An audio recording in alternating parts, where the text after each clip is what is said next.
Hey, YouTube. How is it going? Holy cow, there's a few of you already in the chat. I love that. That is so cool. Hey, thank you guys for coming on in.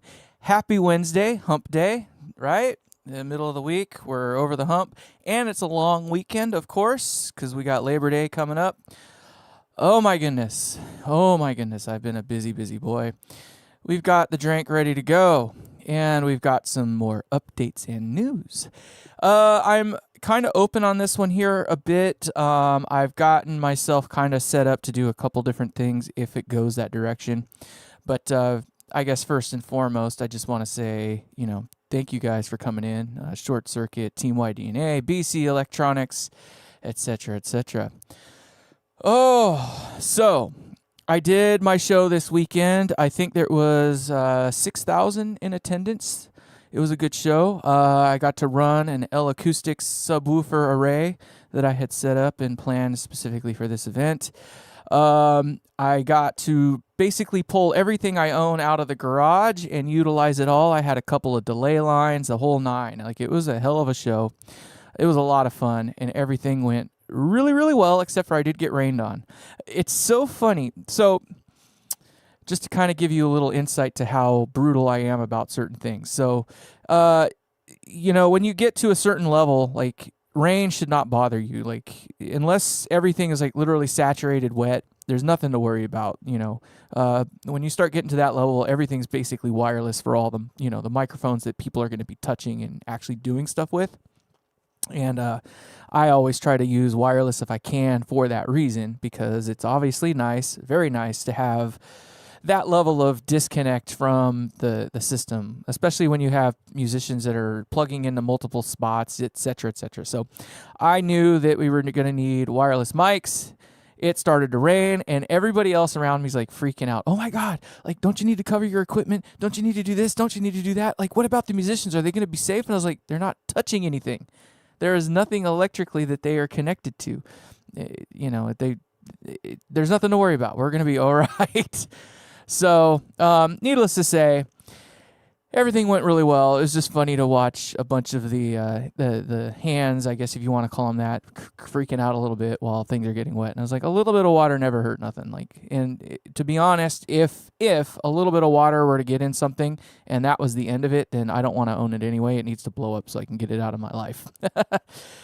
And with that, though, that is basically my last big show, I think. I have pretty much cleared my schedule for the remainder of the year. I have one obligation left in October, and it's pretty small.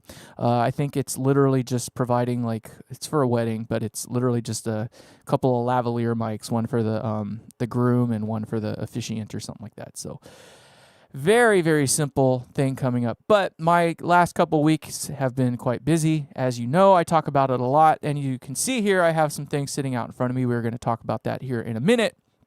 But first, let's have a drink to a fresh, well-going week and coming into Labor Day where we get to go and relax a little bit more.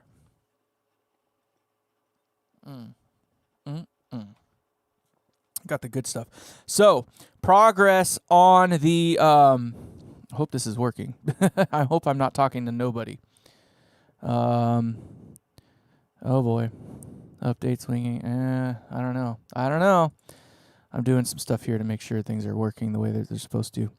According to one thing, it's supposed to be. But then I go and I think we're going to be okay. But I don't see anybody in the chat right now, which is scaring me a little bit. I can see that things are going well. So hold on, give me a minute while I work my shit out. Of course, it wants to sign me out at the last damn minute here. So we're going to do a thing. Hold on.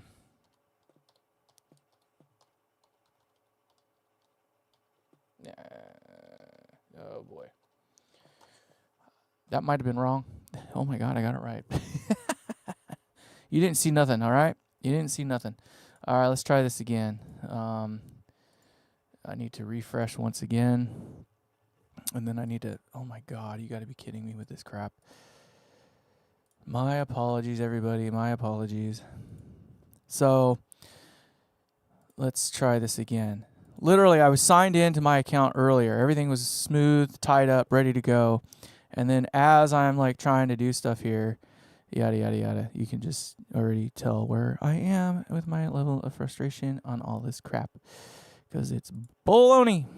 I can see nothing at the moment. Hold on. I can see that I'm alive. I am alive. This is good. Cool. Okay, cool. I'm not really worried all that much now. Let's see here. View in live control room. There we go. Excellent condition. There it goes. Okay. Yeah, we can see things. I'm happy now. Thank you. Nathan Price, thank you for coming in. I see that you are here from Andy's channel. Andy, oh my God, that guy. He's got something going on all the freaking time. I think he had a stream that he ended a little bit ago where he was like, tell me what to do. I think he's got another one. I can't remember what it is exactly. Hold on. I'm already there now, so I might as well just get on in there. Let's see what he's doing. He's live at the moment as well, and he's doing how to can beets. So if you want to learn how to can beets, there you go. I know how to can beets. And then you put your headphones on. That's how you can beets. I keyed. All right, so let's talk about a few things since we got all the bull crap worked out. I apologize. Thank you for hanging with me, everybody. So, I have made some more progress on the giveaway amp. It is essentially done at the moment. I am looking at it right now. All the wood is inside of it and glued in. I have all of the metallurgy done, ready to be screwed in. The amp is actually hanging upside down within it. I have put the leather cornerets on it. I have put the shielding plate in it. At this very moment in time, the only thing I have left to clean up on that thing, the only thing left that I am working on getting to is dealing with the LED lights. It's not one of those things that I tested beforehand. I'm using a slightly different LED driver this time. And the reason I chose it is because I've had issues in the past with the other style that I used that on some amps it was 100% dead silent. You couldn't tell it was there, and then on other amps it was noisy. You could hear it, so I'd have to go in and modify things and do stuff to make it work. Not good, right? So I decided to go to a constant current LED driver, and constant current is inherently quieter, and in this particular amp it was dead silent. You can't tell that it's there. That's great, but the problem with constant current, and I'll talk about this a little bit in the video that actually comes out with it, but more or less the problem with constant current is that it doesn't do well with very, very low current. And in my case, I'm trying to dim the light, and I wanted to make it a fixed level. I didn't want to make this one adjustable. I didn't want to have to send it with a remote or have some little button pushing thing, mainly because those inline devices that you use like pulse width modulation to dim the light generally have pulsing. So if you shake your head back and forth real quick, or you have any kind of videography going on, you can see it flicker, right? It flickers. Well, I wanted to use an inline resistor. I'm drawing so little current that an inline resistor that's small, quarter watt, is more than enough to drop the amount of voltage I need at the LEDs that I'm using to get them down to the right level. Tested with my constant voltage driver that I have to use to test these things, works perfect level, light, all that jazz. But when you hook it up to the constant current device, it flickers. And it's like on, off, it oscillates is what they call it. And what it is that there's not enough current flowing through the loop for it to, self-regulate any longer, and it goes into this oscillation. The only way around that is to start adding more and more circuitry to things, making it bulkier and just less appealing to me. So we're going to have to send this thing out with the little LED unit that I normally use. It's a dimmer, but it comes with a remote. The one that I use, I have found, does not flicker even at its lower settings, so it's not that bad. It's one of those things I didn't want to send it with a cheap China remote. It's one of those things that once you set it once, it's pretty much done. You never have to deal with it again. And in this case, you wouldn't even need the remote. You can set it from the little the little inline controller, and yada yada yada. Right? So yeah.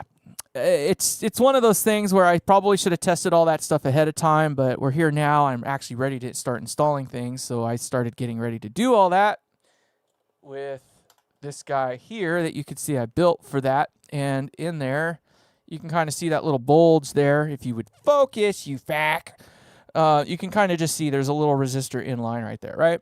So this would have been my little dangle donger that would have stuck itself up to the magnetic piece there, and then this would have applied power. I am going to look into getting smaller devices. Maybe I'll try to find more magnetic type stuff or something like that. Little things to work out. Yeah, LM317s. That's what they say to use for the controllers to do the pulse width modulation. It's just the problem with pulse width modulation is when they're full up, they're fine, right? You can wiggle the light back and forth, and I mean, I can see my hand oscillating just in this light, but I have an LED light above me. But with these drivers, I don't have that problem. It's when you start dimming them down that you start noticing, you can start seeing the flicker, and it drives me up the wall. So constant current would be great.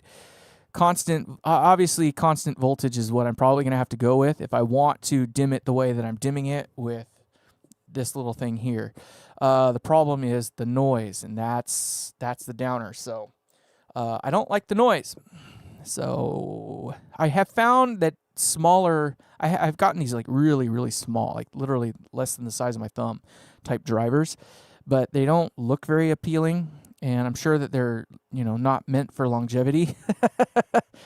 I am trying to use quality components, so I'm using stuff that's way overrated for what I'm using it for. So, they're bigger units that are, well, you've seen it, it's in the amp, but it's, about that big as opposed to the size of my thumb or something like that. But I've got to source that and suss that kind of stuff out. I just haven't gotten there yet, but we're working on that part. Little by little, we're going to work out those little things. Something else I want to try to go to is fiber optic. I think it would be really, really cool to have kind of a similar thing. The amount of current that I need to draw to power like literally a single bulb or something like that, I can run that kind of current through this thing, and I can hook it up so it still goes to a magnetic thing, but all the circuitry's underneath the amp, and it just uses like a little incandescent bulb that powers a fiber optic network that goes out to the ends to light up the edge of the vanity, right? I'm looking into that because that would probably ultimately be the easiest way to deal with things, because then it would be a bulb. You just change the bulb. The fiber optics are fiber optics. You don't got to deal with that. Nothing to get hurt, nothing, no harm, no foul in that regard. The only thing that becomes a challenge at that point is what do you power it from? In my case, it would be the 6.3 volt, heater supply, plenty of current there, yada, yada. That's ultimately where I'm kind of heading with all that kind of stuff. But I have to source that stuff, and I haven't been able to do that yet. And I still don't know how I'm going to get all the fiber optics to go through the cabinet, up in, and then get into the edges yet. So all that kind of crap. All those little things I think about all the time. It's just, I'm not that kind of rich. I'm not a brokey, but I ain't that kind of rich yet. One of the other bits of news and little tidbits is I finally did actually do some monetization. I have turned on monetization. I don't think I'm still going to make any money. We'll see. I don't know. I don't care, really. It was just one of those things. I was going through my thing, and they're like, you're monetizable, right? And I was just like, oh, really? Like, I thought it was just kind of automatic. I didn't know that you had to actually turn things on. And then I clicked this button, and then all of a sudden, all my videos that I had start having that little green dollar sign. And I was like, oh, well, that answers a lot. I have made all of this much from this channel so far, not even a penny. So whatever. It's not about the money. I'm here to teach and have fun and just kind of, I don't know what the word is for it, but help. Just like help people. Obviously there's an end game in mind, which is to kind of sell this stuff. But I already can tell you right now, it's not going to be at a price that most people are going to afford. It's just not realistic. I mean, when you're looking at $120 sets a $120 set of tubes and $100 transformer and another $100 effects loop. I mean, we're $300 and something in already. and we don't even have the chassis, which was another $100. Everything's a freaking $100 damn dollars. It's $100 worth of components on the board, etc., etc., etc. And then you have seen how long it's taken to make this amp. I kid you not. I think I started this project 4 months ago now, maybe 3 months ago when I actually got rolling. The cabinet, I told you, the cabinet takes the longest. It is the most amount of work I put in to the amp. And it's sucky because it's not even the part that you get to hear. Not the part that you even buy the amp for. People do buy with their eyes. That was, well, aren't you just so sweet? I appreciate that. I have made now all of probably, 75 cents or 65 cents? Thank you for the super chat. I appreciate that, my man. That wasn't a ploy, by the way. I really honestly don't want you to give me your money. That's not what we're here for. But I figure more what I was aiming towards with the whole monetization thing. Thank you. I appreciate it. With the monetization, hey Randy, how's it going, man? I'm still busy. We're working here, so yeah, we're within a couple weeks now of actually being able to do perhaps a giveaway, the giveaway portion of this whole thing. The amp is essentially done, so I think my plan is to have it done this weekend, right? So completely done, ready to go, yada yada yada. The video I'm hoping will either be out tomorrow or Friday, probably more like Saturday. I'll have the last video in that series done. And we will then start working on doing like a sound sample portion for it, and nail down all the particulars for the giveaway aspect of it, which will be the last video. I'm going to do that one live.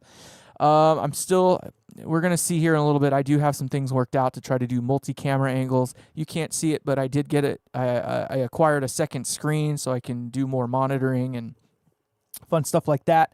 I have gotten some stuff here for my new build, like I was talking about. All kinds of fun stuff, but we are getting finally down to that little nitty gritty. But getting back to where I was about the monetization thing, is I realized it's like, I was sitting there going, I'm shocked I haven't gotten anybody who's, no, you cannot see it yet. I've purposely hidden it the last couple videos because I really want it to be some shock factor when you do see it finally. So do keep that in mind. The next video that I drop is going to be the completion video for that series, and you will get to see the amp in its entirety. You will love it. I guarantee you, you will want it. It is absolutely beautiful. The color contrast in that green, I was not expecting that. It is absolutely freaking amazeballs. So there is that. But I was like, I'm not getting anybody hitting me up, and I was like, why am I not getting anybody hitting me up? So I started going through the thing, and it made some suggestions. If you go to your analytics page and whatnot, it'll suggest things to you. And one of the suggestions was, you can monetize. You just hit this button right here. And I was like, oh, you idiot, Luke. I thought it was automatic. I just figured once they told you were, monetizable, that they just turned it on for you if you hit the button. Today we're drinking some Maker's Mark. We got the cask strength today. I have a fresh new bottle that we're going to break out for the unveiling of the giveaway amp. But this is stuff that I've been working on for the last few weeks now. So we're getting down to the last little bit here, though. I'm a bona fide alcoholic. No, I'm not actually. Not even functioning. I only drink when I build amps, and I only build amps every day. And then another one of the suggestions that they put in that little thing was brand something connection or brand connect. I was like, what the hell does that mean? So I clicked on it, and the general. I was shocked. I talked about it in the last live. I can't believe that I haven't had much more interaction on it. The last couple episodes have gotten a little bit more attention than previously. I have not tried the Weller yet. I've been using this Yeehua unit, but a friend of mine did buy me another station. I haven't had a chance to use it yet. I think he got it for me. I don't think I've actually acquired it yet, but I have seen it in person. But it's another station. It would be nice to use just to try it and see how it compares to this Yihua that I've got. I have it's basically like an $80 or $90 unit. Works really good, actually. I don't know how accurate the heat is.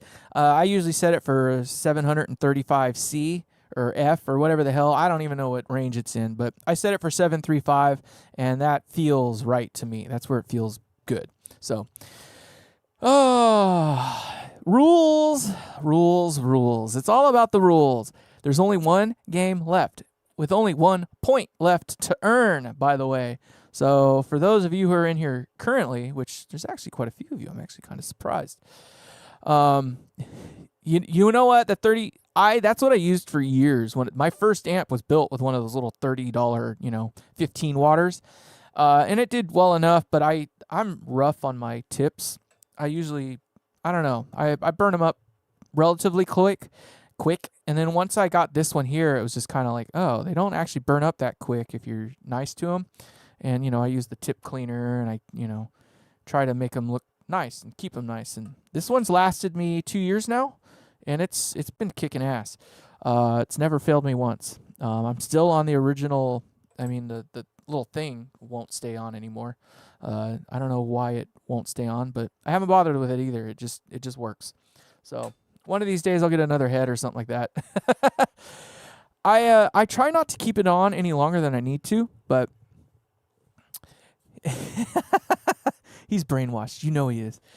He has to be if he's following my ass. Anybody who's following my ass is probably brainwashed to some degree. I talk a lot, too much perhaps. So to get back on track where I was about the brand connect thing, I was like, it'd be nice if somebody like Maker's Mark, Jack Daniels, Red Bull, Dr. Pepper, somebody would reach out to me.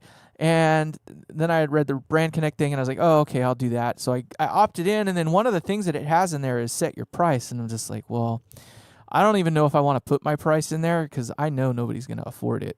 I just want to see what they're going to, if they're actually paying attention to my videos. It's a cage fight. There's no rules.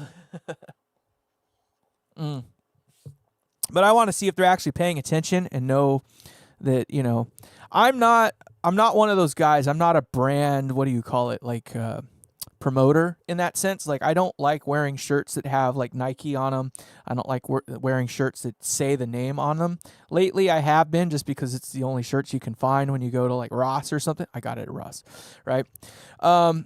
So normally I'll try to find goofy ass shirts that say, I had 1 million babies die on your daughter's chest last night or something like that. I'll wear shirts like that, or I don't recall asking you any questions or something like that. Your opinion doesn't matter to me. I'll wear shirts that are goofy like that, just because it's brand agnostic, so I don't really care about the brand so much. I support who I support because they do that thing for me. Okay, the Hacko. I'd love to get me a Hacko. One of these days I'm going to get a Hacko. Someday. But we're not there yet. Maybe Hacko will be one of my the brand people that come to me. So it's one of those things, like if the brand does good, I will promote it. There's certain things I really, really like. I like bourbon, so I'm not going to put Maker's Mark against Jack Daniels. Jack Daniels, I guess, is more whiskey than bourbon, but you know what I mean? Like, I like what I like. So those are the things. Dr. Pepper's number 1 on my list. Like, of all sodas, Dr. Pepper's number 1. Root beer mug is number 2. It's a real show, by the way. Excuse me, not mug. Mug is number 3 on my list, but number 2 would be A&W. I know I'm not going to get any support from them.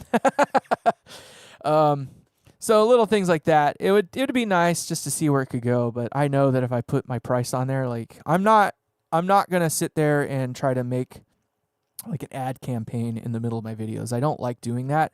So it's one of those things where it's gonna be more like brand placement, and I don't know how much they're willing to pay for that, considering my fan base, which I have finally breached 2,500 earlier today, this week.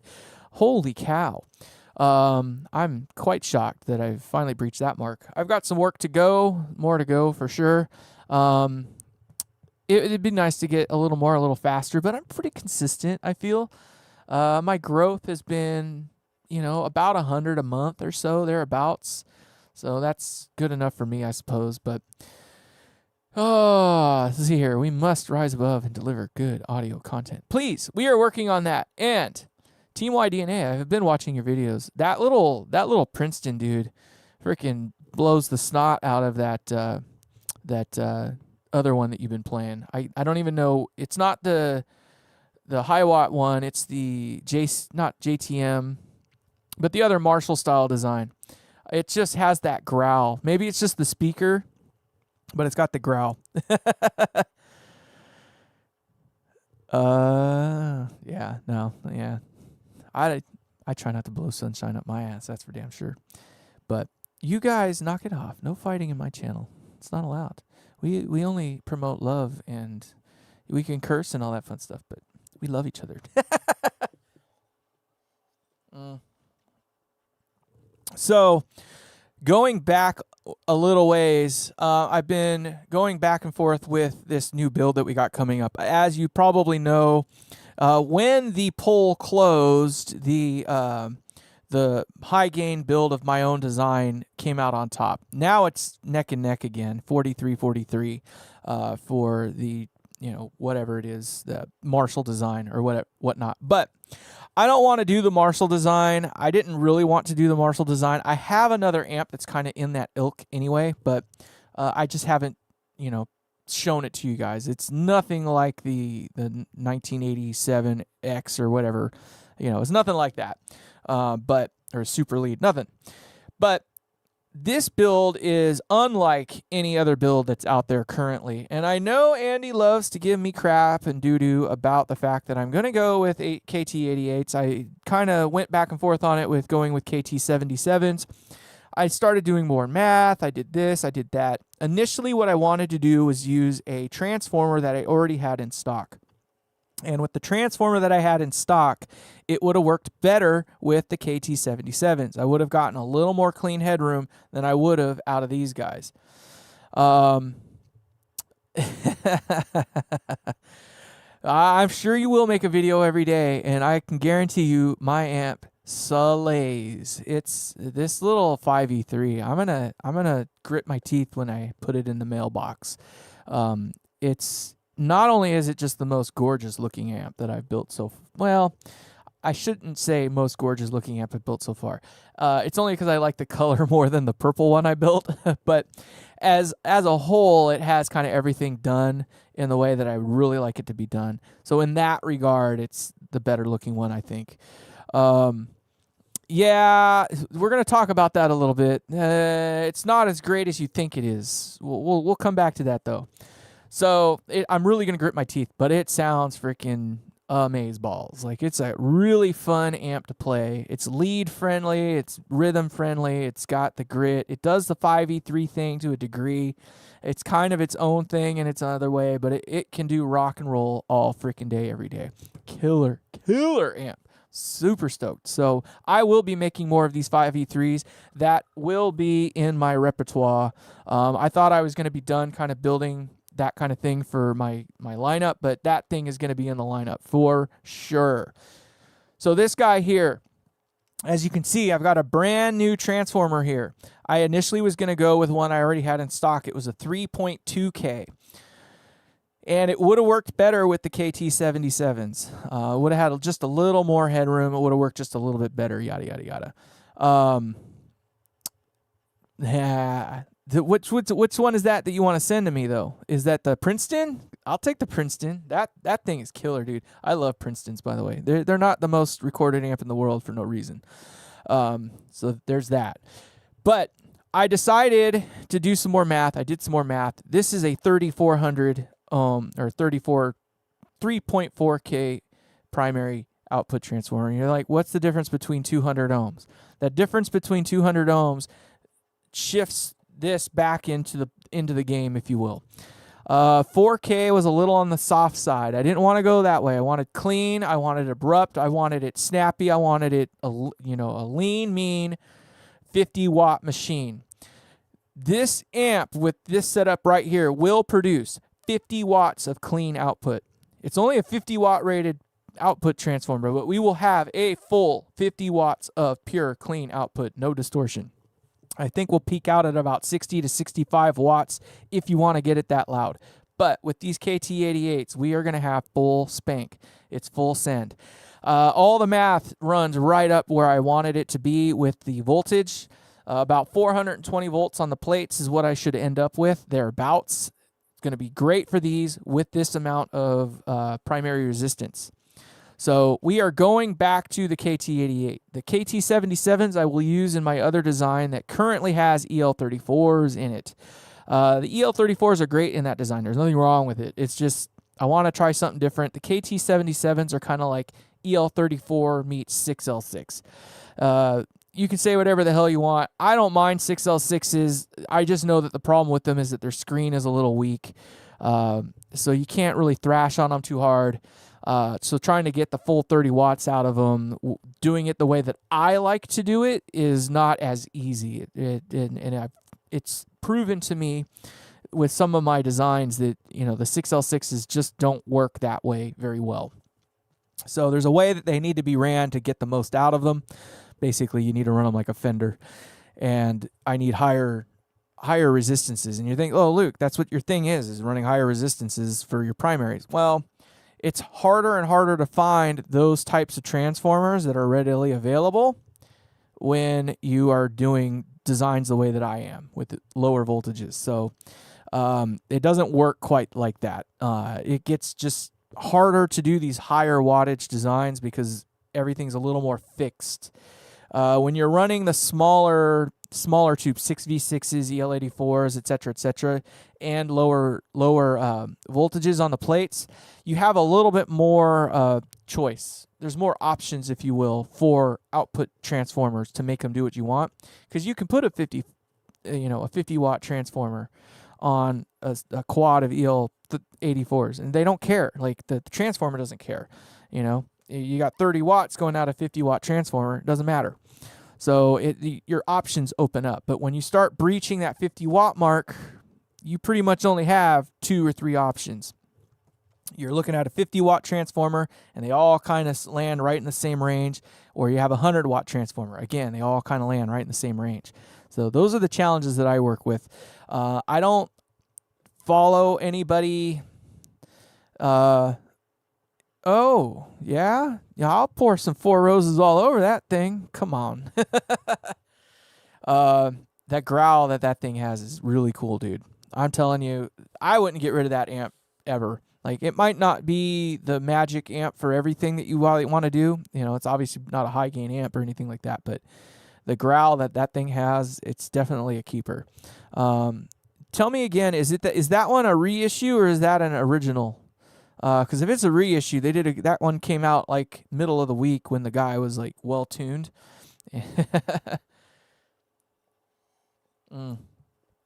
But so there's that. Now getting to this guy here, I know this was brought up. I was on the fence about this to begin with. Now this is one of the better options that are out there. This is the Grainger unit, which has the adjustable send and return that you can get through the front of the plug. So. Oops, sorry. Mind me for a second. So you can take your multi-tool, stick it in there, and adjust these levels there. And that's what I liked about it. It was the only one I could find that had the trimmers for the send and return built into it in this manner here, which for me was kind of the selling point. The problem with these things is they use an LM150 transistor. That's what these little dingles on the end are. They're not meant for they work really well with the voltages that we're trying to run these things at. So these are designed to run off of the B plus voltage, right? So it just works literally like a tube stage as far as your amp is concerned, or as far as this is concerned. So that's what's great about these, is that you don't need a separate power supply to make them work. It'll work in any amp more or less. The downer is that these are not meant for audio, these LM150s. It's a reissue with the 12-inch. The 12-inch is probably where that girth comes from, that growl that it's got. I'll tell you right now, honest to God, I feel like 10-inchers are the best speaker size for guitar, and just in general. It's just a hard sell because most people, they're gonna gravitate towards the 12-inch every day. But myself, like if I had a 10-inch or a 12-inch of the same speaker, I'd go with the 12-inch. But I just know that I have to design things around the 12-inch. Otherwise, nobody's going to buy it, right? So until I can quantify it and prove it to the masses and make everybody see on that same level, it's going to be 12-inch. We may do a little sound sample. I have my little 5-watt design, and it's my own little design. It's a clean pedal platform amp. It's meant to be clean. It takes pedals like a champ, but it's not a champ. And it uses a 12-inch Celestion Gold. The speaker is amazing. I love the speaker. It's a little honky, I guess. It could be partly the cabinetry and how I designed it. But yeah, so many little things. But so the LM150s are not designed for audio, which means that they load down a little weird and they're not exactly 100% transparent. So while they say that this thing is zero loss, it is not exactly zero loss. It does impose a sound. I can't quantify it yet. I haven't used it in any of my amps yet, but based on the research that I've done and some of the reviews I've heard, those with more discerning ears will tell you that when this thing is on and in circuit, it's negligible. It's a minute change in sound quality, but there is a change in the sound, which has always been one of my biggest urges about effects loops in general. So I don't know. It's just one of those things. This is the best option out there. And there's a small possibility that I may take the switch out of this and put it and make it remote. But at the moment, I kind of feel like just having it, being able to be in or out of circuit is fine. So I might just leave it for now. I just wish that they'd have put a threaded one on there. I do not like unthreaded switches. And this one is unthreaded. Now, the one thing that they did right with this switch is it has its own, it's got a lot of pads, so that the possibility of breaking it or having it break away from those pads is pretty small. And the ones that are most likely to break are not in circuit. So basically, it's just there for support, which means it's, if it does break away, chances are good that you can still get it to solder back in and be okay. I always support the troops, and my wife definitely supports the troops. She's been busy housing all kinds of homeless veterans lately. Just so you know, I love my wife to death. She has the world's biggest heart, and as with any big heart, she can also be just as evil to me. I'm the scapegoat, but yeah, her job, she works for Good Samaritan, and her job is to house homeless veterans. So cheers to her. So this Labor Day is to her. So going back to this again, I'm still on the fence about whether or not I want to use it. I do not want to go with a tube-driven effects loop. They're not any more transparent, I think, than these are. Anytime you start adding anything into the loop or into your signal chain, the more gain stages you have, the more effect it has on the sound of the amp. The only reason that they work the way that they do is that they spent all the time to tune all those stages to get the sound that you hear. Less is truly more. Let me tell you again, less is truly more. And I didn't realize that until I literally went from the input straight into like the phase inverter. You can test this kind of on your own. If your amp has an effects loop, you can plug your guitar into the return. It's not going to be loud. It might be, it may not be. Usually it's not, but you plug it into the effects return, and most effects returns come in just before the phase inverter. And you'll hear the guitar will sound full, it will sound big, might sound a little too dark actually, but woolly, I guess, if you will, but it'll sound nice. And then you go and you play through the lead channel, and a lot of them I find sound thin, anemic, like balls, like balls not in a good way. Balls bad, like teabag bad. So effects loops generally do not work very well. you have to design it into the amp, and it has to be kind of incorporated into the amp. So that's kind of what the idea with this one is here, is that, you're more than likely going to use it on all the time. You're going to have something in the loop, whether it's be EQ or something, whatever something might be. But you'll have it, and this will be kind of factored into the whole thing. Yeah. East Oakland. Ooh. Yeah. Well, becoming a soldier definitely is better than doing the community work. I'll tell you that. It's, short circuit all day, every day. The fewer the number of components, the better. Another thing that kind of proved that to me is my little 5-watt design that I was just talking about a little bit ago. That's literally my parallel triode going straight into the power tube. It's I think it has a total of 10 components from the input jack to the output jack. Like, if you include every single thing in possible signal chain, there's only 10 components. And it's a glorious amp. I think the speaker and the cabinet that it's in is kind of its limiting factor, because it sounds amazing no matter what you plug it into, but the cabinet that I built for it is probably just not tuned to take advantage, I think, of the speakers that I've had in it thus far. When I originally built it, I built it with the Creamback, the 65. So it's not the 75 or the other Neo version, which the Neo version I think I want to buy next. But it sounded great with that, but it had like this little mid-range honk to it, which I think the Creamback just kind of has anyway. And then I got a what is it? The GH12 or whatever it is. It's like the 30th anniversary version. Their G12H. I don't know, whatever that one is. That one, it sounded really cool. Again, it was like kind of bright, a little upper mid kind of forward.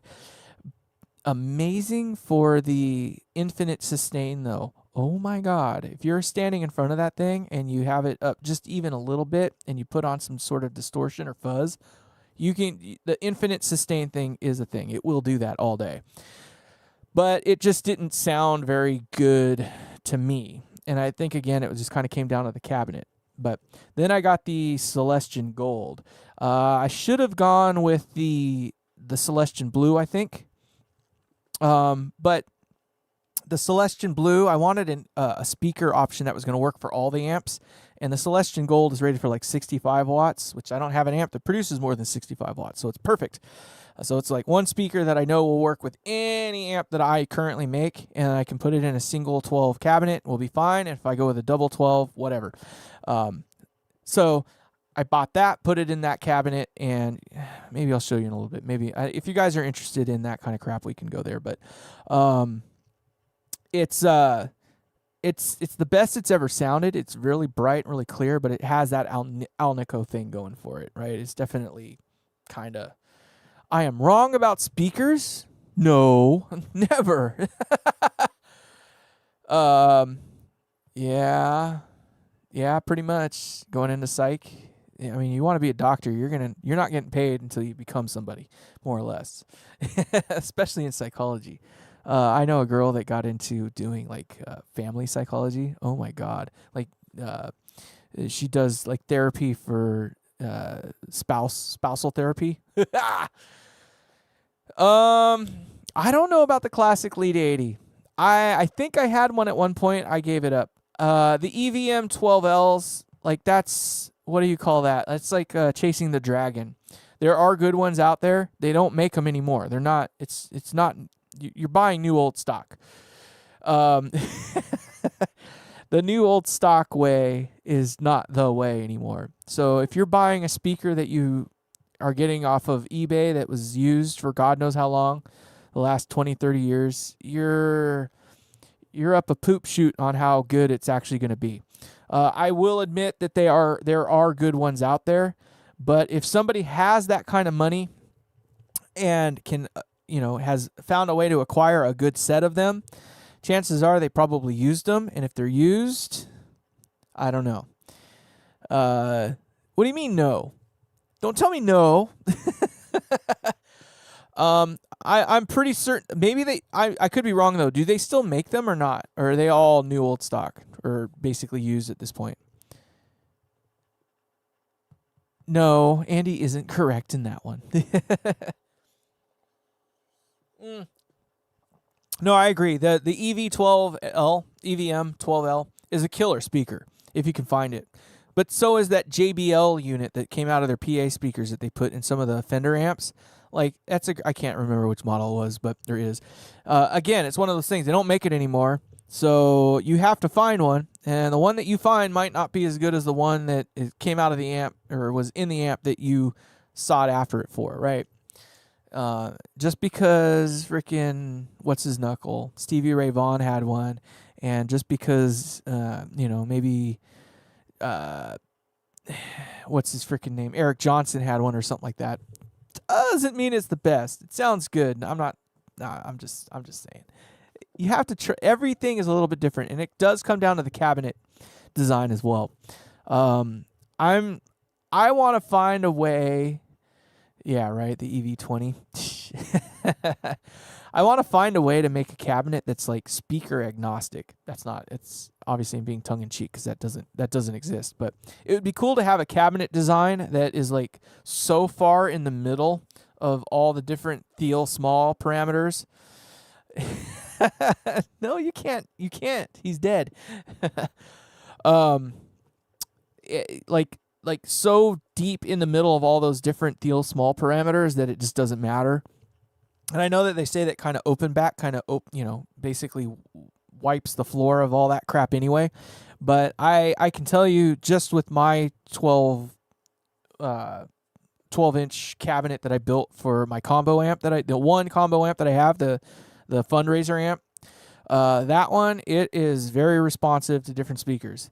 I've had 3-4 different speakers in it, and it sounds completely different with each one. Obviously, each speaker is different anyway, but it reacts completely different with each one too.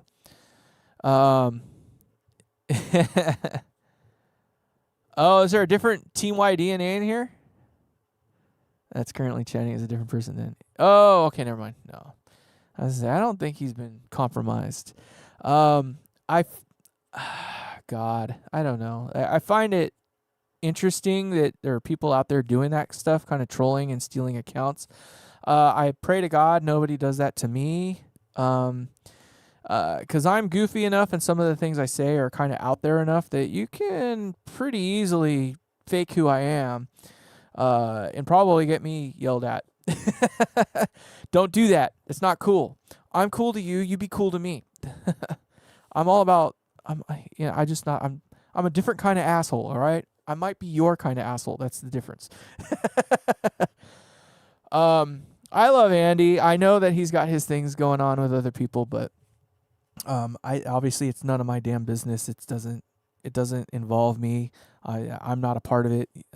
So I just mind my own in that regard. But I do kind of wish that some of that banter and back and forth would end a little bit. It doesn't help anybody. And in the end, I know who you are. He got me confused, all right? Because he thought maybe you were talking about someone else. But so I don't know. I try to stay out of that kind of crap. When I get on that channel, on Andy's channel, and I see that stuff kind of going on, I just set it in the background and I'll just shut up. I'll just keep out of it because I don't need to get involved. So there's that. In either case, other things that have been going on. Not much. I've been busy at work. I'm having to learn Power BI a little bit lately. Let me tell you, if you want like a BI, I can get some places with it, but it doesn't have any. It's not like Excel, right? Excel makes kind of sense. Like if you want to make a graph and you can kind of do this, you can kind of do that. You put on your filters, you can do your pivot tables and all that fun crap, yada, yada, yada. Well, Power BI does it completely different. You have to do relations and you got to make tables. You got to make tables from tables. Oh my friggin' God. Why can't they just make it so it's intuitive? No. They got to make it so it's just non-intuitive. And you have to be a goddamn genius in order to use the damn thing. Microsoft. And I have 365 as well, Office 365, and I have Copilot. And unfortunately, for whatever reason, Copilot doesn't work with whatever version of Power BI I'm in. So I either have to spend more money or I'm just going to have to get really, really freaking good at using Power BI. It's coming my way. My company's moving in that direction. So yay. So I'm trying to learn all I can about Power BI lately. So that's what I've been up to this week. And my direct boss, like the guy that I answer to, is the CIO of the company. Aren't I a lucky guy? My CIO is the most awesome mofo on the planet, though. He's a really cool cat. So I love working with him, and he's cool to me. But he's definitely pushing me lately. He really wants me to become a system admin next year for our company, and I still have a lot of work to do. But he's trying to test me and push me, so he's having me create all these reports. I've got to manage Active Directory. I've already got Mirador that I work with. So I've got 1,500 devices that I manage in totality through our asset system. I've got over 600 devices in Mirador that I manage. I have there's other people on the team, of course. It's not just me, but so there's like all this kind of fun stuff that's going on.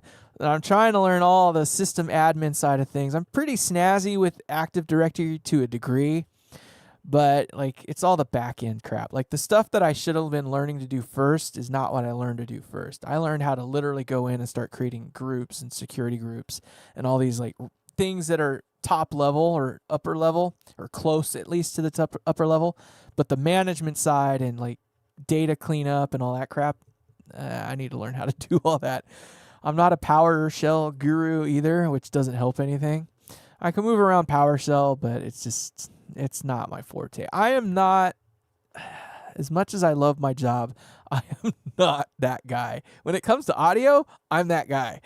Like that I'm really, really good at, and I'm learning more and more. This is why I'm trying to push doing audio kind of out a little bit more. So yeah, I'm just my plan with the effects loop, I'm gonna run with this one. For right now, that is the plan.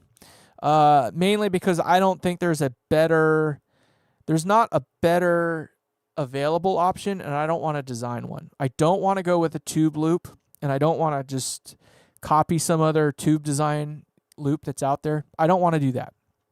I kind of think they're a little bit wasteful in that regard, especially since to do it right, you should go with cathode followers. And I'm not trying to design an amp that has literally like 3 or 4 cathode followers in it, because I'm already looking at least 1, possibly 2 cathode followers in this amp design. And to have to throw another set in just to manage the effects loop, not going to happen. Not doing that crap. That's just way too much. And again, going back to what we were talking about earlier, the more stuff you put in the circuit path, the more messy it gets, the harder it is to manage or maintain, and I think quality goes down with it as well. Every time you add another filter into the thing, anytime you put a capacitor and a resistor in your circuit path, that creates a knee or corner frequency, which does shift phase. You're welcome. Excuse me. That was rude, but it's a show. It's just not the way to do it. Yeah, you don't need that bullshit. You just don't need that crap. So what Team YDNA is referring to, he hit me up early this week, but we were kind of chit-chatting about like preamps and stuff like that. And, here, let's just do this.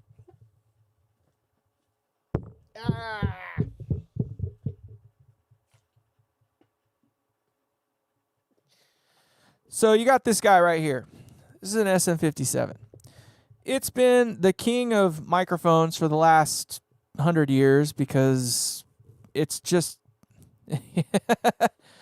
there's just nothing wrong with it, right? It does the job. It's got proximity effect. I don't think you can hear it, but I can hear it. But it just does the thing that it's supposed to do. It has a heart-shaped thing, and it shows you right there. That's its, polar pattern. It's a cardioid mic, so it's got rejection off the backside, and it kind of does a little heart-shaped thing, right? Well, What's cool about this mic is that the diaphragm is literally right freaking there. So you can get it really, really, really close to your source, which means it gets a really nice, direct, dry sound. And that's great. But it's just a boring, blasé mic, right? It's a $99 mic. It has been for the last 20 years. So when you try to put a $1,000 preamp in front or behind this guy, which one is the limiting factor? Is it this thing or that $1,000 preamp?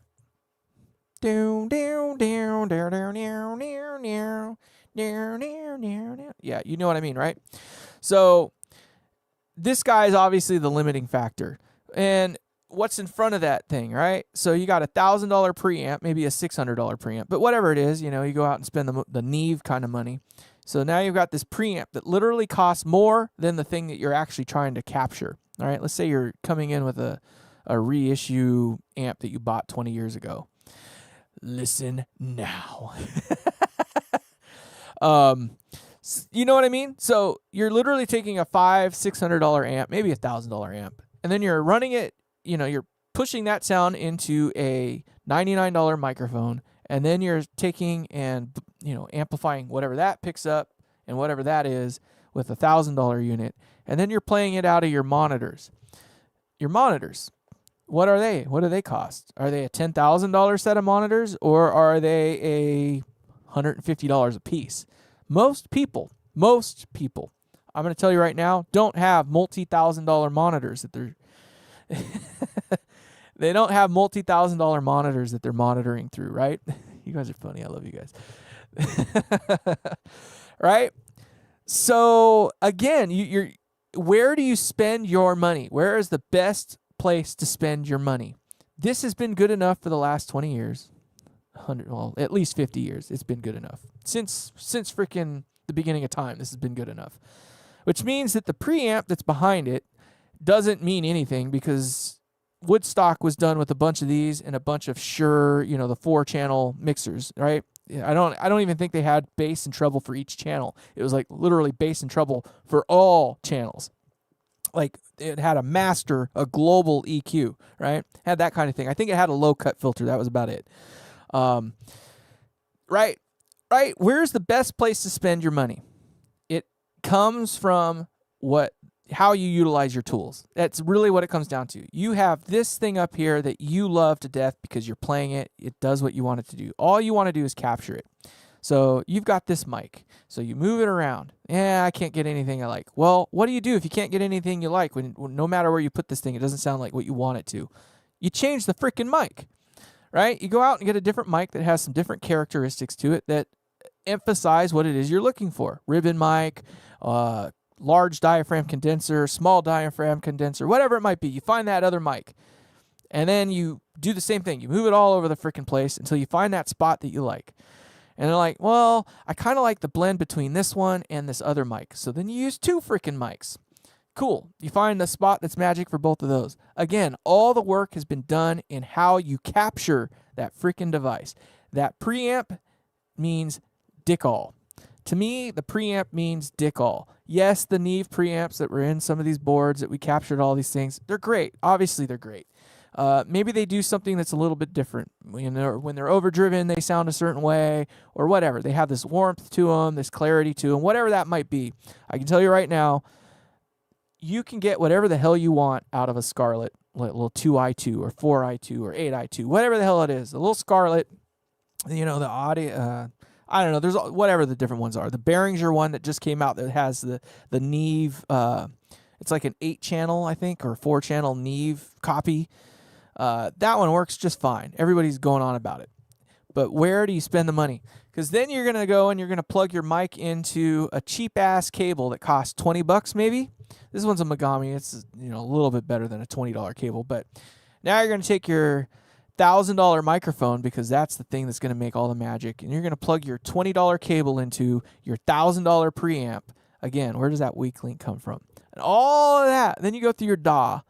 Are you using Pro Tools? Are you using Reaper? Are you using GarageBand? Are you using, you know, whatever you're using, right? Does the DAW change anything? right? What about your room? I was talking with Team John about this, right? Team YDNA. We were talking about the room. Like, how well designed is your room? Is your room like tuned to perfection, where your $10,000 monitors like sound like God's gift to sound in there, right? Nobody has that shit. It doesn't exist, right?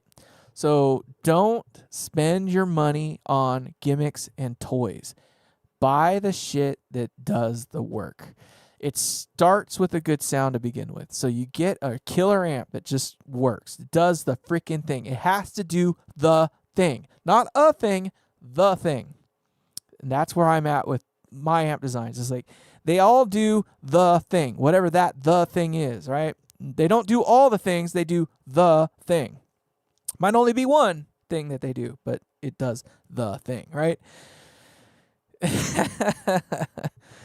Well, I appreciate that. But you know what I mean? Like, I'm living proof of that idea for that. Don't spend money on stupid toys. Like, you're going to go out, you're going to buy this preamp, and it's going to do something. I don't think it's going to fix all your problems. It's going to do a thing, but it's not going to do the thing. And that's the thing, is you need it to do the thing. And the best way to do that is to work with the tools that you already have. The best thing you own is the thing you already got, right? It's been said before, but it's kind of true. It's like, if you've got this cheap freaking $20 amp that you bought online from some guy used, whatever, a Frontman 15R or something like that, let me tell you, it sounds amazing when you put it into a 4x12 amp. I've done that before. You literally take the piece of shit $99 Fender Frontman 15R, and you take the speaker jack out of the thing, and then you plug it into a 4x12. Holy shit, it sounds just like any big amp would. All about using the tools that you got. And then it's options. So you have to have options, because this is a tool, and that's really what it is meant to be, is a tool. But is this tool better than... Hold on, let me go get it real quick.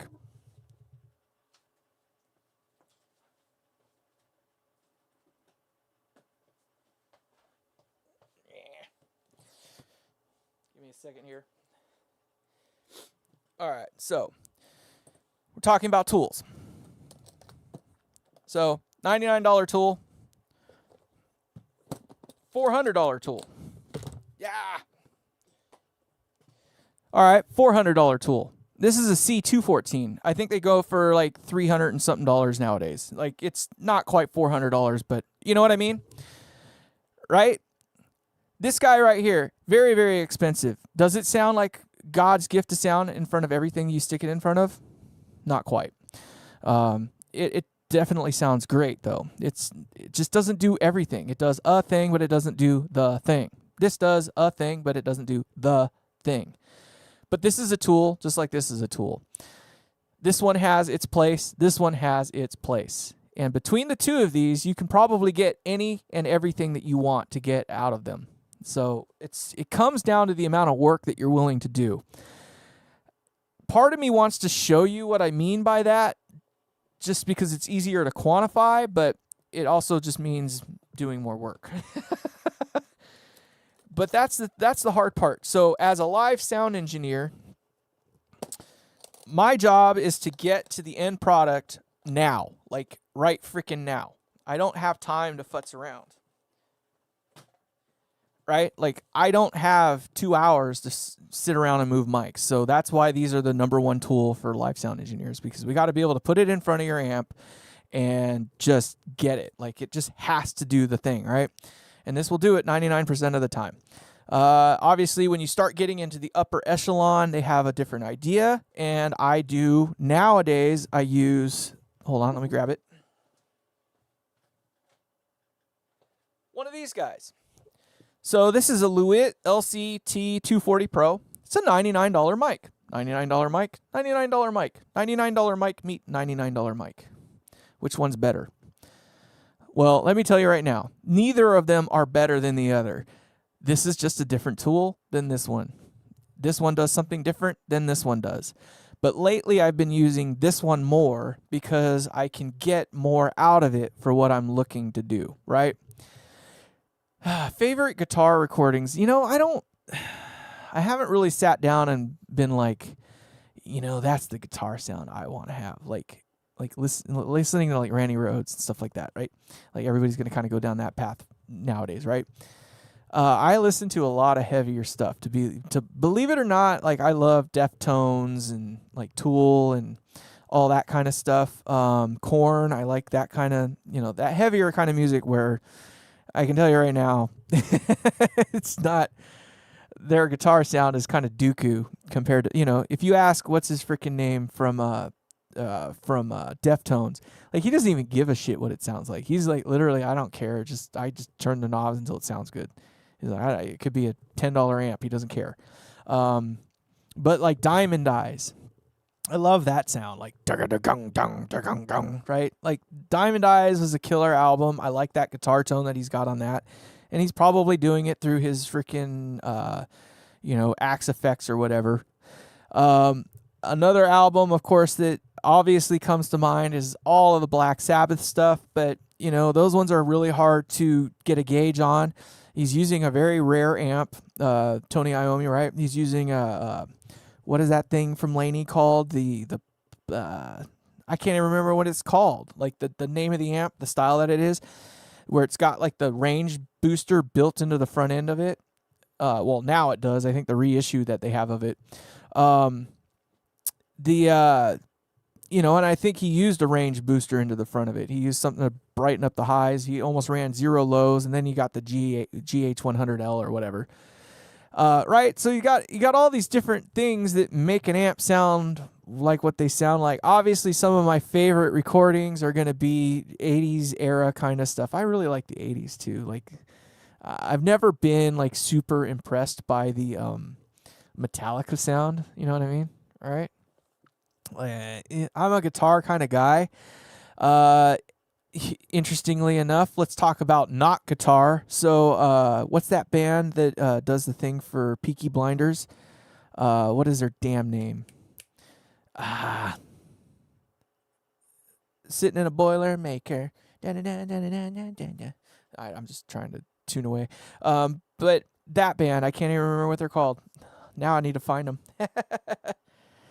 Boilermaker. I'm going to do some searching right now. Hold on.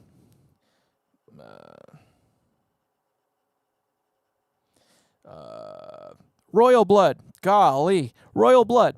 I love that sound. It's not a guitar. It's a bass guitar with freaking a synth, like a Pog. And they do the whole pitch shift thing, right? Marshall. Well, and then if you're into Tool, it's a Marshall with a VHT, not a VHT, excuse me, VH4 or something like that. Whatever the diesel, the 4-channel diesel is, right? So killer tunes, right? Killer tone, I think. It's sharp. It's, got a nice staccato to it and all. I love what Joe Bonamassa is coming out with in terms of like that kind of guitar tone. Like that's what I actually strive for, is that kind of that creamy, bloomy thing. And he's actually using a Marshall Jubilee for, I think, a predominant bulk of that sound, and then he mixes in some of the Dumbles and the 5E3s that he's got into that as well. I love that sound. That's killer. I would love to get into that. I like the sound that well, now his name has just slipped my mind. I'm horrible when it comes to that. I apologize. You'll notice that when it comes to spitting a name out, I'll lose it, like literally right at the tip of my tongue. But Robin Ford. Sorry, golly. I love the Robin Ford tone, right? I love that sound. Again, another person related kind of to the Dumble thing. I like the Dumble thing. I like that bloomy, what they call the flip, the phase flip or something like that. Like they try to give it some weird ass name, but you know what I mean? Like it's just high saturation into a guitar that has kind of a clean undertone to it, and it does this sustain thing, right? So they call it a note flip or whatever. I don't know. But I like that kind of sound. That's my style of playing kind of has a little bit of the bendy stuff to it. So for me, that's what I kind of gravitate towards. But I love high gain stuff. Most of my amps that I had before I started even designing and building them were high gain stuff. I had 6505. I had Ultra 120, PV Ultra 120. I have a PV Triple X currently. I've got a JCA 50H that I'm going to gut and turn into something else, so Soldano based kind of sound, right? And I've had several others, of course, that were up in that ilk, right? I don't know. Pedals these days, most of anything you want to get, you can get out of a pedal. And if you're trying to capture it, again, just the tools that you use make the difference. So kind of going backwards a little bit before we got into tone that I like, I started using these more just because it was easier for me to get the sound that I was looking for from different guitarists, right? So on a stage, I don't have time to move the mic all over the place. And this guy here, a 6-inch change is pretty drastic, whereas this one here, it's a little less drastic. So I can stick it in front, and if I have to move it a little bit this way or that way or back or whatever, a little bit of motion has enough change that I can kind of get where I need to go. And yes, again, used on some of the greatest recordings known to man, right? Trent Reznor, freaking 9-inch nails. I think he uses almost exclusively an SM57 for everything, for vocals, for this, for that, for no, you name it. I believe Rage Against the Machine was done with these not only for vocals, but for the guitars as well. I could be wrong, but I know that an SM57 was used on Rage Against the Machine. Another sound I really like, Tom Morello, I kind of like his that thing that he does, right? That thinner, Telecaster into a JCM 800 kind of sound works for me. I like that. But I also like balls. I'm into balls. I like thick. I like them to be I want a girl with some booty, right? That's kind of my thing. So I don't typically go for the wiry sound. I like thicker, which most of my amps kind of roll into that, big bottom. It's got to have a big bottom. More Eric Johnson-y, if you will, in that regard. More buxom, kind of like, I want you to show me the way. Oh, gosh, I can't even remember his name. You know what I mean? Like, rounder. That's why my Purple Hazel was sought after, right? Because my 18-watt design, when I presented it to my friend who ended up commissioning me to make the Purple Hazel, he's like, dude, I love that sound. It's got that, that thing. Peter Frampton, golly. So he's got that. He said that it reminded him of that thing, and he really loves that sound. He likes that rotary speaker, kind of more buxom, the woman tone, I guess you can say, right? And that's what my little 18-watt does. It's not thin. It's not wiry. It's got balls. And that's what he wanted out of it, is to pick a sound and see how yeah. And that's the other thing, too. I mean, I think that's more important than anything is when you play an instrument, does it push you in a direction? Does it make you want to continue to play, and does it make you do that thing, right? So, but you can never get those. I brought it up before. So, like, the sound that you hear in the room and the way that you kind of perceive how your guitar tone is not what you hear out of your guitar amp in the room. So most people tend to play with a little more bass. They want the balls because they want it to sound like what that guitar would sound like with the bass guitar kind of blended in with it. I have this theory about rock and roll, especially. It doesn't pertain very well with like jazz and funk and like other styles of music, pop, etc. But when it comes to like rock and roll and rock and blues and stuff like that, the theory is really simple. You really shouldn't notice that the bass is there unless he's like doing something that's completely different from what the guitar is doing. But when you turn him off, it should be very, very obvious. So if you have so much bass guitar that it's kind of overwhelming the mix and like you can tell that he's obviously there, that's too much bass guitar. But if you get him so he's melded in with the guitars, or if you want to say the guitars are melded in really well with the bass guitar, it almost just sounds like one giant instrument, right? And that's how you know you got it right, is that you really can't tell what the bass is actually doing unless he's doing something different, or you turn him off. And when you turn him off, it's like night and day difference. Like, oh, I get it. And then obviously if the guitar stops playing, you hear the bass clear as day again still. So like, you know, you've done a good job when you can get the bass and the guitar to almost sound like one ginormous instrument. That's objectively what I try to do, which is why I'm not a huge fan of too much bass, because I don't want the bassist to be a lead guitar. It just needs to fill in all the holes. But, you know, everybody has a different opinion. And I have this saying about, you know, sound engineers. A good sound engineer is one that can make 7 out of 10 people in the room happy. The other 3 people can go fuck themselves. It's kind of true, because everybody's a mixer when it comes down to it. So there are just some acts, there are some talents out there that can literally set up, turn their instrument on, listen real quick, twist a knob or two, and they just sound like gold together. Some of the best shows I've ever done sound quality wise have been with bands that are just hum-ho, like nobody knows who they are. They're just some rink-a-dink band, right? But as soon as they started playing, it was just like, oh my God, it sounded like a freaking CD, you know? And I haven't even turned the PA up all the way, but they sound so good that it makes it easy for me to just give them that push, right? That push to get out there. And then you're just like, oh my God, this is glorious. Like there's space, everything has its place. Like that's really, really hard to do. Certain bands can just do that thing where they just meld together. And it has nothing to do with this little tool right here. It starts with the source. So it has to be good here. And then we get into the microphone. And then we get into the preamps, then we get into the DAW, then we get into the monitoring system, and then we get into the room itself. So, yeah. I don't know about that whole a good amp will expose a player for who they are. I think, like, okay, for instance, let's just, I don't know, Joe Bonamassa. Joe Bonamassa is going to sound like Joe Bonamassa no matter what he plays through, right? He's a great player. There's no arguing that. Same with, say, Joe Satriani or something like that, right? But I'll bet anything, if you put Joe Satriani on a pile of shit system that doesn't have the sound that he's looking for, he's not going to be inspired.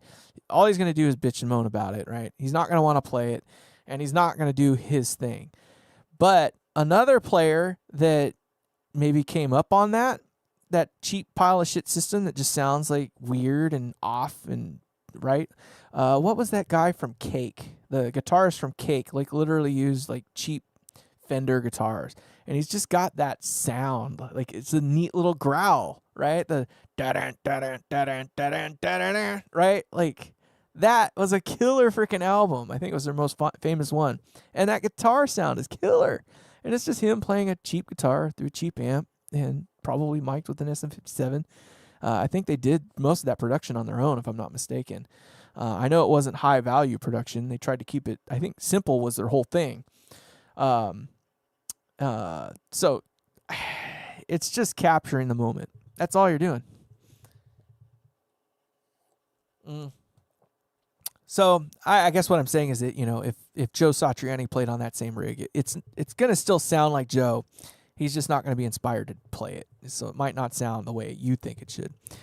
I guess an example that I can relate with is my first time playing through a full stack with a Les Paul. I was watching the guy play. It sounded killer.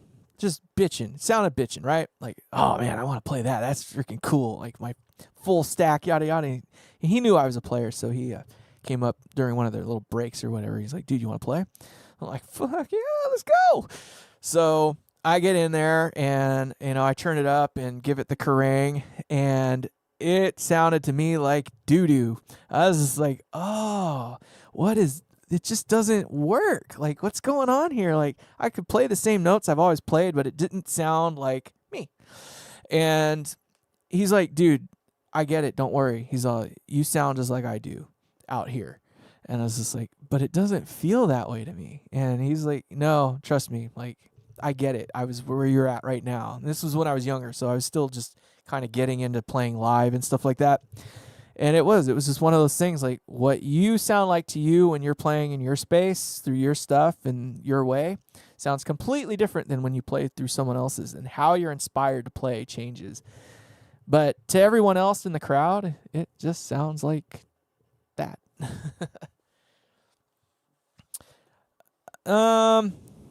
Yeah, no, a good guitar definitely is not going to hide a bad player. A good player is a good player, period. I just think, yeah, the precision of the notes, but you know what I mean? I guess, how am I trying to explain it? Like, there's a sound that you can associate to, say, I'm trying to think of a band or a player that doesn't play all that great. You know what I mean? Like Neil Young. We'll pick on Neil Young a little bit. We're not going to go with his guitar sound, but we're going to go with his vocals, right? Or Bob Dylan. Like, they're not known for being the greatest singers on the planet, right? But can you imagine anybody else singing that song and making it work the way that they did, right? That kind of thing. I guess that's where I'm getting at with it. Like, there's something to how they do that thing that they do with the tools that they did it with. Tom DeLonge. Oh my God. All the small things that may not make you care. Ain't it so? Na, na, na, na. Anyway. Na, na, na, na, na, na, na, na. Oh man. Damn you. I used to be in a punk band, so that's how I kind of got started into things. Yeah, for sure. Right. But what's the difference though? Like, what do you think is the breakdown point? So like, you got we'll use $2,000 as kind of like the limit, right? So anything from $2,000 and up and is about as good as they come, and anywhere between $1,000 and $2,000 is kind of mid range, and anything below $1,000 is that's probably not true anymore these days. But anything below $1,000 is considered cheap. But like, at what point does it not make any difference anymore, right? I kind of feel like $1,000 is that point. Like, you get a $1,200 guitar, you've run out of excuses anymore, right? Whereas you get that $700 guitar, you might have that argument that the pickups aren't quite what they could be. Maybe the setup isn't quite right. Yeah, Jerry Flynn. Yeah, there's a lot of people that do that, though. I'm trying to think of like bands where they're like known for not being great players. Bob Marley, right? His acoustic guitar was never really tuned all that great. He wasn't a great player, but like, could you imagine anyone else playing it and making it sound like Bob Marley? No, you can't. Like, you're either going to play it better or you're going to play it worse. But the way he played it is the way that it sounded, and it's like, it's correct in your mind. Like, I guess it's one of those, it's like option overload almost, but the inverse of that. Like, if you hear somebody play something a certain way, that's just how they're going to play on any amp, I guess. So what accentuates it? But there's like this core sound that they got that just kind of follows them everywhere they go.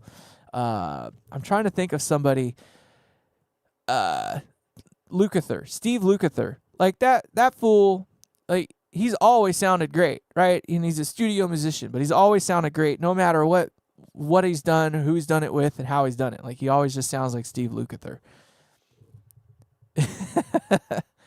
Right? So, I don't know, like, I do believe, yes, you're right. I'm not arguing with you. I'm just saying, like, I kind of feel like there's that thing, like, right? You know what I mean? But I could be wrong. I don't know. Like, I've worked with this. So, okay, here's an interesting story. I can't remember his name off the top of my head. It doesn't matter anyway. But there's a musician that I worked with, and I caught him from his beginning of time, if you will. So he started playing like literally a week before he did this open mic night that I was doing sound for.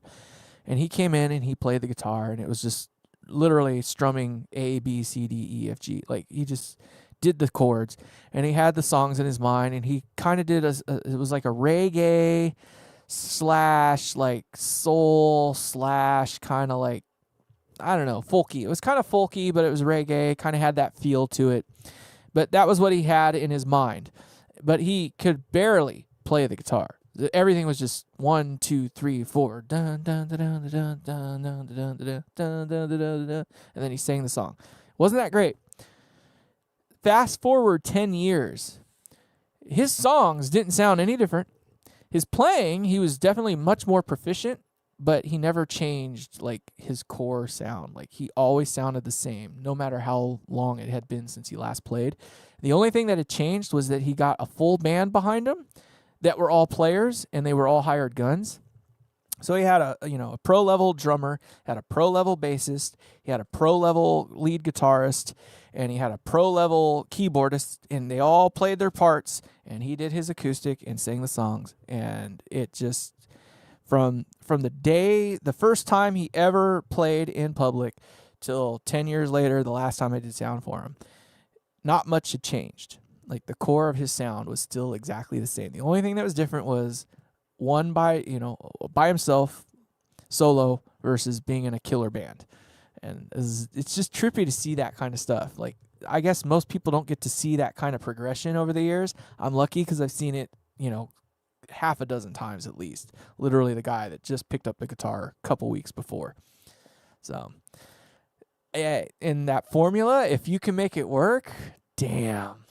You know what I mean? Like, just damn. There are times when I listen to somebody and I was like, really?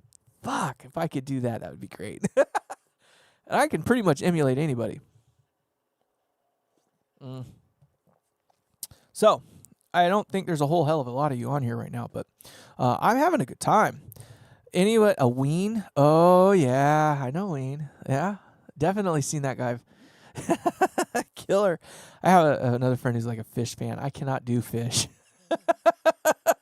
I know Ween isn't Fish, but it's not exactly experimental, but like when you start getting into like Snarky Puppy and what's the other freaking V?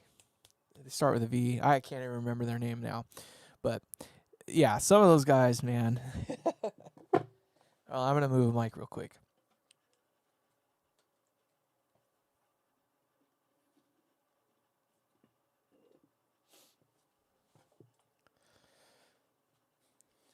All right, so we have options.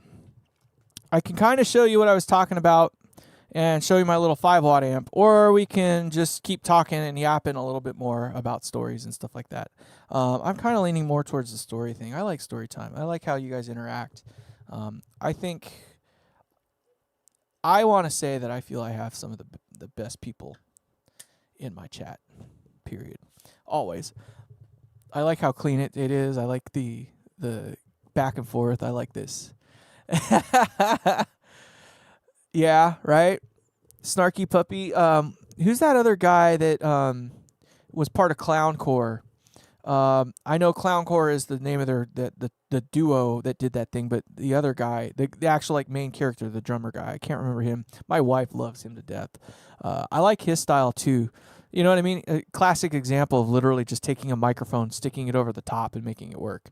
Like that's how all their stuff was recorded, was just sticking a mic in a space and going. And it works, stick a t-shirt over a snare and freaking do the syncopation and all the stuff that they do. And if you got the style, it works. Very jazzy. Gosh, I wish I could remember his name now. But I can't do Fish. Yeah. Long and repetitive. Oh, you're talking about Fish or seems like yeah. Well, because they're a jam band. They're kind of like I want to say Fish is kind of like the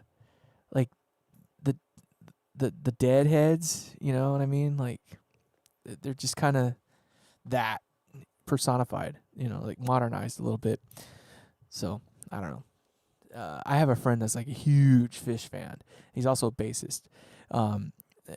There's just something about it. I mean, there's some musicianship there for sure, but it's just hard for everybody to kind of get along with it because it is kind of jam bandy.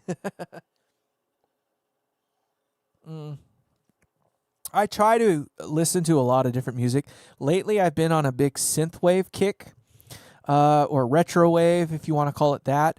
More or less, it's music that's modern, that is purposely meant to emulate and sound kind of like 1980s era, like sound. What would you call it? Like movie soundtracks, right? Or video games and stuff like that. So think like oh gosh, Tron, Blade Runner, Killer Clowns from Outer Space, that kind of stuff, like the backing tracks that they would have for that kind of stuff. I love synthwave, like retrowave, the Midnight, Gunship. There's all kinds of them. So I have them on my rotation quite a bit these days. Who else is in that playlist? I'm trying to go through, and Teal is kind of in that mix a little bit. Brother Tiger. I've been listening to a little bit of Brother Tiger lately. Brother Tiger is more down tempo than retrowave, but they what does he do that's kind of like his thing? Like, I think he got famous for doing like Tears for Fears covers, actually. So I don't know. I'm into that kind of. I call it the don't kill people music. Like, it's hard to be mad and angry at anybody when you're listening to something that's just down tempo and just like, you want to melt into the earth a little bit. So it just kind of helps keep me cool. Because if I was listening to freaking, Sodom or something like that, or, Pentagram, or whatever, you name it. If I was listening to that while I was at work all day, I'd want to, the first guy that comes in is like, hey, man, like my phone doesn't make phone calls like when I'm out in the middle of the field. It's like there's no cell reception or something.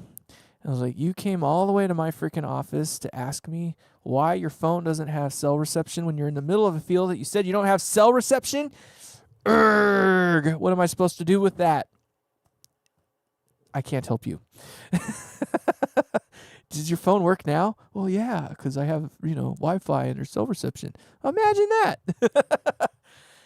Believe it or not, I get those kind of quandaries throughout the day. Literal silly things like, hey, my phone doesn't work when I'm out in this area that's known for not having any, cell reception.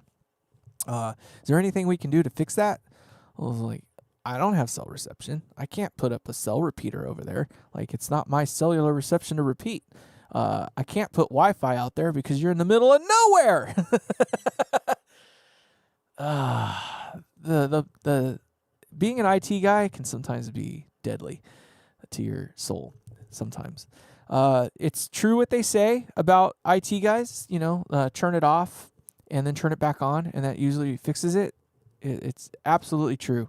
I don't know why. I don't know how, but it just works out that way, where you turn it off and then you turn it back on and it magically works again.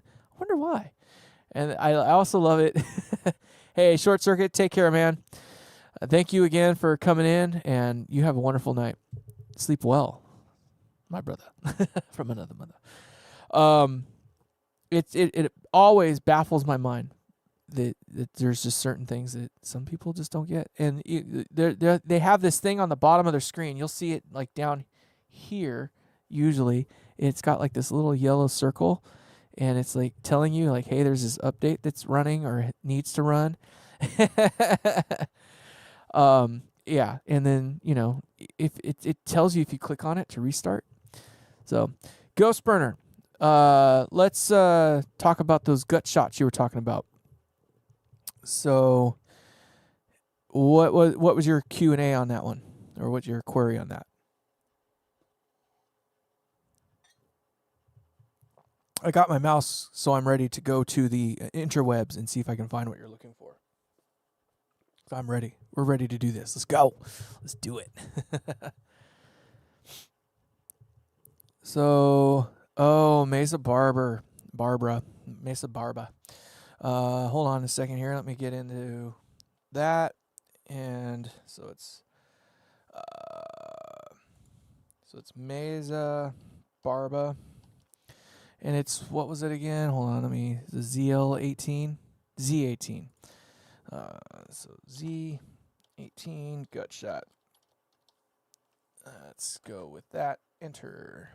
So let's go to images. Sorry if I don't. Well, from my initial thoughts here, it doesn't look bad. Open image in new tab. Let's see if it's actually full size. It is. Okay. So, actually very good, to be honest. Much better than some others out there. So let's talk about some of the things I dislike. IC, those caps that they're using there, for some of the stuff, those IC caps are piles of dog doo-doo. I wouldn't be using those. But they use, it looks like F&T for the actual power supply. That's great. Nothing wrong there. I don't like the switches that they're using for the power and standby. I'm not a fan of standby anyway, but they should be breaking, considering where they're from, okay? You can't see what I'm seeing, so let's make it so you can maybe. Hold on, let me get over here. We're going to go desktop. Okay, so now you can actually see what I'm seeing. So these switches here, they should be double pull, or single throw, right? So it should have 4 connections on it, not just 2. They are from Italy, if I'm not mistaken, so they're part of the EU. And my understanding is they're supposed to break the line and the neutral. That is a thing, not the thing, but it's just one of those things that bothers me. I don't like that switch. But as far as everything else goes, it looks pretty solid. I wish I could tell. They did this wrong right here. So we're looking at the fuse switch here from the mains. So they're coming in from the mains. The brown is the line. That's the hot. This is the hot. And it's coming in through the sleeve first. It should be coming in through the tip. So it should be going, this connection should be going to here, and then this one should flip to there. The reason is that you want it to be that, so let's imagine that you blew a fuse. For whatever reason, you blew a fuse, right? And you left the amp plugged in. You shouldn't do that, but let's say you left the amp plugged in. Get out of there. Right? Well, that means there's no connection between here and the tip of the fuse that's sticking out over here, right? So when you undo the cap, when you undo this cap here and pull it out, the fuse is going to come with it, which means that the hot part, all the parts where all the angry pixies are at, is down here, which means that you can't get your grimy ass fingers in there, right? You shouldn't be able to unless you do something stupid. Now, that one stupid thing that you could do is to take the fuse and not replace it back in the cap and then push it in. The stupid thing you could do is leave it plugged in and then push the fuse in with your fingers, which then means that you'd be touching and have an actual connection to the angry pixies that are in there. Whereas if you can imagine the shield, the part that's up here underneath the cap, you can actually get your grimy fingers in there, which means that you could touch that while it's hot, which is not good, because when the fuse isn't in there, you're not supposed to be able to do something that should get you, shocked, unless you're doing something really, really dumb. Now, the way that these fuses are done up is that when you undo this cap and you pull it out, the fuse will come with it, which means that when you put the fuse back in to the cap and then screw it in, you have no way of possibly touching this tip here, which is supposed to have all the angry pixies on it. So that is the correct way to do it. They did not do it that way. That is another thing. I do like the turret board thing that they're doing here. That's cool. Let's see here. I need to minimize, apparently. I don't have any problems with all the other stuff, with the exception of all of these. So these guys right here, those are metal oxide. Those are not metal film, to the best of my knowledge. Now, maybe that was his idea, was to use these green metal oxides. I'm not saying it's better or worse. It might be fine. I don't use metal oxide. These are power resistors. They're lightweight. Excuse me. These lightweight ones like this, these green ones here like that, are meant to be lightweight, power resistors. So they're ceramic coated and they're made out of that's metal oxide. So it's a little bit different than, whatever. And then they went and used these carbon films here for the plate resistors. So they used the absolute worst resistor you could possibly use in the spot where it matters the most, which is in the plates. So carbon, is it carbon film or carbon composition? Trying to remember now. I'm pretty sure it's carbon comp. It's this style here. So they're the noisiest of all the resistors, right? Where this is at, it doesn't matter that much. It's in the phase inverter. So the noise is kind of moot at that point, but it's a thing. It's just a thing. Again, they used one here. It looks like they're using a parallel triode on the front end there. It looks like they're crisscrossing a few things. So this is kind of similar to what I do.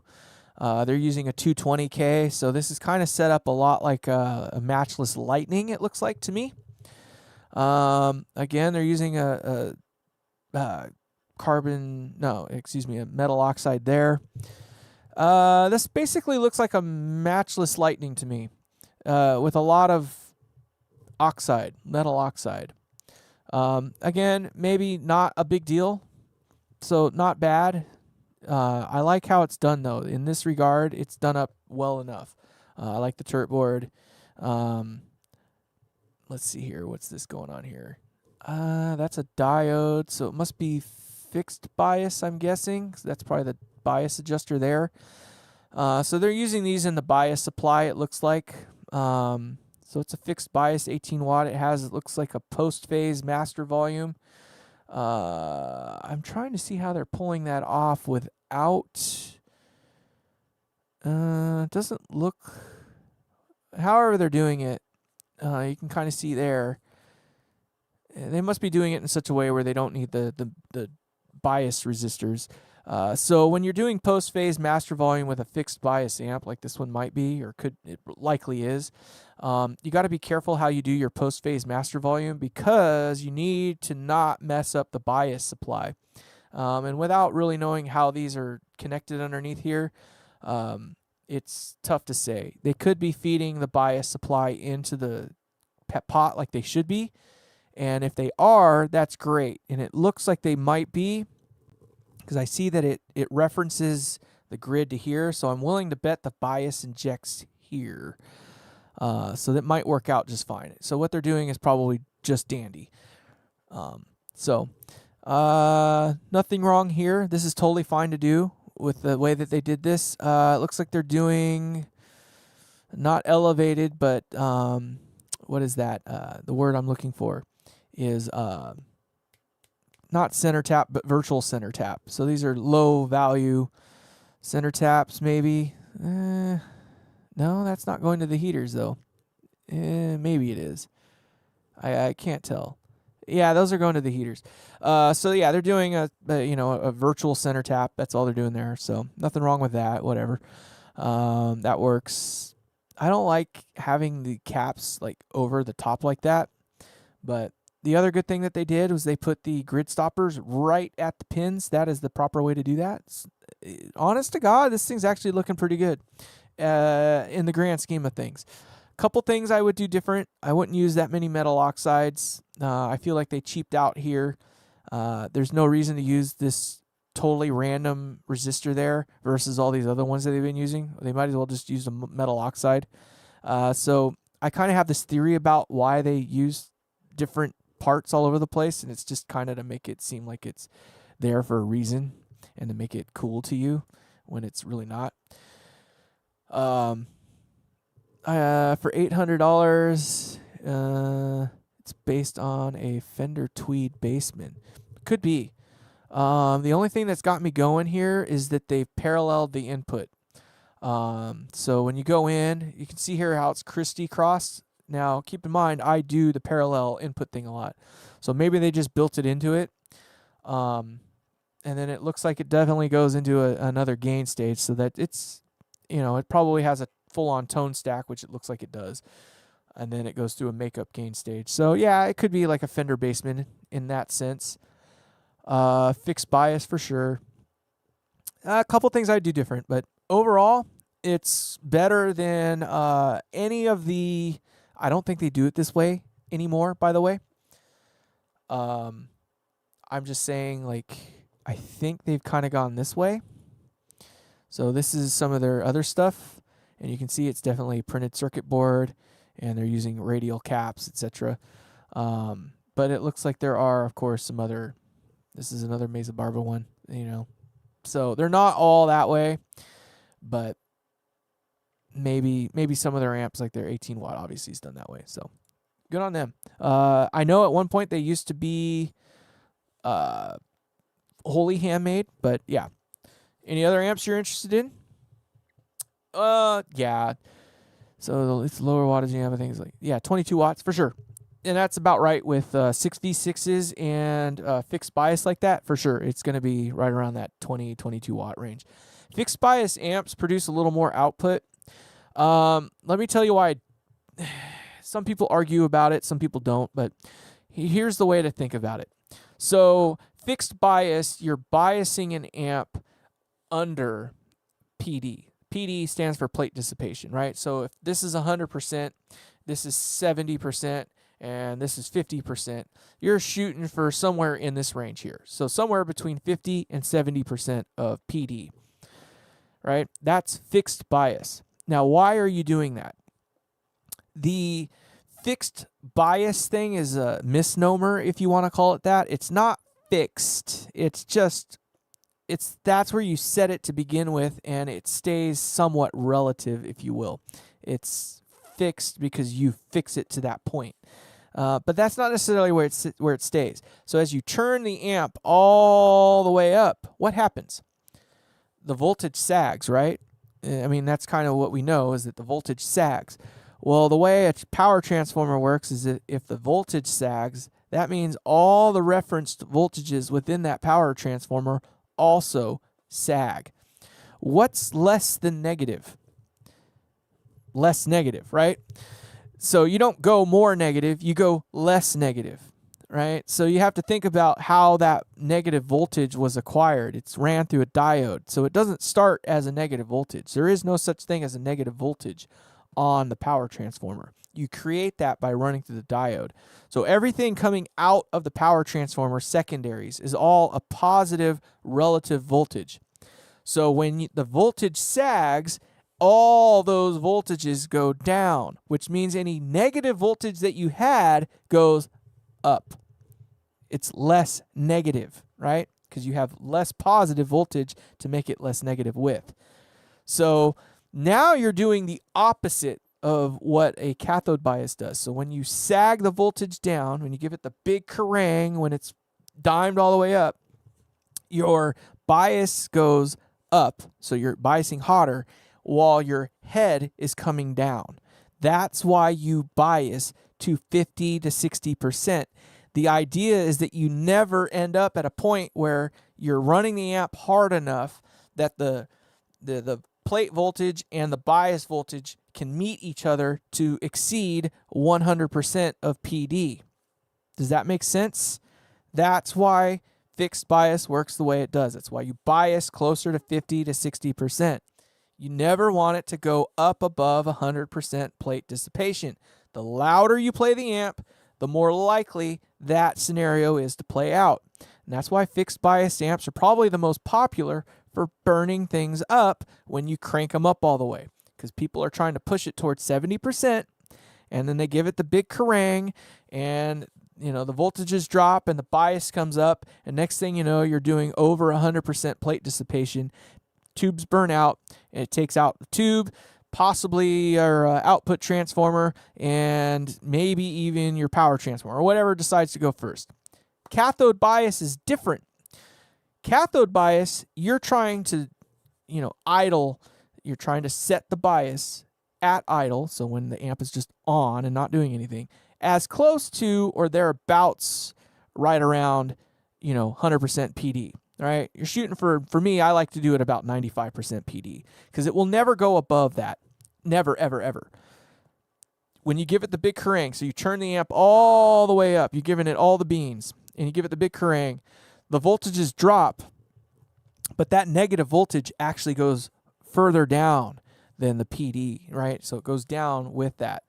And you actually get into class B. So the bias goes down more so than your plate voltage drops, which means that you're actually coming away from that 95% of bias. You're going towards 50% or less in some instances, depending on how loud you're playing, right?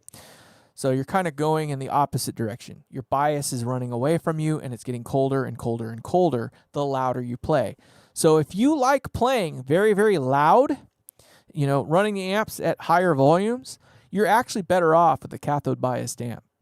Right? If you like playing into load boxes so you can get output section distortion, you're probably better off with a cathode biased amp. Now, how could we relate that in terms of like compression or anti-compression, or what? Not anti-compression, but I guess it would be called expansion. So with fixed bias, you can kind of think of it as compression, right? Because what you're doing is you're taking your floor and moving it up, and your ceiling and moving it down. You're decreasing your dynamic range as you play louder and louder, right? Because everything's starting to squeeze in on itself. It's coming in together this way. Whereas with cathode bias, you're kind of doing this thing here where it shrinks down. Everything shrinks down, but this is going down pretty much relative or more than, right? So one is working like an expander, while the other one's working like a compressor. So with fixed bias amps, you actually have a form of compression. It's tightening things up, right? It's reducing your headroom, literally. Whereas the other way, it's trying to expand things. So at quieter levels, when you're playing quieter, everything is as loud as it can possibly be. The amp is as open as it can possibly be. So I'm glad. So this is good, right? So you could think of it like a ball, right? And how big that ball is. So if cathode bias is biased all the way up when there's no sound, right? You're not playing anything. That ball is all the way up. The balloon is as big as it can get. That means anything that you put in is wide open, right? It's going to come in and out. And then as you get louder, that ball will shrink a little bit, right? It kind of collapses in on itself. But for quiet playing, it's a open surface. Whereas with, I guess I kind of didn't really explain it properly because it's going the opposite direction. But with fixed bias, the ball starts really small and then it expands out. But actually what's happening is that your signal starts small and then it just gets compressed down, right? So I didn't really give it much thought into how that works. But that is the way to kind of think about it, is that fixed bias, it compresses, whereas cathode bias kind of does a form of expansion, if you will, but it works in reverse. So the louder you play with cathode bias, the further, the more closer to fixed bias the amp runs itself. It tries to compress a little bit, if you will, in that regard. But at lower levels or moderate levels, it's actually working like an expander where it's opening things up.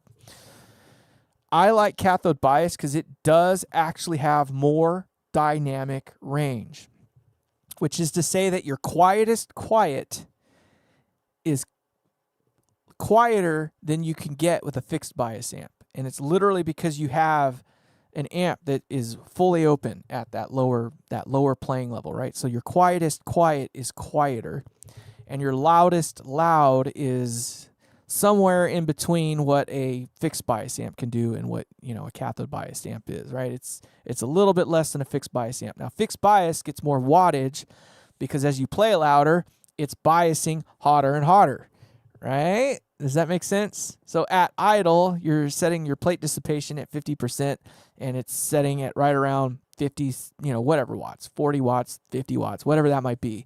But as you play louder and louder, it's increasing the bias, which is opening it up more and more, but it's acting like a compressor, but you're getting to that limit, and it will, eventually you'll get to a point where you burn things up. Sure, let's see your rat's nest. Do you got a page to go to for that?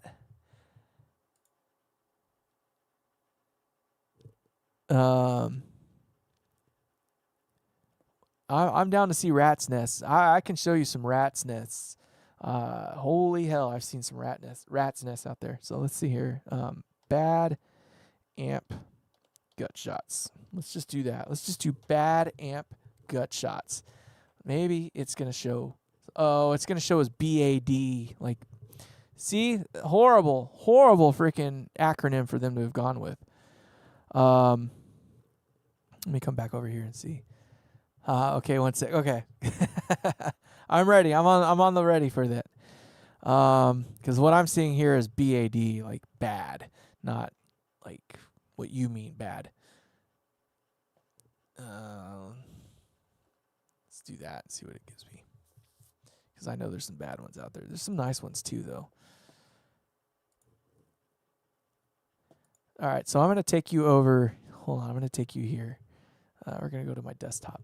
So this is kind of like matchless style here. This is a Harry Joyce is what they're saying. I don't know if it actually is or not, but you know, everybody kind of associates this to clean or beautiful wiring, which it kind of is in a sense. Let's go ahead and open it up a little bit more. But it kind of is and it kind of isn't. It's because of everything that you can't see underneath there that makes it so clean. So everything coming out, it looks all pretty and nice and stuff like that. But underneath here, somewhere or another, there's got to be a wire that goes from here to some other point in this amp, right? That means there's a lot of crossing and this, that, and the other. The only thing is you can't see it because it's under this board. So don't be fooled by that. There are some inherent issues with how Matchless and Hiwatt does kind of some of their builds like that. Just as a gotcha, if you want. So that's just one example. What is this one? This guy did a nice job. This is pretty clean, but same, right? This is a Reeves. So Reeves does good work too, but it's kind of, you know, I like how he came off the front side here, so you can actually see where these wires are originating from. I wouldn't mind doing it this way. This is pretty decent. You can see he's also got some interstage stuff here, but still at some point or another, you have to imagine your HT, so your high tension. So that's all the noise, right? So it's coming in here and it's going over to here. Well, this wire has to go back across this board somewhere, right? It probably doesn't go here. Maybe it goes there. Maybe it goes there. Wherever it goes, but it's got to get back over to this side here to get to there, right? Right? It's coming in and it's going over there, which means that somewhere along the line, there is at least one or more B+ lines that are crossing at least a couple or more of these resistors and capacitors, and it's underneath the board. You just can't see it. That's all. The only reason that's bad is because it's all about proximity, right? So if this has another HT line that's going over to this one here or something like that, somewhere or another, it's got to cross all this other stuff. I have a rule where I try to make it so that the HT never crosses the middle of my board. Now, I use slightly wider boards, so that gives me a little more playroom, right? But I try to make it so that nothing from the high tension, the noisiest side of the line, reaches the midway point of my board, which makes it so that all the other stuff, all the ground and all the stuff that's current carrying, stays on the other side, on its own side of the board. And by doing so, I reduce the amount of crossing that goes on, and therefore reduce the amount of induced noise. Now, if you're into, man, it's not a big picture. Darn it. I was hoping that would be a big one. So this is BC amps right there. Killer stuff. This is all hand-wired crap. Let me see if I can find another one. Maybe this is a big one. It's big enough. Let's open this one up. So this guy does some crazy shit. Like, this is all literal point to point with some mild like wiring in, but you can see everything's at right angles, yada yada, tight, clean, and this, that, and the other. Now, it's not perfect. This isn't the way I would do it, but this is how I would do it. The thing I don't like is see how he's got this group of, this network of caps and other shit zip tied together. That is ungood. Resistors are meant to be current resistors. They don't resist voltage, they resist current. That's the way you got to think of it. So what that literally means is that resistors are producing heat, right? Because they're shelving off voltage, right? They're shelving voltage away or shunting voltage away. So they're generating nothing but heat. And now you're taking something that's sensitive to heat, a capacitor, and zip tying it next to it. So stuff like that doesn't, suit me very well. I don't like that kind of stuff. But that's really clean. I like that. That's pretty. I wouldn't mind having an amp that, or a pedal that looked like this. It looks clean from here, obviously, because he's using, all this stuff, but it's printed circuit board still. When it comes down to it, it's still printed circuit board. But talk about neat and clean. I like that. That's attention to detail that I do appreciate and do like. So here's another guy that does something. But let's find some messy stuff. Ooh, that's kind of cool. That's another Discover 7. I like that. That's good. That's good stuff. Good stuff, Ming. But I know there's some ugly shit out there. So let's see if we can find the ugly stuff. There's a rat's nest. For as simple of an amp as this is very, very messy, and that's not going to get any bigger. But let's see if we can. Yeah, it's pretty messy. So at this point here, you might as well have just gone with tag strip, because this is, there's not much going on in between each of these connections. This is messy. This is not how I would do things. I would have just gone point to point and been done with it, or put a tag strip in the middle or something like that, because that's bullshit. Somewhere years ago, I came across a JCM 800 build that was just absolutely atrocious. But here's, excuse me, here's a Dr. Z build. I'll rip him apart a little bit. It's not that bad. Dr. Z is kind of, I'm going to say it right now, still the best of the boutique that you can possibly get, that's still realistically boutique, right? It's not the best. It's not the worst. Far from the worst. But he's still doing it this way to this day. He hasn't gone the way of the Dodo Bird and hooked up with BAD, Boutique Amps Distribution.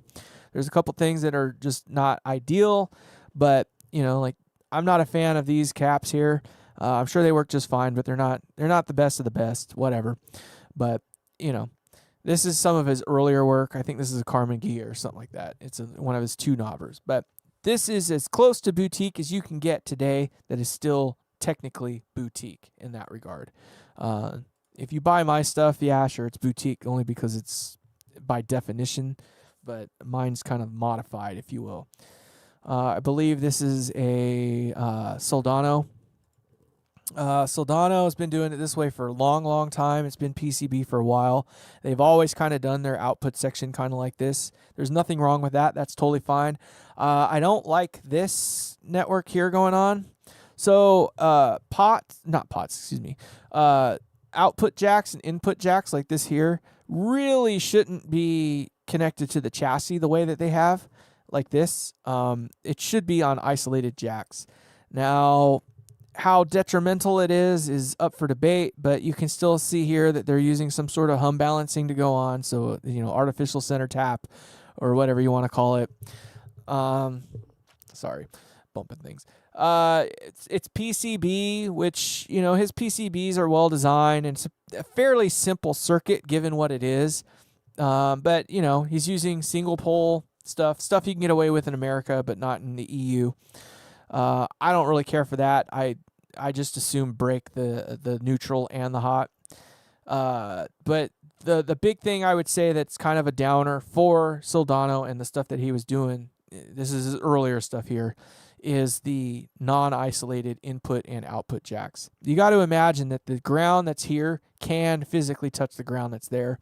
And it looks like he's using a ground bus across the pots there. That's a huge no-no. Don't do that. That's just lazy crap right there.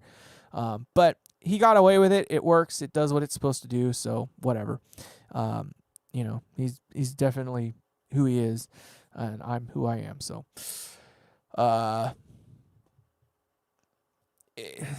when it comes down to the brass tacks, there's always a better way to do it. But what's best doesn't necessarily always add up, right? Let's see what this one's going to look like. It looks a little fuzzy to be. Yeah, I kind of thought so. That's not very clean. They did a good job on the heaters. I'm just trying to give you like examples of, so I like the Soldano sound. I think it's cool, but it's I don't know. It's not for everybody. And his stuff was always kind of pricey. Okay, type in modded JCM 82203. First image that you see. Well, let's see, because, Google's funny. So let's just see here. Modded JCM 2203. Yeah. It's not that one, is it? I don't think it's that one, but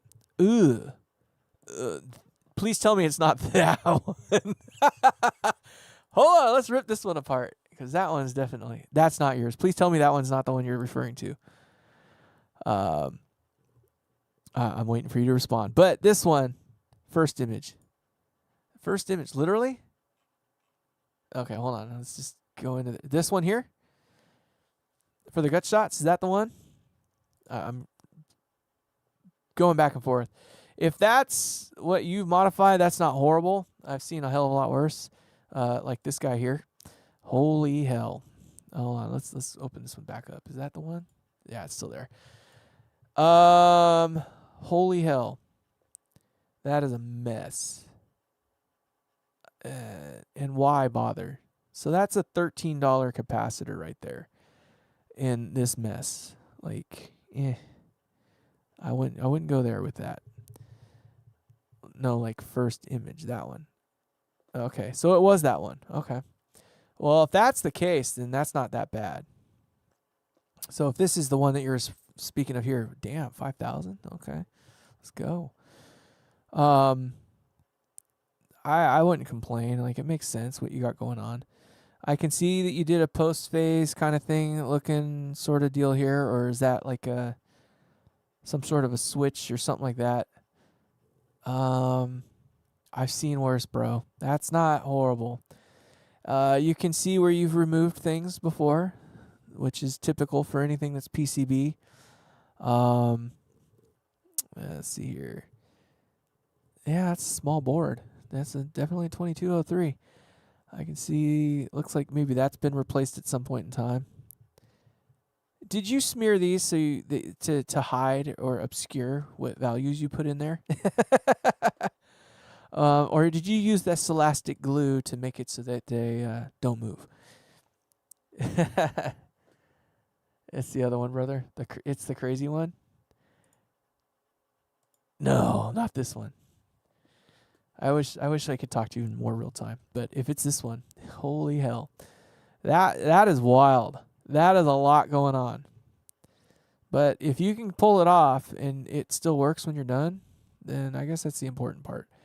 That is a lot going on in there, though. Holy hell. That is definitely modified. And it works? No problems? Oh, shit. Hey, man. Good for you, though. I mean, if it works, you got through it. That's the only thing that matters, really. It's messy just in terms that it's messy, right? I don't like using the pots for grounding. That's always been a Marshall thing. You can see the whole thing going all the way through. Like, that's just a no-no. I say it's lazy because it is just technically lazy. Pots are not meant to be a ground plane. It's a way to do it and make it so you only have to run one wire across for a ground point. But you can kind of see here where you've got at least two different ground points that come in. But the whole chassis is now grounded, right? So that's like one of those things where you can come into ground loops and stuff like that. And then when you start coupling that, obviously Marshall isn't known for using non-isolated jacks. So they always have used kind of these cliff jacks that are isolated from the chassis. That's fine. So that's probably part of why they can get away with it and not have too many issues. Looks like you got that wire a little hot there with that diode. So it looks like you got some Jose kind of stuff going on, or is that channel switching? I don't know much about the Jose mod, stuff like that, but yeah, you threw the kitchen sink at this guy, didn't you? You like everything's in this guy. Looks like you got some relay action. Okay, so yeah, you definitely got some channel switching. Okay. So that must be for the channel switching there then. Damn, bro. You were busy. That's a fact. Okay. And no noise issues, no like buzzing and all that other fun stuff. I mean, if you can get it without any kind of hum and buzz and all that jazz, then it doesn't matter what it really looks like. It's just got to work at that point.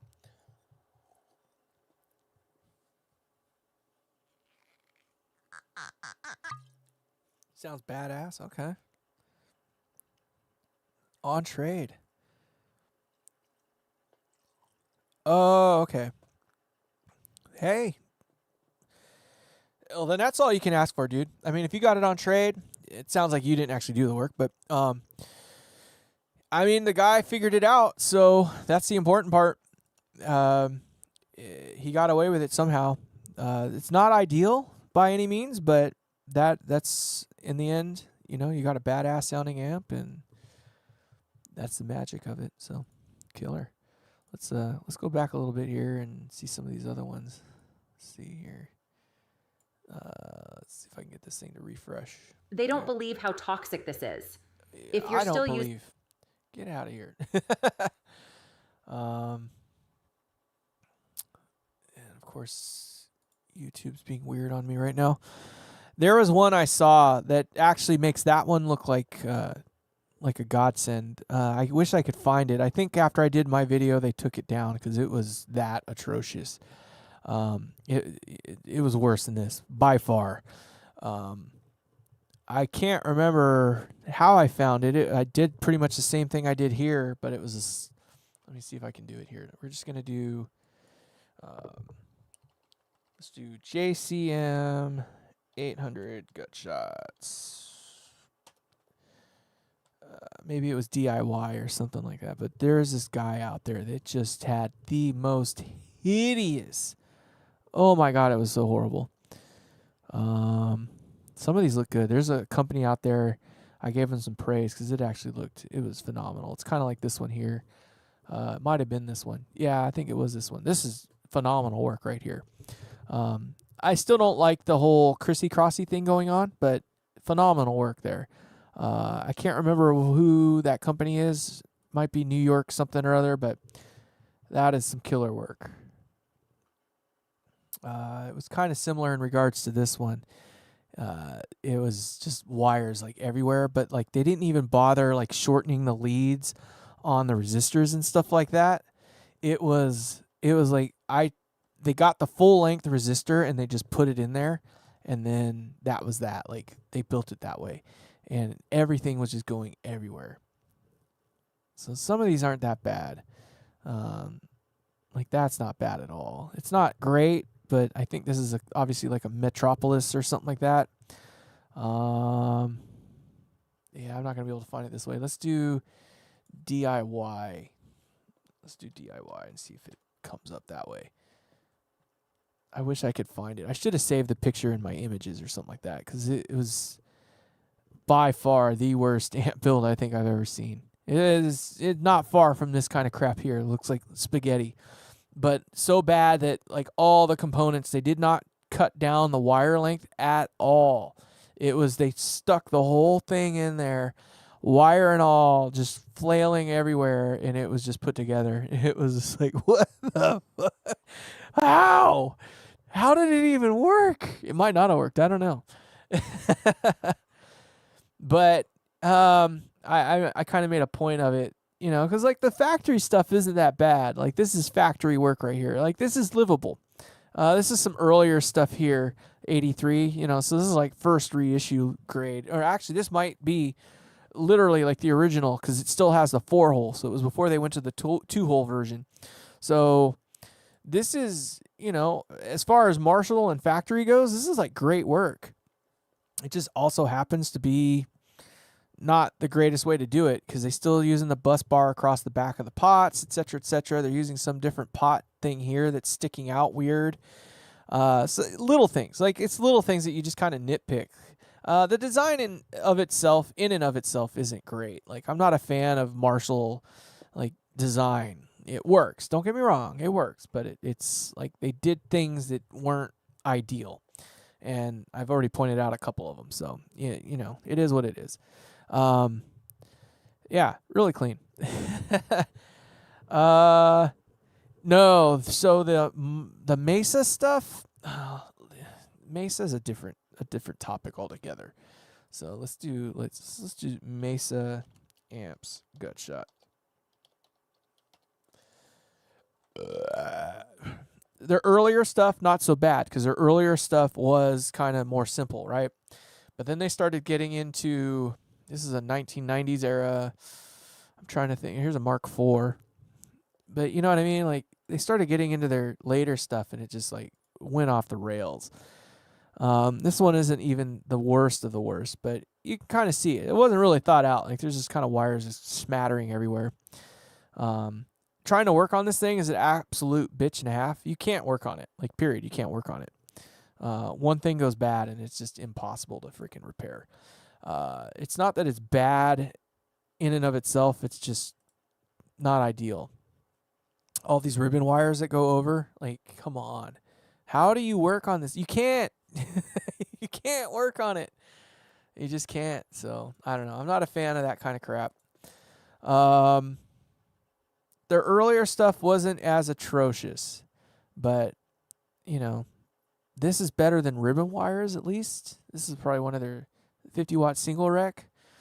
I think this is some of their newer stuff here. But I don't know. I'm trying to think of the one like the Road King or the Dual Rec is definitely freaking a mess. Maybe it's this one here. Yeah, there's at least 2 layers of freaking PCB going on in this thing. They got a thing here across the front. Like, you cannot work on this guy. Like, you cannot work on it. This is the Mini even. So, like, something goes wrong in this thing, you're done. Like, this it's a pile of trash, and it's meant to be a pile of trash. You cannot work on it again. Like, poor Randy. Like, I love him. He's a cool cat. I don't think he deserved some of the crap that he got, especially his treatment when he went to, when they got bought out by Gibson or whatever you want to call it. But, like, some of that treatment that he got was bad, but some of his stuff that he had coming. And it's just because of some of the impossibilities to work on some of this crap. This is a JCA, it looks like to me. Maybe not. I don't know. No, it's too clean to be JCA. I don't know what the fuck that is. It's something. Dumble style. Well, that says it all kind of whatever. I don't know. It's not that they're all bad. Road King, yeah. Funny things. Yeah. The Road King is the coolest of all cool amps. Don't get me wrong. Like, it does some cool stuff. I mean, it's got, 2 or 3 effects loop in there. The Dual Rec even has all that kind of crap going on. I think it's got at least 2 effects loops, if I'm not mistaken. Let's see. Fuck you and your freaking lying ass image sizes.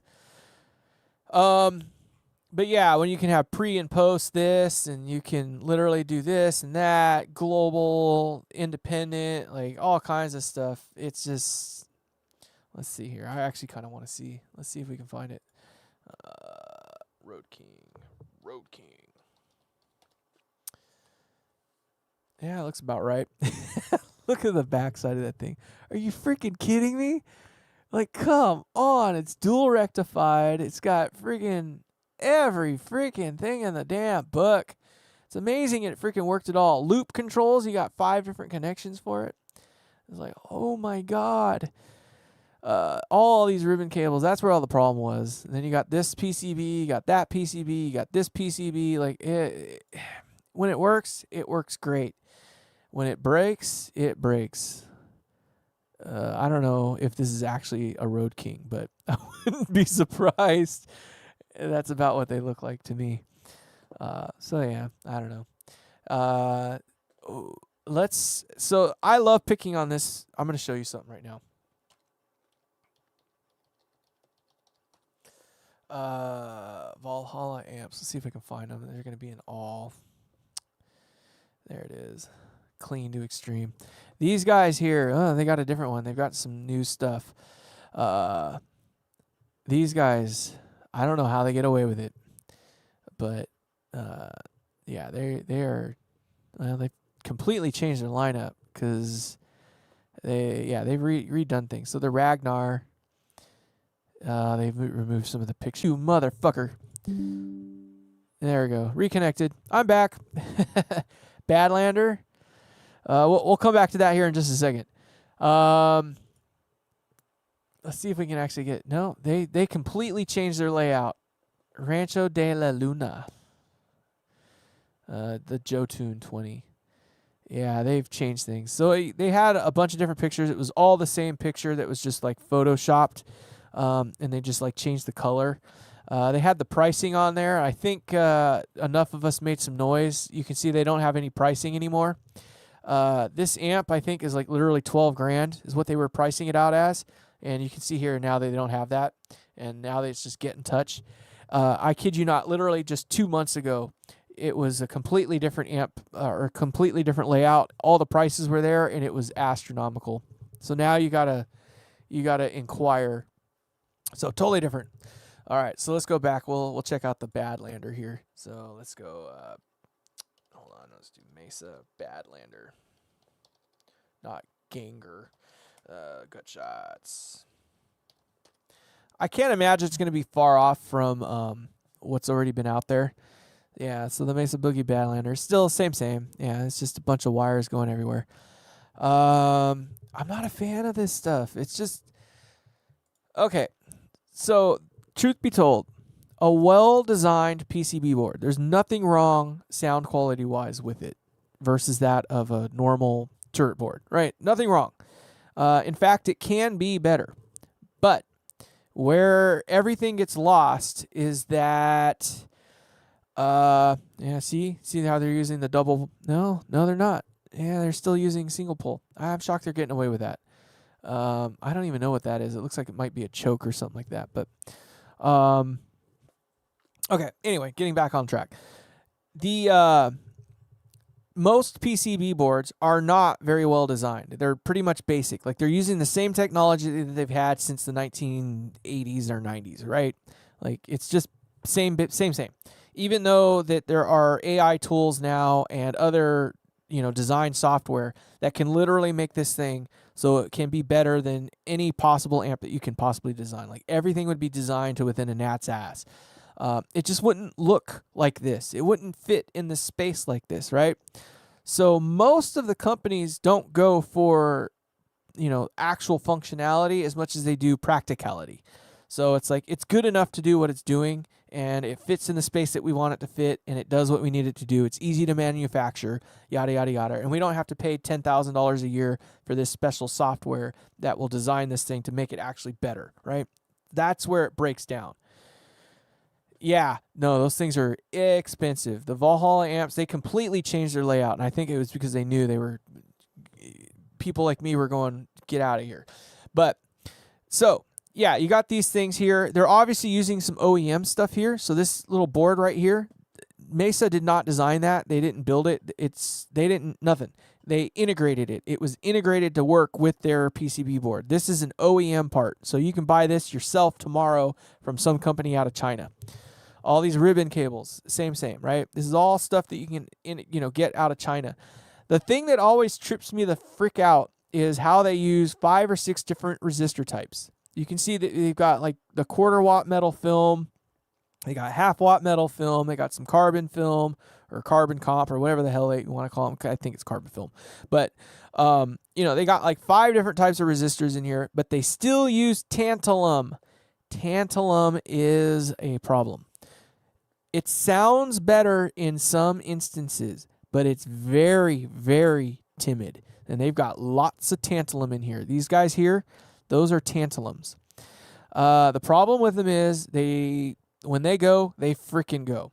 And it causes all kinds of problems. They're not very reliable in that regard, especially when used in amps and especially used in some of the spots in which they are used here.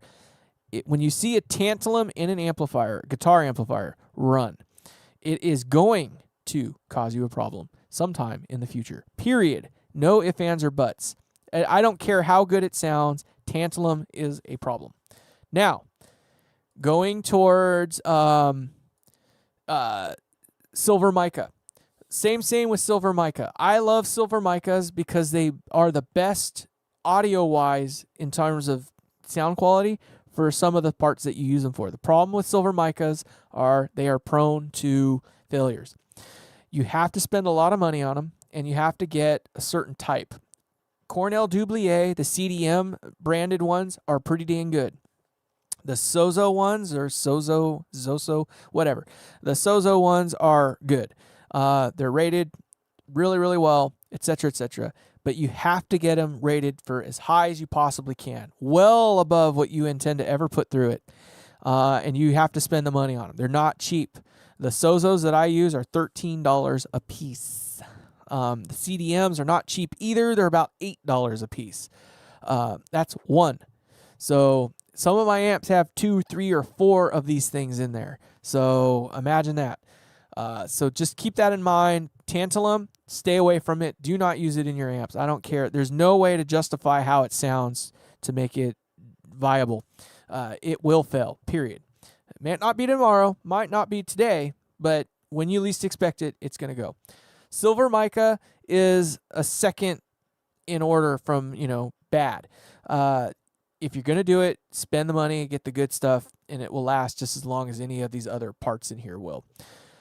Now, I'm not a fan of orange drops. Some people are. There's nothing wrong with them. They're just, to me, they're big, they're bulky, and they're too expensive, and I find no value in their quality sound. Sorry, I got the burpees right now. My apologies. But there's like no value in their sound quality, I find, that makes them worth giving up the real estate and dealing with them, period. I think they're just a little too pricey for what they are. And they're just huge. They're freaking huge. And that's really, I don't know.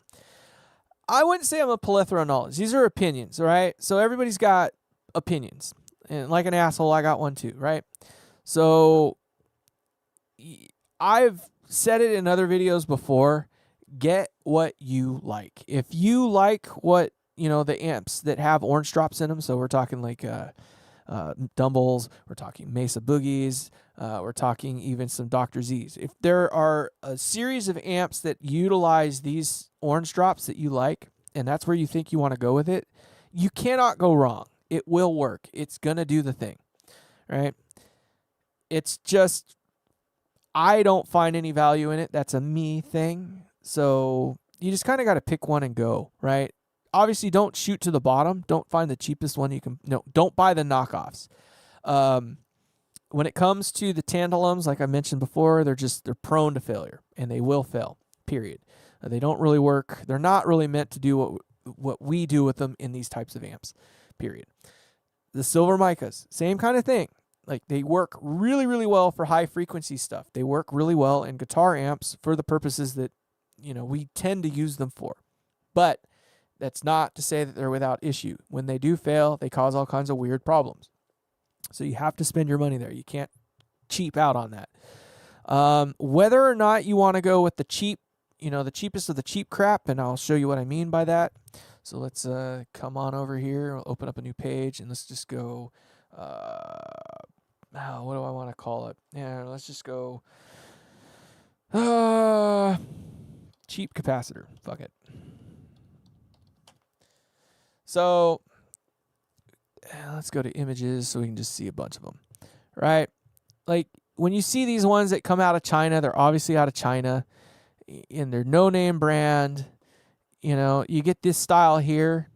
Lord knows what it is. Like, this might be Mojo Tone. No, Spirit. I don't know who the frick Spirit is. They might be good. We don't know. I don't know. SMT doesn't count. We're not worried about them right now.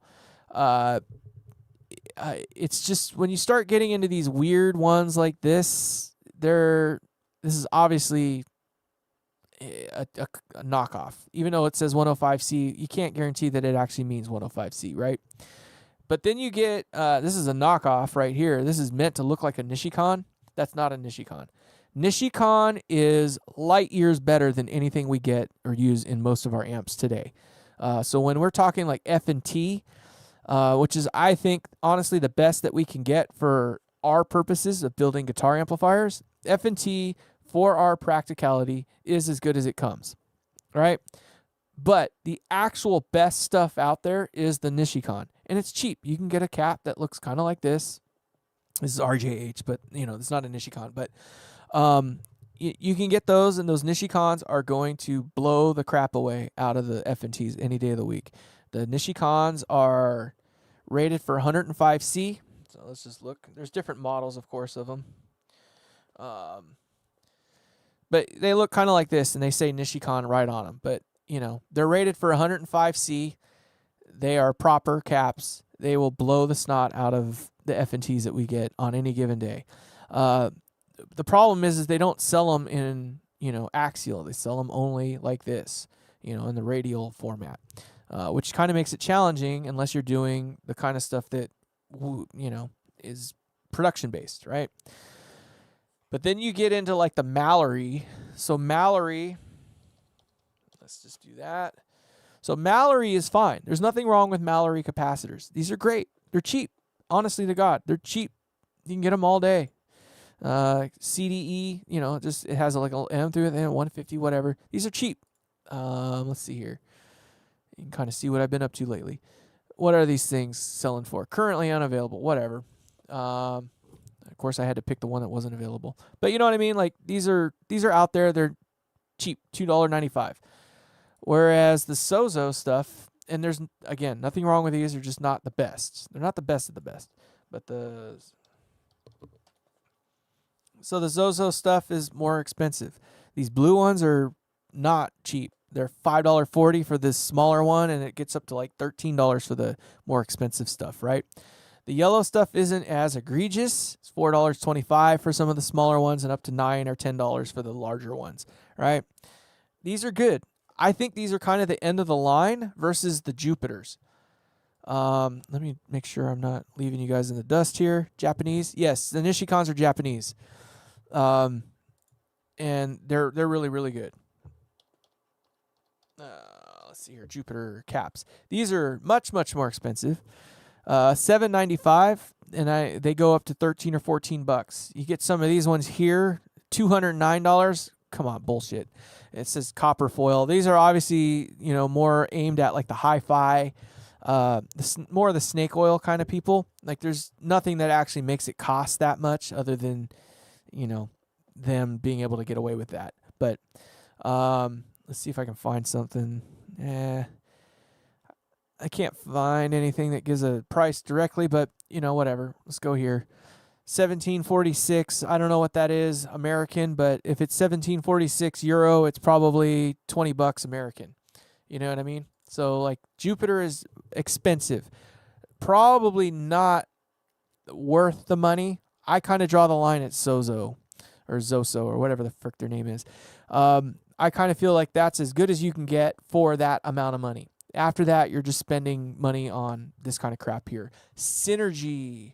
Let's look up Synergy. I don't know much about the whole Synergy kind of thing that's going on. I think they're made by Vishay or something like that. But Synergy caps you've seen them before in some of the like the Morgans. You've seen them in different amps. I think they're probably part of the whole Jupiter line. They might even be Vishay made. I have built an amp using these Vishays. There's nothing wrong with them. They're great. They work just as well as any other out there, but they are cheaper. A little more cheaper than I'd care for them to be, but let's see what these are running for price-wise. $10 for a .022. So they're a little more expensive than average, right? And this is the Royal Mustard. I want to say these are kind of right in there with the Jupiter. You're paying for that name that says Synergy on the side. There's all kinds of just different whatever. But these Vishays, honestly, it's a good middle of the road. I would say that Mallory and the Vishays are just fine. If you're going to build an amp and it's your first time and you don't want to spend uber amounts of money, getting the Synergy branded, or not Synergy, excuse me, the Vishay and the Mallory branded stuff is not going to hurt you. You're not going to die. You're going to be just fine. Let's go to, let's see, do I have it on there? No, I don't have that on my thing. Let's go to my favorite place. You can see I'm there quite often. Antique Electronic Supply. Let's go to their capacitors and let's look up, it doesn't even show the cheap shit, but here we go. Here's the basic basic stuff. I built an amp using these things right here. These MET, they're cheap, 60 cents a piece. What's wrong with these? Nothing. They sound just fine, to be honest. Are they as good as the Zosos? Maybe not. They're close enough that you can't really, make a super duper comparison. It's not going to be night and day. Yeah, they're different, but the problem is that you can look these up and you're going to see right away that these are 60 cents. And if I'm trying to sell you an amp for $1,000 or more, you're going to look at that and yeah, son of a freaking, you name it.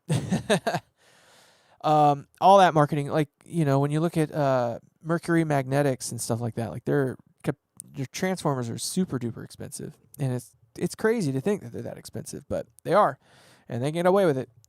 But there's nothing wrong with these inherently. It's just when somebody goes to the page and they're looking at it and they go like, oh, 60 cents. And then they go to Jupiter and they're like, oh, the Jupiters are $10 plus. They're obviously going to go, oh, you sold me a $3,000 amplifier and it's loaded with this stuff. That's what Valhalla is doing. Valhalla is taking something that's got Vishays, which are, a couple bucks a piece, or the Mallories, which are, again, are a couple bucks a piece. Let's actually look those up. Let's go back one here. And since we're here, we can do it. Mallory, $1.25. $3.65 for their bigger stuff, right? Or their oddball crap, but $1.35, right? Let's go back one. What's the other one that I was mentioning? Not Mallory, it's the Vishay. The Vishay. Again, Vishay is pretty inexpensive, $1.50, $2, right? The orange drops. Let's just go ahead and look at the orange drops because those are one of those weird ones. So some of them are 95 cents. Some of them are $1.12. Some of them are $1.25. I don't know why. I think these are the cheap ones. I don't think those are actually the real ones. The 716 series, I think, is the one that people tend to avoid. I can't remember what the other. I'm not a big orange drop fan, so I don't know. But some of them are $4.49.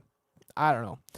I'm not a fan of orange drop, so I don't really pay much attention to that market. But as you can tell, they're not all that expensive, realistically speaking. They're pretty cheap or affordable, if you want to call it that. They just recently got Jupiter here, and you can just kind of see $5 on the low end, and Lord knows where it goes from there. $27.99 for 100 UF 500 volt. That's not horrible, but $30. Whereas a similar one from Zoso isn't going to be quite that expensive, right? I don't think they actually make one that's that high, but let's see here. Do they? I don't know. They don't.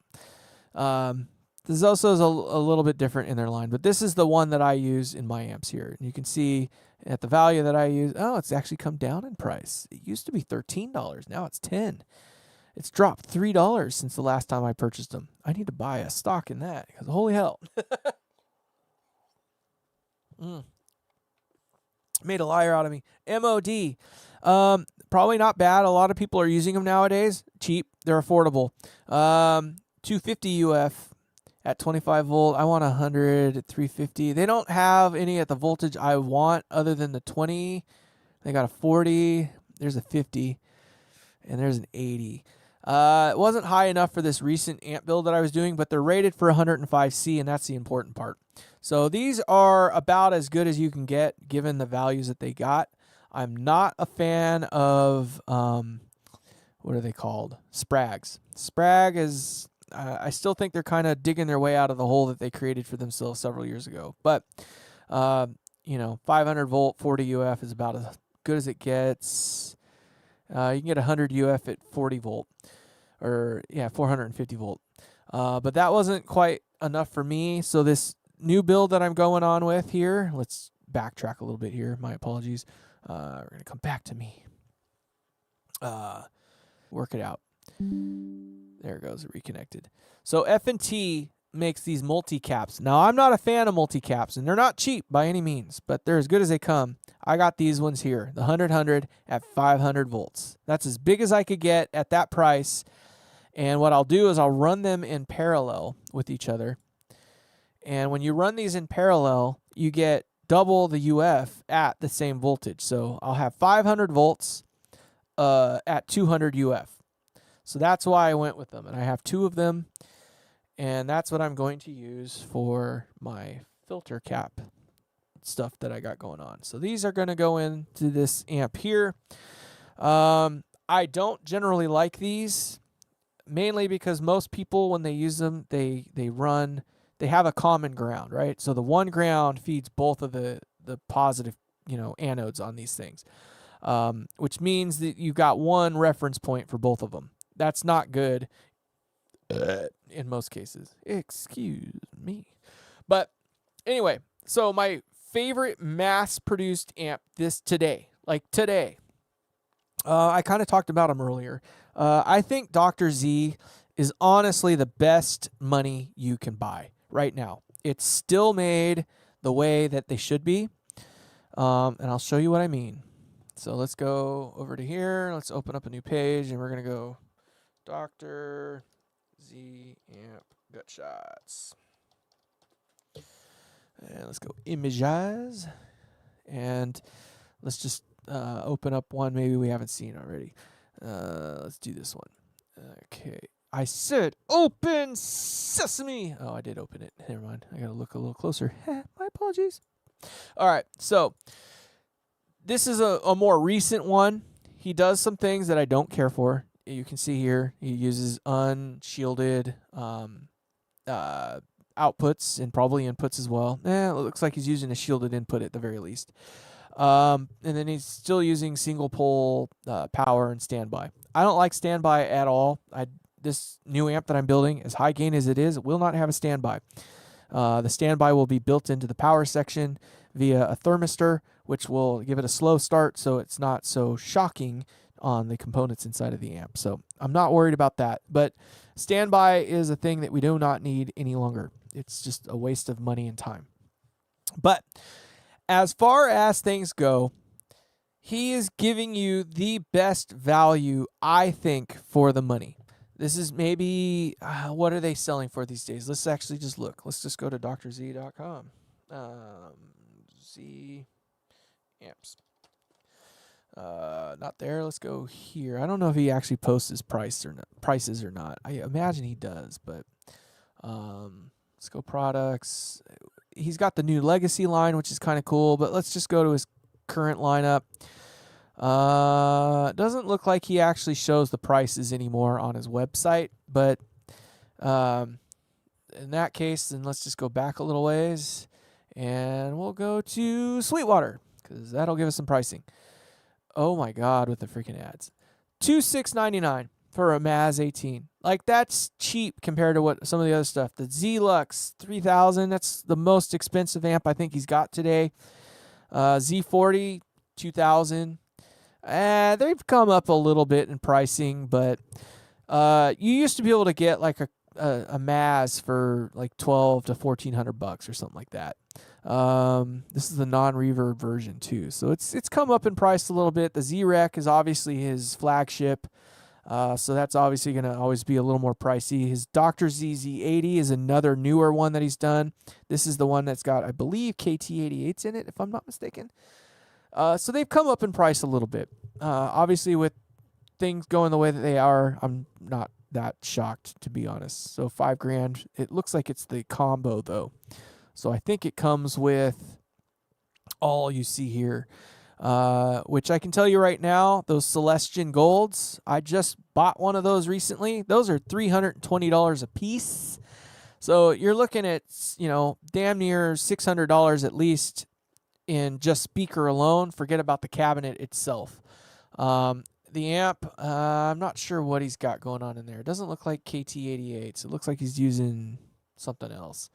I don't know. Maybe it's 6v6s or something like that. But I don't know much about the Z80, to be honest. But it's 80 watts, EL34s. Okay, whatever. I thought he had a KT88 based amp, but whatever. 5,000. It's another one of those deals. Better, I think, than any other one out there. Ooh, you're going to love that 10-inch Alnico Gold. I tell you right now. Do it. Do it. Put it in a cab. Get it done. Right? Like, the 10-inch I think is where it's at. I was talking earlier in the show, which nobody's in right now, but whatever. Screw those guys. It's you and me, Ghost Boner. You got to do it, dude. I think 10-inch is where it's at, to be honest. It's just a really hard sell for most guitarists. They all, they're going to resort to 12-inch 9 times out of 10. So versus, let's say, Morgan. I'm not a fan of Morgan. They have gone the way of the dodo bird.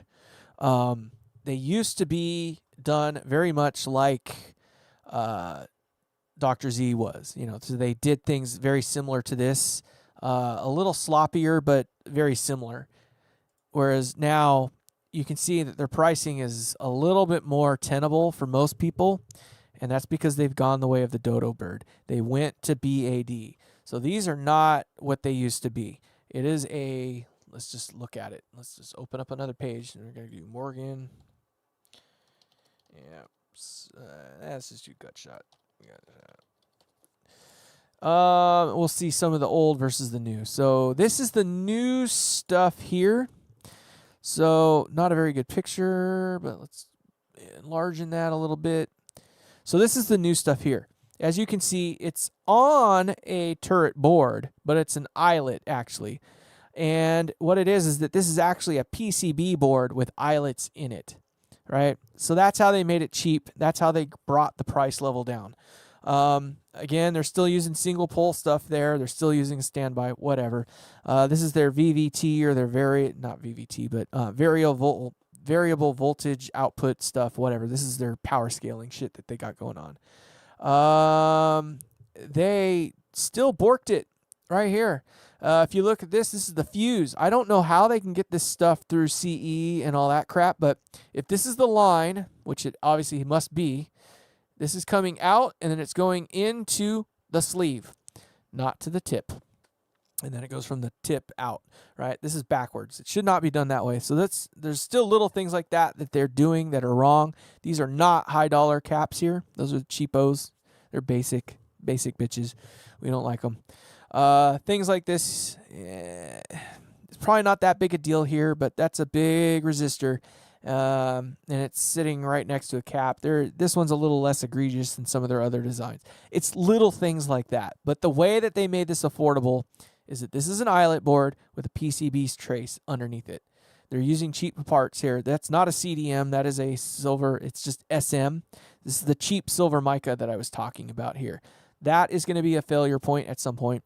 They're not using isolated input or output jacks, whatever those might be. Those are outputs.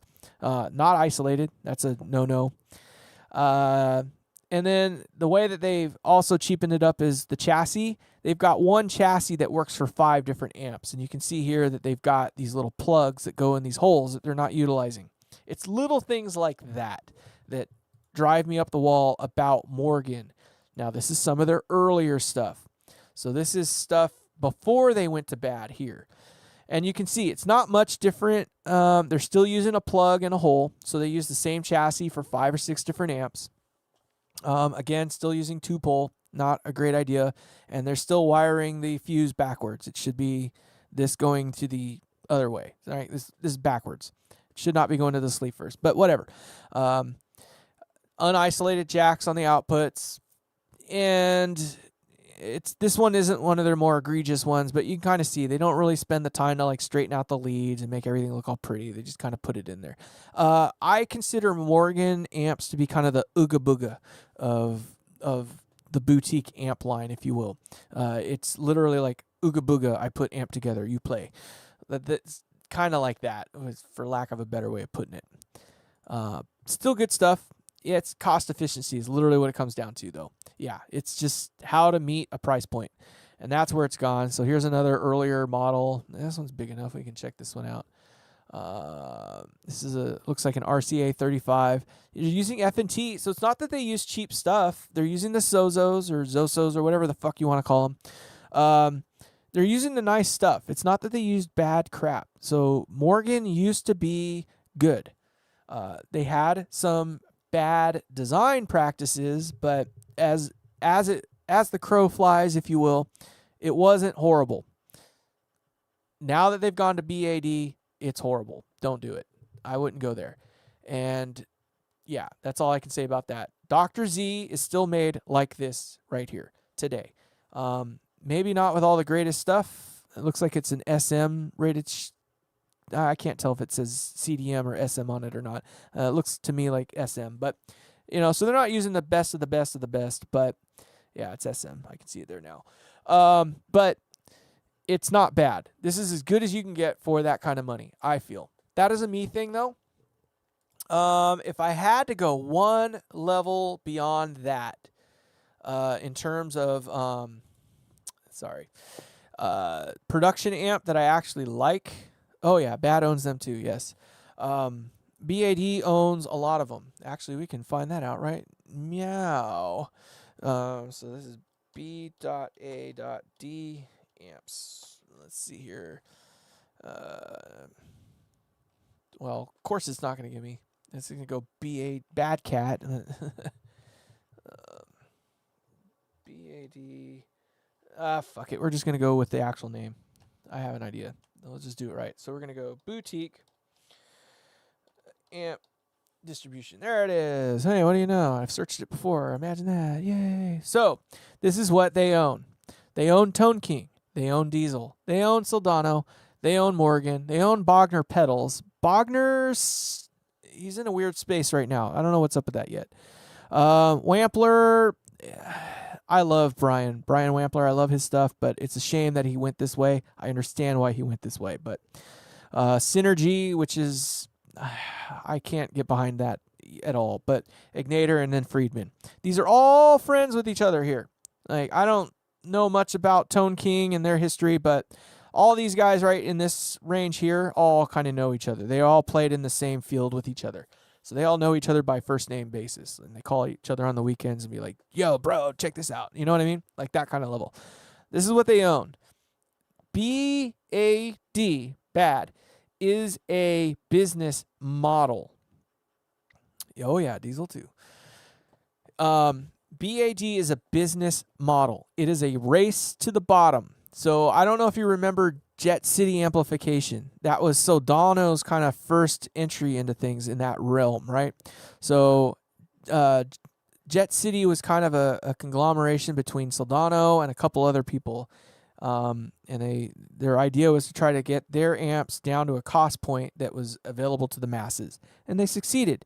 And you saw what happened to it. It failed. Even being too cheap is too cheap, right? Too much of a good thing is still too much. Boutique amps distribution is a step up because it's still taking all these high-end names that you know and have heard of that were all once at one point in time actually boutique. And they're dumbing the price down to the point where anybody can get into them, right? Or they're more tenable or attainable. I mean, Friedman is selling modified Marshalls for cheaper than Marshall can sell their own modified Marshalls right now. You get what I mean? I did a video on this several months back, but Marshall was selling their JCM 800 like modified for $3,700, but Friedman had basically what is essentially a modified Marshall for like $2,300 or something like that. It was cheaper by a margin, and it's literally because of BAD. That is it. It is a price point. It's a way to get to a price point. It's a race to the bottom. Exactly. Gibson doing the Mesa. Soldano is a shell of what it used to be. It is nothing. It'll never be like what Soldano used to be, even though it's built kind of in the same way, but it's nothing like that. Hiwatt. Hiwatt is owned by some Chinese company now or some Japanese. No, it's not Japanese. It's not good enough to be Japanese. I believe it's owned by some Chinese company. And if you buy a Hiwatt today, it is nothing. Not even a remote closeness at all in any way, shape, or form or imagination to what Hiwatt used to be. Let's look at Hiwatt gut shots. And I get that we're going to only see old stuff, but maybe we'll see like this one. This is the new Hiwatt. This is what Hiwatt's doing today. That is not Hiwatt. I can tell you that right now. This is what we think of when we see Hiwatt. This is what we think of when we see Hiwatt. This is what we think of when we see Hiwatt, right? That is not what we get today. Not even in the slightest. Modern Hiwatts look like this. And let's see if we can find another one. There's the Bogner Helio, and that one's got PCB in it even. A lot of the Bogner stuff has gone towards using PCB. I think so. Bogner's on this list here, and they only do the pedals. Okay, so Bogner still does the pedals. Bogner, Reinhold himself is kind of, I think he still owns a shop in LA area, but I don't know that he's building amps anymore en masse. I think he's literally doing one-offs now. I think he's kind of gotten to a point where he doesn't even have to bother with crap anymore. Either that or he got tired of it and he's literally retiring. I could be, you know what I mean? Like, he could be retired. He just hasn't officially said it yet. I forget why I sold it. The Bogner stuff is cool. I mean, his original stuff was boutique-y. Like, it was literally, I gotta go in here, but it used to be done, in this kind of manner, with point to point or on a turret board and stuff like that. But then his modern stuff is all PCB. It's kind of a shame. So, but yeah, the new Hiwatt stuff is a shell. It's nothing like what it used to be.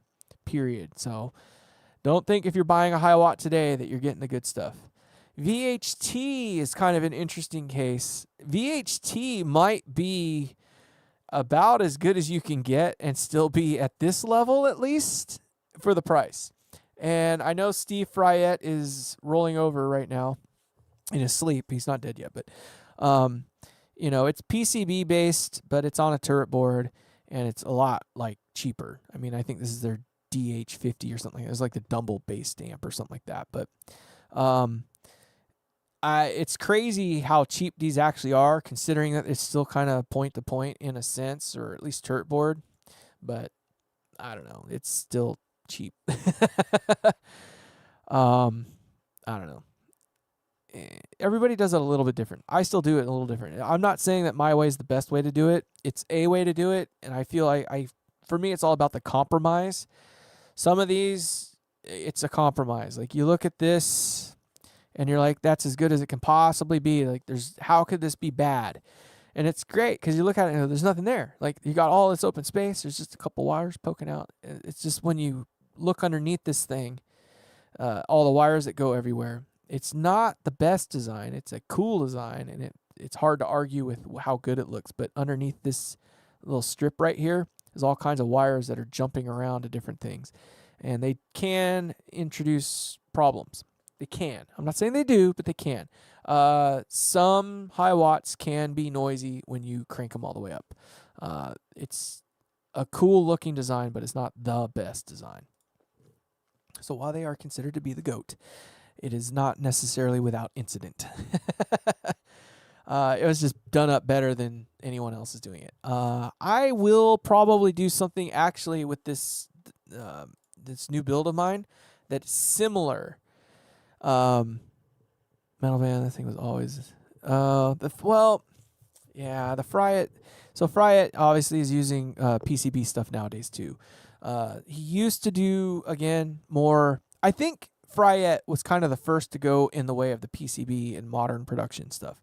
I could be wrong, but at the time when he was in his heyday, and I remember back in the late 90s, early 2000s, when the Pitbull, and it was still VHT, when he was still the one building these things, those things were the cream of the crop. You can find a Top Hat, you can find a Pitbull, and you'd find the top end Marshall all in the same room and guarded away, right? And then he went through his troubles with the whole buyout / partnership thing or whatever. I think that left a nasty taste in his mouth. But right around then is when he started going in that direction, try to make things more tenable and attainable. And that's where everything fell apart. And he got beat up with that whole, lawsuit and all that crap. And he lost his own freaking name. It was his freaking company. And he lost the name to it throughout all the lawsuits. And he had to go with Fryette. Baffles my mind how you could ever get to a point where you give your own namesake up. But I don't know. That is just a me thing. I will not be doing it. My name, I'm going to go with Legacy Amplification. I've finally decided. There's a couple people that are upset with me about it. I have a very close friend that I love, and I appreciate him in every way, shape, and form. He wants me to go with Luke Amplification, or Lucas Amplification. It's not too late for me to change the name, but this is the logo that I'm going to go with the company. I want to go with Legacy because I'm trying to build amps that are meant to last a lifetime. That's the idea behind them, is that you... Thank you. I appreciate that. I want to build amps that you hand down to your children and they hand down to their grandchildren. Like, I want it to be an amp that inspires you, never breaks, and lasts long enough for you to literally hand it down to the next, right? I'm hoping that they're not going to end up being those types of things where it's a fad. I don't want people to buy it just because it looks cool. I don't want people to buy it because they think that's the sound that they want. I try to design amps that are highly versatile, so they don't just do a distortion thing. They're more currently they're more pedal based. And I kind of feel that that's kind of the way to go realistically, because with a pedal, you can get any sound you want realistically. So if the amp can reproduce that well enough, like, it's really hard to hate it. But I still want each amp to have its own kind of character, its own little thing. And then, of course, if you play it to that level where it starts to be itself, it does the thing, right? And that's the big thing, is that it does the thing. So I don't really push any amp out unless it does the thing. And I feel, yes, I agree, Legacy just seems more marketable. My big thing for me was that all the other amp companies have their name on the damn thing. You've got Bogner, you've got Marshall, you've got Morgan, you've got, all these amps, they have their name on it. And my whole thing was I didn't want to have necessarily my name on it. It was just I wanted to have a name that meant something more than just putting my name or my last name on there. Like, to me, it just seemed cheesy, status quo. So with Legacy, I kind of felt like this is my signature here. I wrote that. This is literally, how I wrote that, and I was able to get it into a chunk of metal. But it's still attached to me. It is me, but it's just not my name. That's all. So whatever. I'm never going to say I'm the best at anything. I am very freaking good at what I do. I try not to make mistakes, and I very rarely do make mistakes. Design-wise, I'm pretty close on the first shot. Like, if my goal is to do X, Y, Z, I'm pretty close on the first shot. But that's not to say that there's not R&R and R&D that goes in, not R&R, R&D that goes into it. I have a couple amps that I've been working on for a couple years now, and it's not that they don't sound good, and it's not that they don't do a thing. It's just, for me, it has to do something that is spectacularly different than something else that I've been doing or have already to make it viable. Like, it's just, why produce the same amp that has the, double the wattage, right? It doesn't need to be that way. So I want this other amp to do this other thing differently. And that's what's holding me back on some of them. If you go back through my videos several months ago, I did the pedal demo for the pedal that I made, and I exposed the 30-watt amp that I have. And I'm already kicking around changing it. It sounds great. There's nothing wrong with it, but my 18-watt does kind of the same thing. And I don't need a 30-watt version of my 18-watt, right? I don't need it to be fighting in that same market. I want it to do something different, but still be its very own thing. And, yeah. And simplicity is the thing. I don't like channel switching. It gets in the way. I don't, effects loops, they get in the way. This amp here is going to be a breakaway. There's a reason why I'm doing it the way that I'm doing it, and I'm kind of going to show you and tell you what that is right now. I've got two KT88s. So why did I want to go with KT88s and make a 50-watt amp with it when I know that I could make almost 100 watts with these? Why? Well, most people do not actually utilize 100 watts worth of power out of their amps. Like 99.9% of people never turn their amp all the way up to actually get 100% utilization of that 100 watts, period. It's too loud. They can't do it anyway. 50 watts is definitely more than enough anyway, especially 50 clean watts. This output section is not meant to distort. It is meant to stay clean all the way up to that point, right, up to 50 watts. More or less, if you start getting any kind of distortion out of the output section, you're done. It's not going any further. It's not going to get any louder. So it's 100% preamp based distortion. So I want to make this a modular series, or this a modular amp. So the next version of this amp will have two things different. The power transformer, the power transformer will of course be large enough to support getting 100 watts out of these things, or 80 plus watts out of these things. And of course the output transformer will be able to handle 100 watts. The only thing that'll be different between them will be the transformers. That's it. Everything else will be the same and it'll operate the same. So if you want a 50 watt version, you get the 50 watt version. If you need the 100 watts, you're going to just get the 100 watt version. That's the idea behind that. But it's to kind of try to find a way to make a modular series, right? It's insane for most people. And there are some that would argue perhaps that, why can't you just turn it down? It's no big deal to turn it down. Well, why did you buy a 100 watt amp to only use 5 watts of it, right? There's no reason for it. Now, 50 watts I still think is kind of more than most people need, but my objective with this design is to make a 50 watt amp that punches like 100 watt, or very dang close to it. So you might not even want to go to the next level up. And I can save money in the build process for that.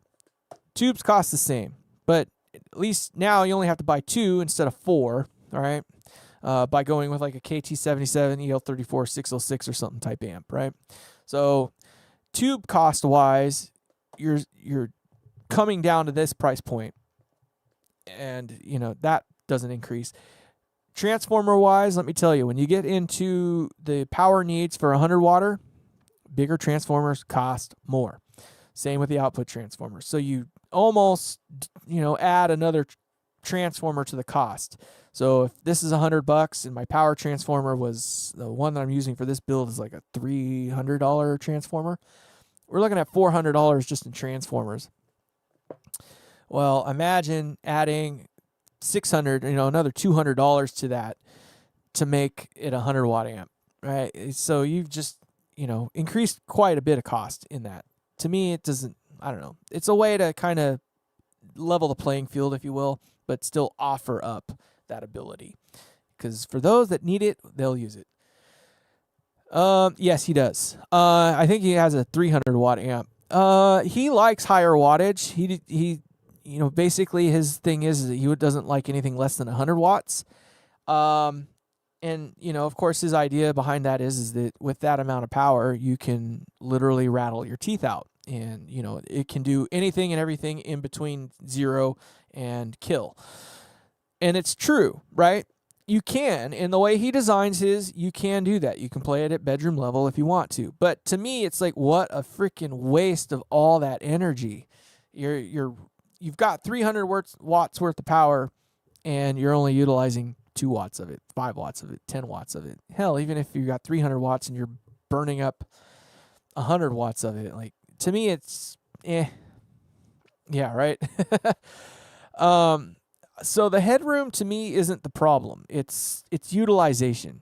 So I'm not trying to rattle houses 5 blocks away, and there's not really any bands today that can get away with that. There was a topic that came out on YouTube just I think yesterday or today that is saying that basically venues are outlawing or banning, actual amplifiers on stage. And that isn't so much the venues doing it as much as the artists allowing them to push them out that way. It's always one of those weird dichotomies where, a venue doesn't want the noise because the noise pushes off some of the customer base.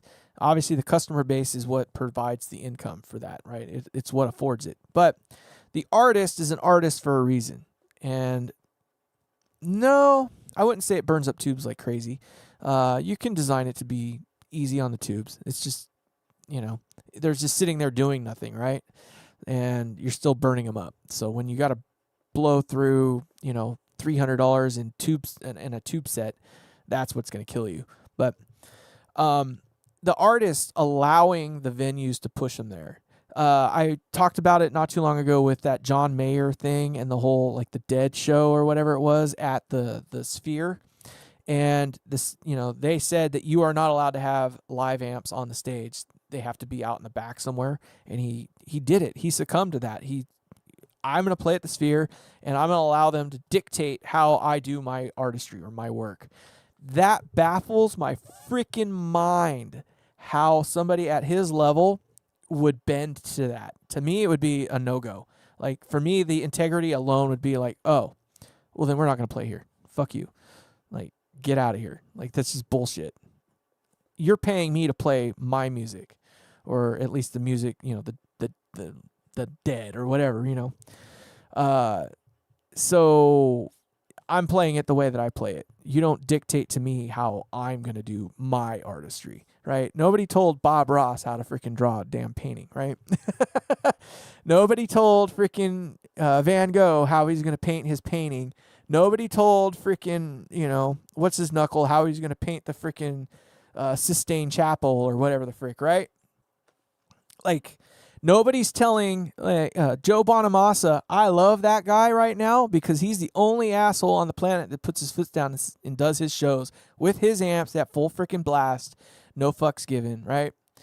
Like, to me, that's the thing. Now, not everybody can do that. Obviously, I don't think that it's wise for you to go out, buy a 120 watt amplifier, turn it all the way up and say, well, that's just how I sound, bro. Yeah, you gotta have what I call the that equilibrium. Like, your ambition must meet your ability to create income. So if you're John Mayer and you walk into a venue and you're like, yeah, you're gonna pay me 10 grand to play here, they're gonna pay him 10 grand to play there. Period. Right? Whereas if I go into a venue and I say, yeah, you're gonna pay me 10 grand to play here, they're going to laugh me out the freaking door, and there's nothing that I can, there's no way for me to back it up, right? You know what I mean? Like, that kind of thing. Joe Bonamassa is at that level right now. Like, if he wants to play and do this, he can do that.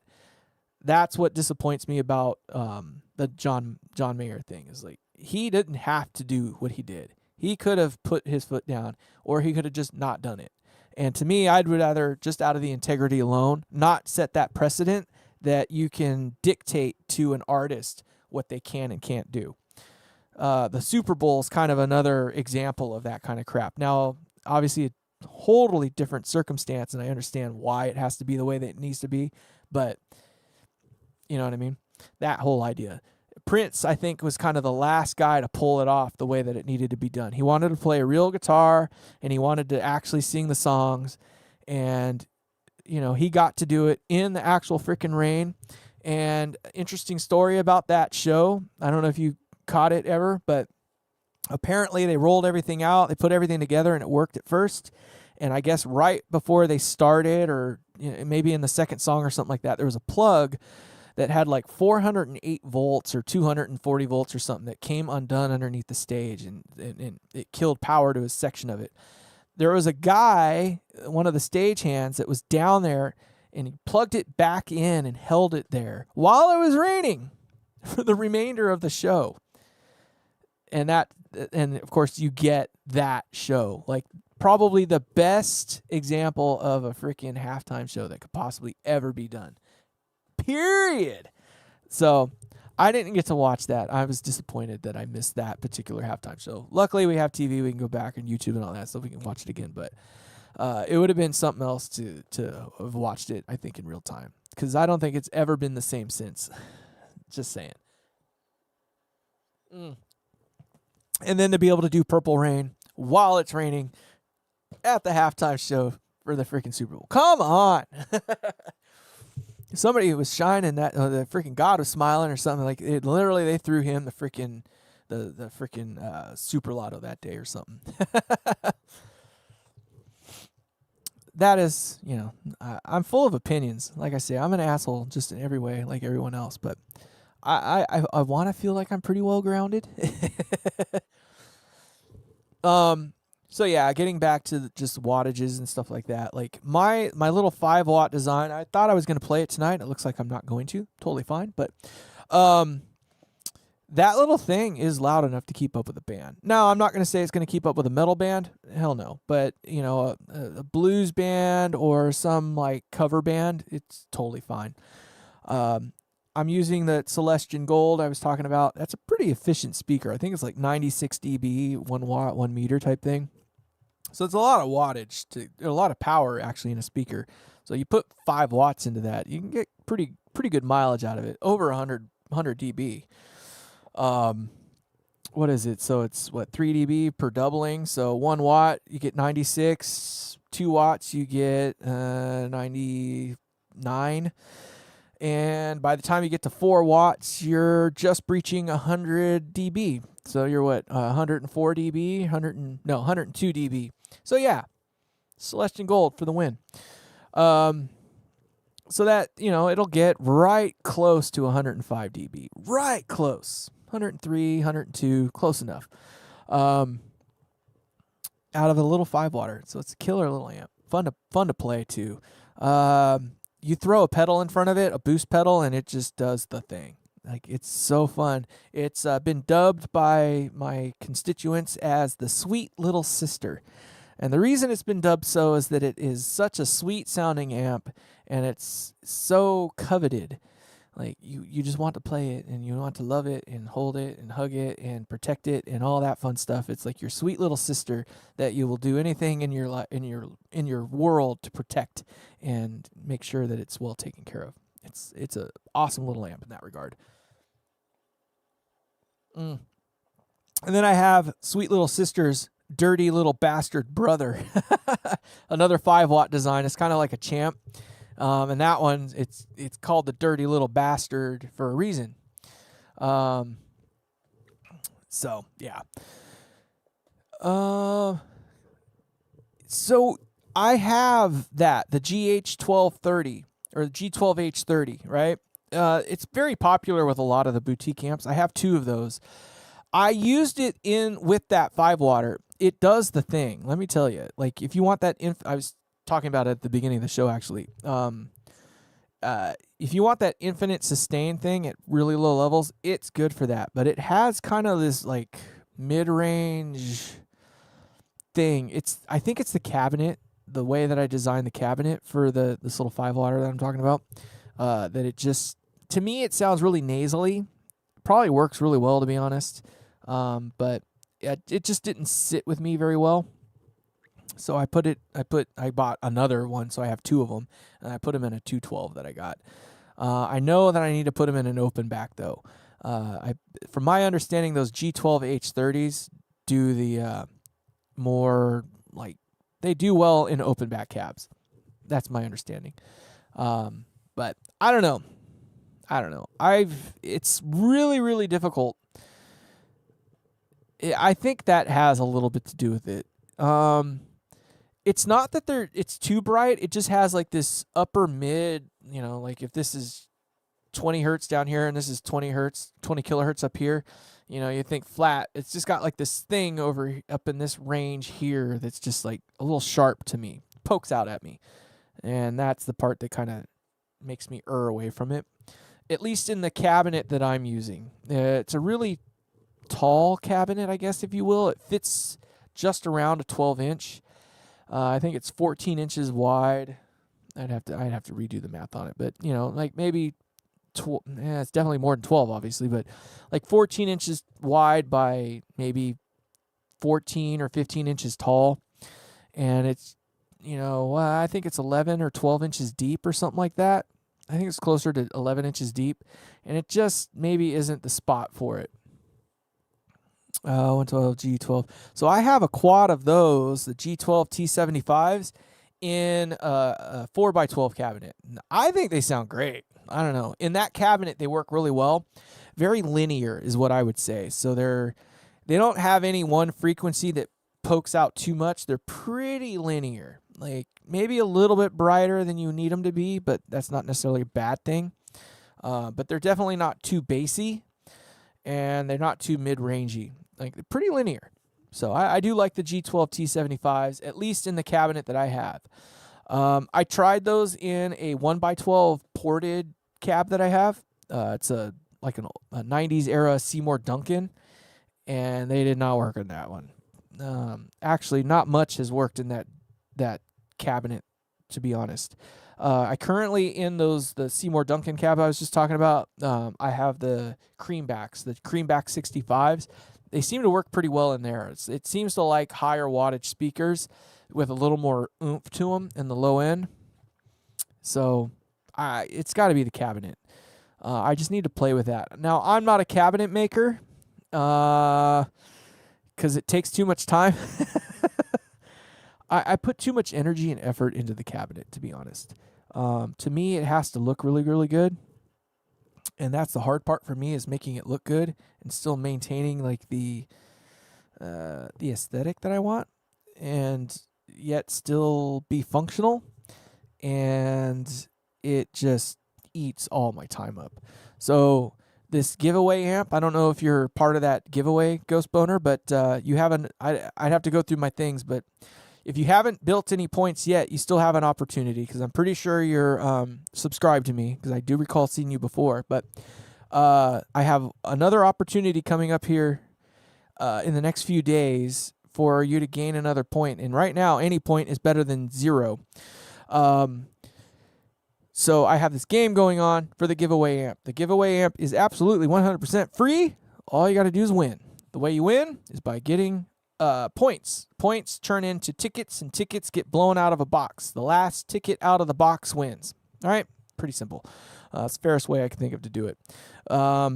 And I'll be sending you that amp. But if you've been following that series at all, you can kind of see that it's a pain in the ass to build these things, especially for me, because I don't do anything freaking easy, it seems. As much as I try, I just can't seem to pull it off.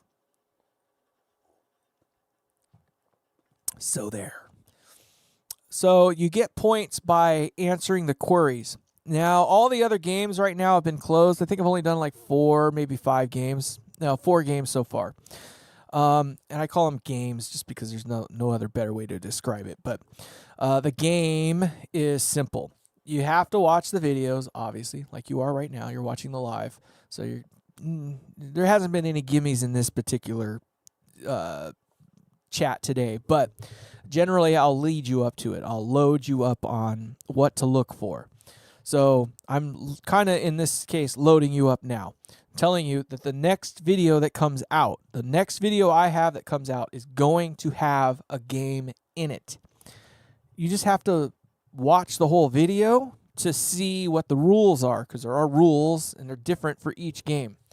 So I've had polls that you've had to do. I've had, make some sort of comment, yada, yada, yada, right? Well, when you play the game, right, that means you've understood the rules. And when you do that, you get a point. And each point turns into a ticket. And I have a roll of tickets here.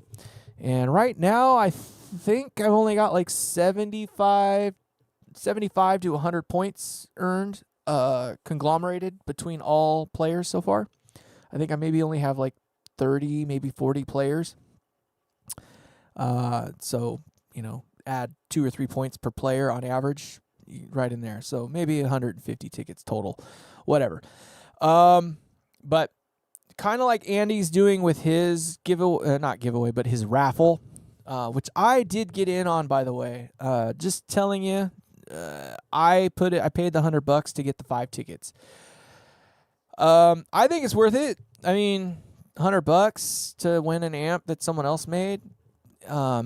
Despite what he says it's worth, it's a hell of a lot cheaper than going out and buying one. It's a hell of a lot cheaper than anything else, right? And even if you don't win, $100 to possibly win, when the odds are pretty small, like he closed it up to 35 tickets. So, he's only going to earn $3,500 on it. I tell you right now, that amp is worth at least the $3,500. It doesn't matter what else he thinks it's worth. it's at least worth the $3,500. Right? So there's that. And then, yeah, it would be cool to win it. I kind of like to see how he's doing a couple things. I know he does the power supply a little bit different. He likes to go with really, really, really stiff filtering. I think it's a little superfluous myself. I kind of feel like there's a point of diminishing returns, and I think he kind of goes beyond that point a little bit. That's a me thing, though. I'd like to see kind of how he does the power supply, though, in that regard, to kind of get a gauge on that. This one's going to have pretty stiff filtering itself. Stiffer than most amps, but certainly not as stiff as, Andy likes to go. Where I'm cheating in this one is I'm doing it a little differently. So instead of spending all the money on the capacitors and getting, putting 10 of these things in the amp to get the really stiff filtering, I'm doing it with the power transformer. So I'm using a power transformer that's rated for probably at least 3x what I need it to be. And it might be. Realistically, it could be worth $10K. I mean, we saw that Valhalla amp thing. We didn't get to see it, but if you go back a couple videos, I do show that amp that I was talking about, the Ragnar or whatever. I wouldn't pay 10 grand for that amp, but maybe what Andy's got going on, it is worth that 10 grand. I can tell you that the time that's put into them, sure, it's worth that much. The amount of time I'm putting into my amp, this giveaway amp, I've breached 200 hours easily on it. Just parts alone, I've gone over $1,500 just in parts, including the wood and all that fucking jazz, So what is my time worth at 200 hours? Nothing, right? So I can tell you right now that, when you spend 200 hours on something, yeah, it might not be the nicest looking amp on the planet. It might not be built to the same standard that I would build it at, but is it worth it? I think so. It's still better than anything else, right? And my time definitely has to be worth something. That's why I hope people in this chat here and in this, in my, subscription, whatever you want to call it, understand and appreciate that. I try to emphasize just how not easy this stuff is, because it's not freaking easy. Like, we make it look somewhat easy. It's easy to us in the regard that we can do it. We don't have to think about it that much. It's not that I can't do the work on the cabinetry easily. It's just I'm actually designing it in real time, building it in real time with no mistakes. Like, trying to do it with zero mistakes. That's the hard part, is, coming up with the idea, the concept, and all the engineering side of it in real time. That is the hard part. And I think this one's coming out worth it for sure. Right now, I have 3 different cabinet designs, and I don't want to redo either of them at this moment in time. My very, very first one, oh my God, it took at least 3 months just to get it so it was together. I'll show it here some other time, but I don't like failing, though. That's the thing. So that's another reason why I'm really, really slow at some of this stuff too, is that I go through all the different scenarios. Like, okay, if I do this and I do this and I do this, where am I going to be 5 steps from now? And what's going to be the pitfall? I can't fuck this up, because if I fuck that up, this over here isn't even a possibility. Like, we're not even going to get that far. So, like, everything is done really, really carefully. So, like, in the case of my cabinet that I'm building for this giveaway amp, the Tolex went on this thing 2 months ago. And I only just put the corners on it yesterday. So what else is going on in there? It's just a bunch of glued pieces of wood, right? There's not that much to it, right? Well, I'm literally doing anything I can to make it so that I do not mess up that Tolex, because I cannot mess that up. Because that's the only thing on that amp that holds that thing together in that regard, right? And all the other stuff is like integrated into it in some way or another. So that's where it's like kind of challenging. So like making these parts here, I had to make those by hand. Like that was hand drilled, hand chamfered, and hand countersunk, all that fun jazz. I had to order this part, so I had to stop kind of what I was doing to, design this part to make for the back. The little guys that you kind of see back there, those are the side pieces. Same. All this stuff is handmade. All that was difficult. And then I still did what I didn't want to do. I fudged up a piece of wood. I took a $40 chunk of wood that I said I wasn't going to mess up, and I still freaking messed it up. And it was all because of one stupid little thing. I have a CNC machine. That's what's sitting directly in front of me there. You've seen it in some of my other videos, whatever. I have the extractor, the vacuum extractor, and I left it sitting off the side. So if this is the spindle, this is the extractor here. I let it set off the side, and I didn't think nothing of it. I put the piece, excuse me, my apologies. I set the piece down in the middle of my workspace, and I line everything up. Cool, everything's good to go. Check the G code. Everything's peachy kink. Shouldn't have any problems, right? No, because I left that thing off to the side. When it got to this edge of the thing, it crashed into the edge of my table router, and that forked it up big time. And I was just like, are you freaking kidding me? Of all the things, that was the thing I told myself I was not going to bork, was that piece of wood, and I borked it. I was so angry. The number of expletives and the hatred that I had for myself was unpalpable. Like, you don't even understand how angry I was at myself for destroying a beautiful piece of wood like that. Stupidly. Like, whatever you want to call it. Like, for something that dumb of just moving the freaking vacuum extractor over a half of an inch, like rotating it around a half an inch would have made the difference from crashing and not crashing. So the giveaway amp is based off of a 5E3, but not a 5E3 in any way that you know it.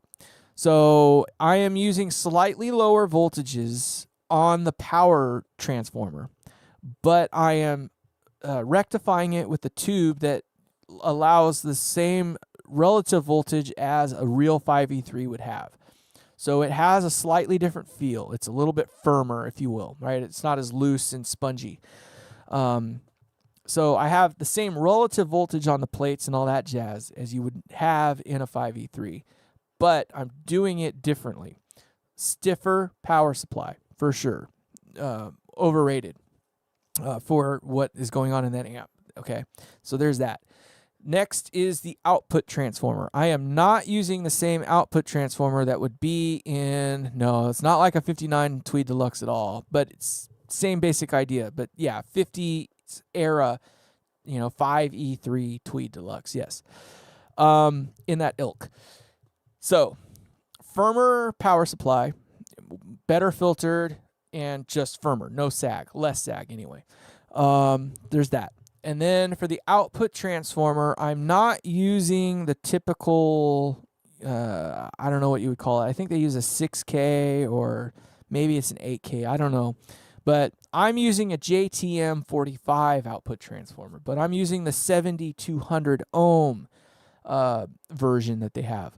So it's right in the sweet spot for a 6V6, if you will.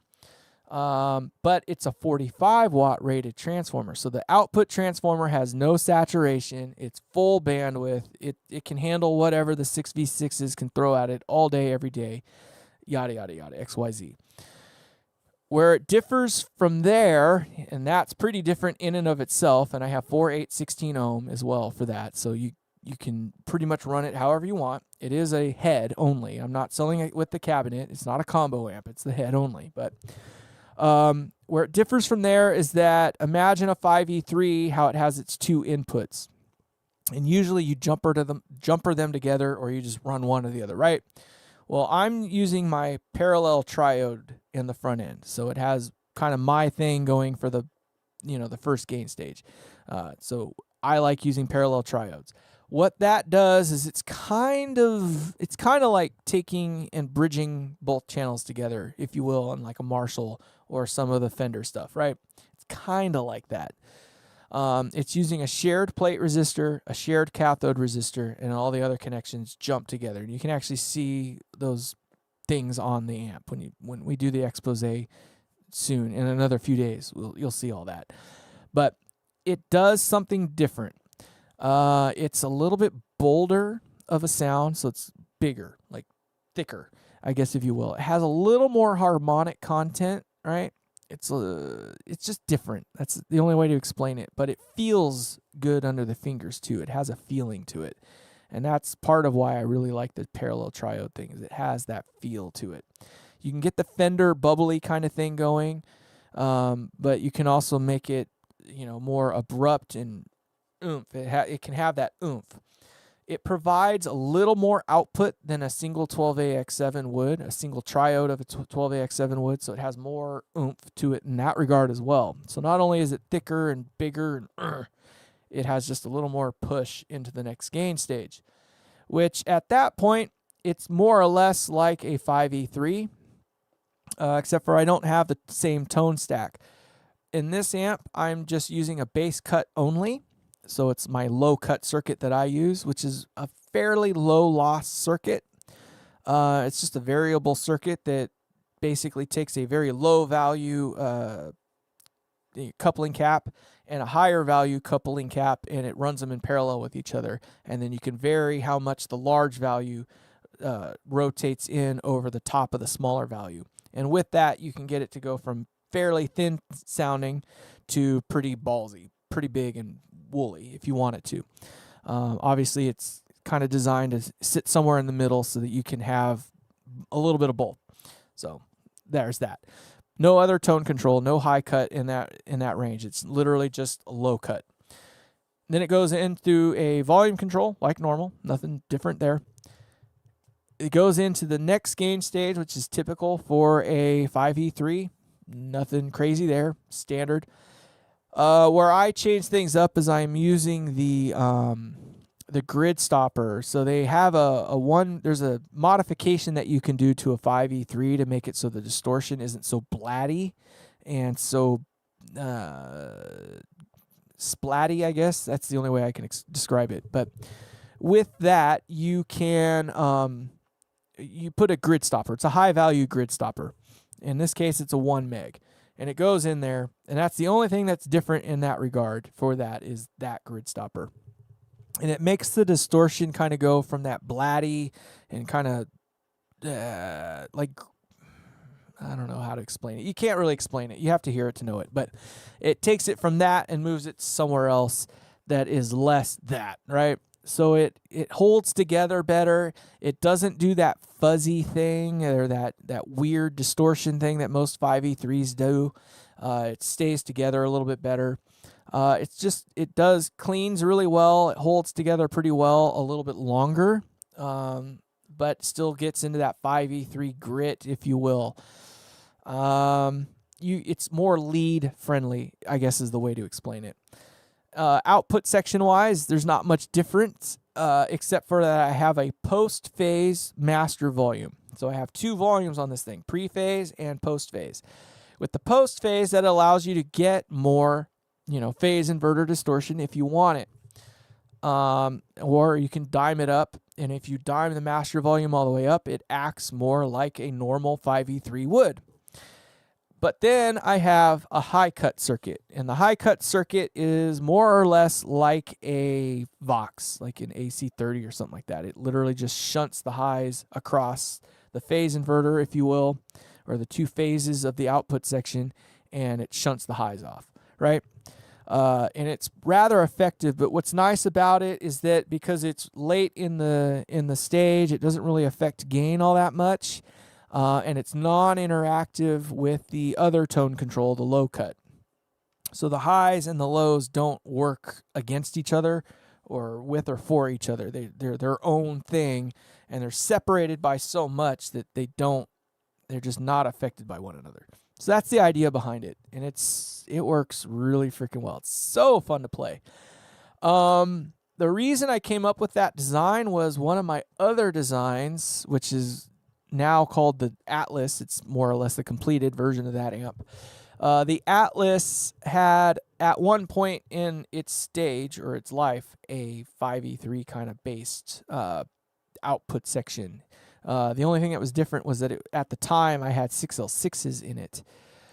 So I was using 6L6s, a 5E3 style phase inverter section, and then my own little preamp section. Well, it sounded glorious with that. Absolutely loved it. But the distortion sounded like doo-doo. And I couldn't deal with that. That was the thing for me, was the distortion. I wasn't gelling with it, so I had to redo it. But I took note, and the thing that was really kind of pertinent with it was that it had pretty much the same voltages at that time as I was using in this current 5E3 giveaway build. It had the 5E3 kind of phase inverter / power section, and it had my parallel triode in the front end. And then, of course, the output transformer was that of a JTM45. So it had 90% of what was going in this giveaway amp kind of built into it, but the cleans in it were just absolute tits. So I was like, I want to build an amp in the future that kind of has that ilk. And then when it kind of came down to it, and I was like, I need to expand out there. I need to get my amp in more people's hands. And I wanted to do kind of like I don't know, whatever you want to call it, a something or other to get my amp out there and make it, attainable giveaway. So that's what I decided to do. And my idea was to try to recapture that in a more affordable and more fun and just all the above, right? And hence we come up with this current design that I have. We're calling it the Peacemaker. For those of you who don't know, when I design an amp, I give it a round transform. No, the toroidals. No, I haven't used those. There's a love-hate between those. They are quieter. They are more efficient. They are this. They are that. But they're also more expensive, generally.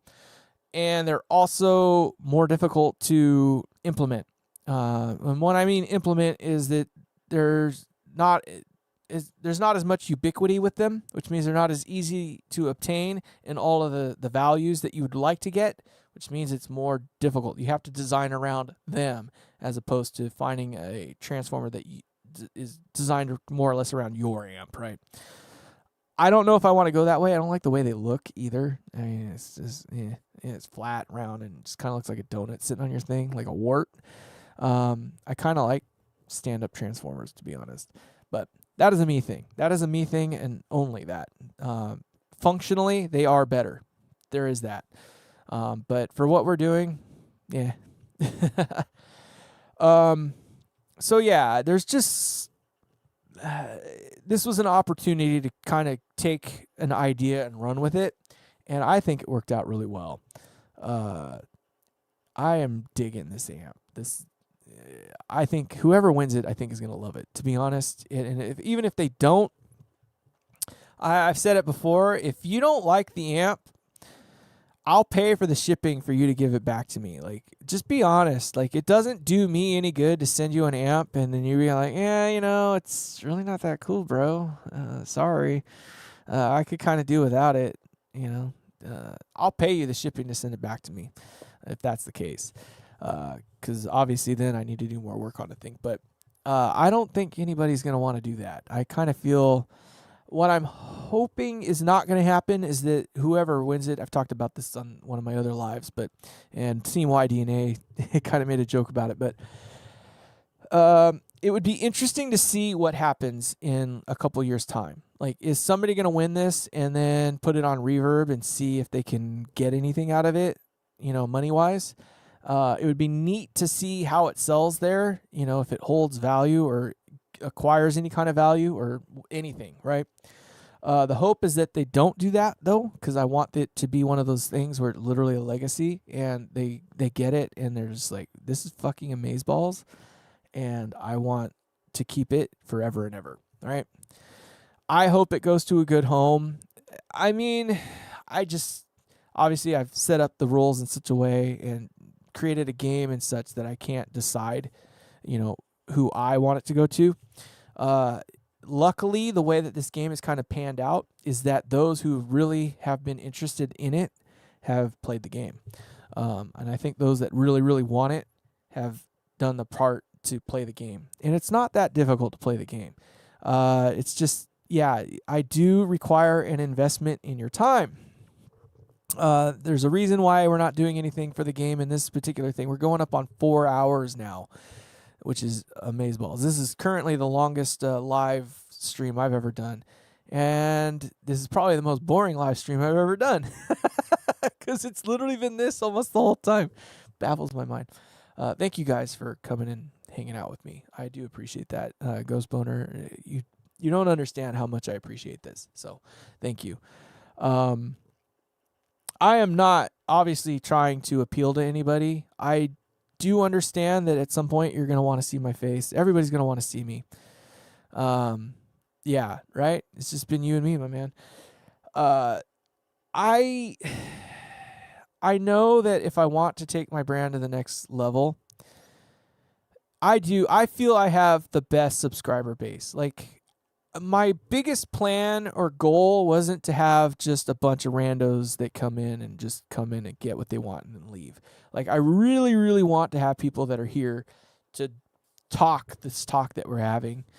I'm glad that you get something out of it. I thank you for coming here and asking me the questions. I have opinions. Whether they're right or wrong is up for debate, but I feel that I'll only push what I know that I can talk about. If you ask me about physics as it pertains to rocket science, I'm not gonna go there. I don't know anything beyond, what I know. So I pretend not to.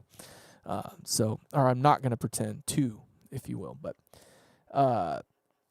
as it comes to amplifier design, I want to say that I design for practicality. My biggest thing, my ethos, if you will, for my amp designs is to not have a product that burns itself up. To me, like, these things are getting super duper expensive and more rare. So it's, the whole NOS thing, like, yeah, you can put your NOS stuff in there if you want. That's cool. It's not designed to be ran with NOS stuff. It's designed to make anything that you put in the amp last as long as it possibly can last. And that's the objective, is to not burn up stuff needlessly for XYZ. You can have your cake and eat it too. You just have to spend the time to design it to work around those little things. Yes, putting a bunch of voltage on the plates of a tube does do a thing, but it also beats up the tube. And a tube is no good if it's getting beat up and burns up after 1 or 2 years, right? And since no two tubes are the same, there's no point in designing specifically for this one tube to make it sound so amazeballs, right? NOS tubes, there's only this many of them, right? Literally, versus these are readily, you can buy these any day of the week, right? How different do these sound versus the NOS? Is it maybe that much of a difference? Maybe they're better. Maybe the NOS is better, but you're only getting that one. You're never going to find another NOS tube that does exactly what that particular one does. And you're certainly not going to get it for the same price. And you're certainly not going to find it 5 years from now, period. These, 5 years from now, shit, yeah, you're going to find them. 5 years from now, though, these ones will still be kicking ass and taking names. That's the idea, is to make products that last for freaking ever. I don't want failures. I don't need failures. Nobody needs failures. Nobody's buying for freaking failures. So, yeah, it's just practical engineering, practical design to do the thing you need it to do. No, they are not the jack of all trade amps. They're not 3 channels. So, you're buying an amp to do a job. So I hope that I kind of feel, based on the price that these things are going to have to sell for and the aesthetic of them in and of themselves, like, the buyer is going to be a little more, they're going to know what they want. You know what I mean? Like, they're not just buying it because it looks cool. Because it's going to be expensive enough that you're not going to be like, oh, I'm just going to buy it because whatever. Like, it's not chump change by any means. But that's kind of why I'm doing these giveaway things, is to make it so it's more attainable to get the word out there. Because you guys are honestly the ones that are going to make this happen. I'm not going to make this happen. You guys are. if this ever gets beyond where we're at currently. It's going to be the people that are into what I'm doing, know what they want, are into what I got going on, and get the opportunity to, witness it for themselves and see what it is I'm about. So that's the big goal, is for me to show you how to do the exact same thing. I'm not hiding a damn thing from you. You can go through and see all of my component values. You can see exactly what it is I do. You can replicate it. It's replicatable. You can do it. All the parts I use are readily available. That's another big thing for me, is readily available. I'm not using obscure stuff that's out of existence, hasn't been made in the last 20 years, or this, that, or the other, right? You can buy it today, and in 20 years from now, hopefully you should still be able to buy it. And if not, it's going to be easy enough to replace it with something that's then readily available. The tubes, be damned. I don't know. I kind of think by then, I think tubes are always going to be made. We're never going to replace these. There's no way to get away from doing what they do, period. And there's always going to be a market for it. And there's always going to be somebody that's going to buy the equipment to continue to make these. And it's just, the only thing that's going to happen is these are going to get harder to find and more expensive. That's it. They're always going to be there. I kind of think the music industry is going through a little weird stage right now. Dare I say that the modeling amp craze is kind of coming to a head, I feel. I kind of feel like Axe-Fx knows they can't get much better. They cannot get much better. The only thing that's going to take them the next level is to gain more ubiquity, right? Which the only way to gain more ubiquity is to become more attainable, and that's to make things cheaper. That's the only thing that's going to, and it's already happening now. I mean, you've got, Movavi or whatever, or freaking, what is that other company? They're making cheaper, things like that. I really, really do try. They're coming to the head though. Like, there's not much else more that they can do to get it any closer to being the real thing. I think.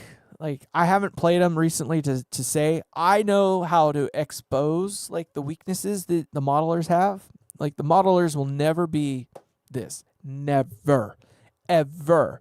And I guarantee you that any player that's a player, the players of the players that we will, put our name behind or something like that, yeah, they'll play those modelers, but they're always going to have their affinity for the real deal. It's just never replaceable. And it's just because I don't know what it is. Freaking magic fairy pixie dust freaking electrons flying through a glass envelope. We're talking Dumble style right now, but like Alexander Dumble, I don't know if you ever watched that interview, but he's literally said something like the way the electrons flow through this diamond structure type thing. Whatever. You cannot replace it. You cannot replace it. It's not digital. Period. It is not a 0 and a 1. And Axe-Fx's are great. They are freaking amazeballs. Like, I've had several, and it's unbeatable what they can do. The problem is what happens when it breaks. That's the other problem too. Like, most of these digital modelers, when it breaks, you're done. Like, you don't repair it, you replace it. And then feel, like, you cannot replace the feel of a tube amp, especially a well-designed one. Like, that's how most of my amps are designed, is for the feel. When it breaks, it's done. You better hope that you backed all your stuff up, because that's the only way you're going to get those sounds back. And then, of course, 300 freaking presets? I can't imagine using 300 presets. I had an HD 500, and I got it when it first came out. I used all of like 5, maybe 10 presets, and in like 2 or 3 cleans and 2 or 3 dirty ones. You know what I mean? It was just like, okay. And then it was like, there's 100 different amps in this thing, and there's 1,000 different effects and all that. I was like, I can't utilize it all. I don't need it all. And then I ended up getting rid of it because it was still, every time I played, my cheap piece of shit, crate blue doo-doo. I was like, I kind of prefer the blue doo-doo, to be honest. I think that's kind of the other thing too that's going to really blow that market up is, the amps that they're trying to model are becoming more and more difficult to acquire. There's only so many of these amp du jour available, right? And most of them have to buy those amps in order to model them, unless they're passing them around amongst each other, which I think would be kind of a bad idea. But, let's say they are, right? There's always going to be some other amp out there that was created that is really rare that somebody wants to know about, and nobody actually knows what it sounds like or feels like or plays like. I can't imagine, like a Dumble, I kind of revert back to him just because he's kind of the king of that mystique thing. Maybe next to Trainwreck or Ken Fisher or whatnot, but I feel like those guys figured out a way to sell mystique. They only sold, a few hundred between the two of them, right, of these amps. And it only took 2 or 3 or 4 of them to be really, really good. Really, really, really good and in the right hands. You put it in Robben Ford's hands and it's going to sound good regardless. But then you hear that story of Robben Ford and Carl, fudge, I can't remember his name. Again, we're doing this whole I can't remember the name at the time I need it thing. But you know what I mean? But they swapped each other's amps and they're like, nah, I'd rather have mine, right? It only works for them. It only works for them, period. Well, it only takes half a dozen of those apparently. For any one person. Like, I don't know. So here's an interesting thing. Like Ken Fisher of Trainwreck fame, he's got some of the most expensive, most coveted amps out there. I do not know a single band that I know of that's recorded with one that is famous for the reason of recording with it. I just know that Ken Fisher and Trainwreck amps are coveted for whatever reason.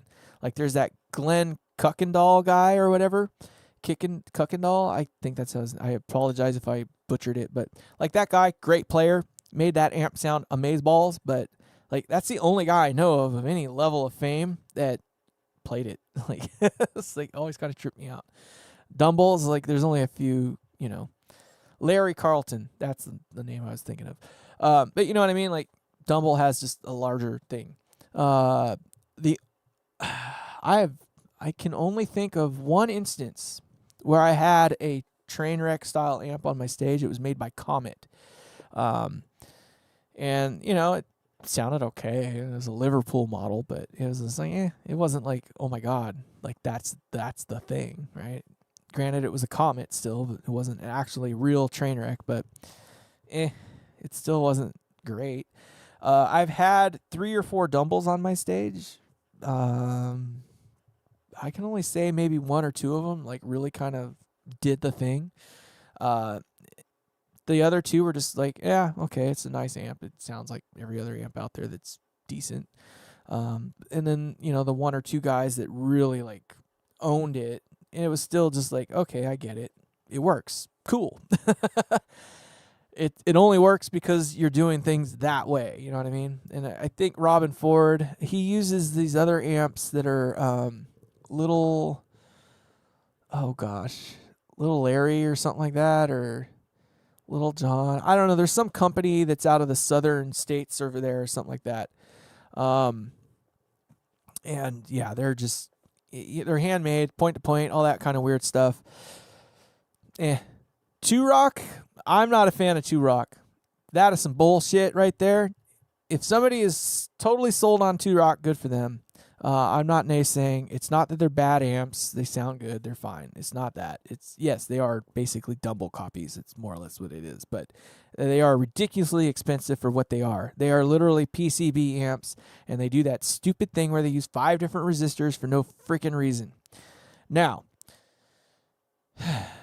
what's his knuckle? There's the I say it in a bad way, but I don't mean it that way. The British guy that does the race car thing, Rift amps. He just got 2 of them in his shop for odd reasons, and they were Two Rocks. They were modern enough. They weren't the original old ones, but whatever. And he was going over some of the things that they failed to pull off. And this is 2013 model era. And even in 2013, they were doing stuff that was, again, not EU friendly. Things like putting the hot into the sleeve as opposed to the tip of the fuse holder. Things like that, like little things like that. So nobody is, what's the word for it? Free from their weirdnesses that they pull off. Two Rock is like just one of those things where I kind of feel they were the first to get there. And because they were the first to get there, they kind of won that whole battle. They used to be handmade. They used to be more boutique-y. Now they're just expensive for being expensive, and I don't think they are worth the money that you pay for them. That is a me thing. And they're not innovating by any means either. It's all just kind of a dumble-based design, whether they say it is or not. And yeah, essentially a souped-up fender. But Fuchs is kind of the same way. Fuchs kind of burned me a little bit. Andy, if you're listening, sorry, bro, you pissed me off. So they came out with that new series recently. I'm calling it a series now because that's literally what it's turned into. But they had this limited edition series. Based on the way that they sold it, it was going to be limited. Right? There wasn't going to be this whole thing about it, right? They weren't going to make 5 different pedals and then 5 different variations of that. Nope, that's exactly what it turned into. So I spent $250 on this Andy Fuchs pedal. It was numbered and everything. I think I got number 72 out of God knows how many. And it has his AF on there for Andy Fuchs or whatever. So maybe he built it, maybe he didn't. It's SMT, so there's nothing about it that's really special. It has this tube that they tried to sell as being this ultra rare, weird tube, right? It's a Russian tube. Turns out it's not that rare at all. There's millions of them out there. You can buy them if you know which one to look for. That's the hard part, is that they obscure which one it exactly is. But it's out there. It's available. They'll sell you one to replace it for $25. You can buy it any day of the week on eBay for $5 to $10, but they'll sell you one for $25, right? And then, they have these things inside of there that you're not supposed to touch. It's magic tube, right? Yeah. Absolute, whatever. Cool. Whatever. I got this rare limited edition pedal. Well, I get it. I plug it in. It kind of does a thing. It doesn't do the thing, but it's cool. It's not cool. It's not on my pedal board right now because it wasn't cool enough. It didn't do enough for me. And then not even like 3 or 4 months after I get the thing, I find out that they're doing another version of the same freaking pedal with a different tube because it does something else, right? It's special, also limited edition, sold at another price point. And I'm just like, you motherfucker. And then he's got 5 other different variations now of these other designs. It turned a whole series out of this freaking, limited edition crap. And I was just like, I was so pissed. Can you tell? I will never do that to anybody. I'm not going to sit there and tell you this is some limited edition, obscure, weird thing. No one else is ever going to get it again. And then, bait and switch on you and be like, well, I changed my mind. Now I'm going to have 5 other versions of the same damn thing with these other weird bullshit. Absolute freaking bullshit.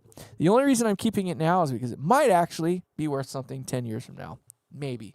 Doubt it, but pissed me off. Yeah, right. It's I don't know. I just hate that kind of stuff. Like I didn't really have anything against Andy Fuchs or Fuchs as a company prior to that. They're kind of like the other Dumble company in a sense, right? That's kind of the other thing that they're the only other company that's kind of known for that, right? They're a little less popular than Two Rock. So that was what my interest in them was. It's like, okay, I know his shop, and like it's pretty small still. They're not super duper mainstream. They're not gonna bone me like that, right? Nah, sure they won't. Nah, I'll spend $250 on this rare pedal, and then I got burned. I was just like, you motherfucker. So anyway, I won't do that to you though. I promise. And if I do, call me out on it because I'll need to get that bitch slap coming my way. That's for damn sure. So I'm just gonna do wizard amps. I have not had any experience with them. My understanding is they are handmade. Maybe. Let's double check here. Let's see here. I'm gonna make sure you. Let me get in here real quick.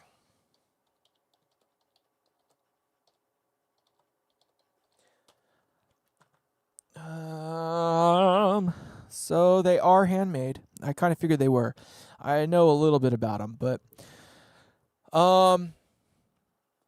the build looks nice to me from what I can see. So let me get you in on that here. Let's go to here. I don't know much about them, right? So my understanding is that I know that they're handmade, or at least they were at one point. So yeah, they're just kind of done in the same kind of way every other company kind of does it in a sense. I've never heard any problems with them. I've never actually seen one in real life, so Lord knows.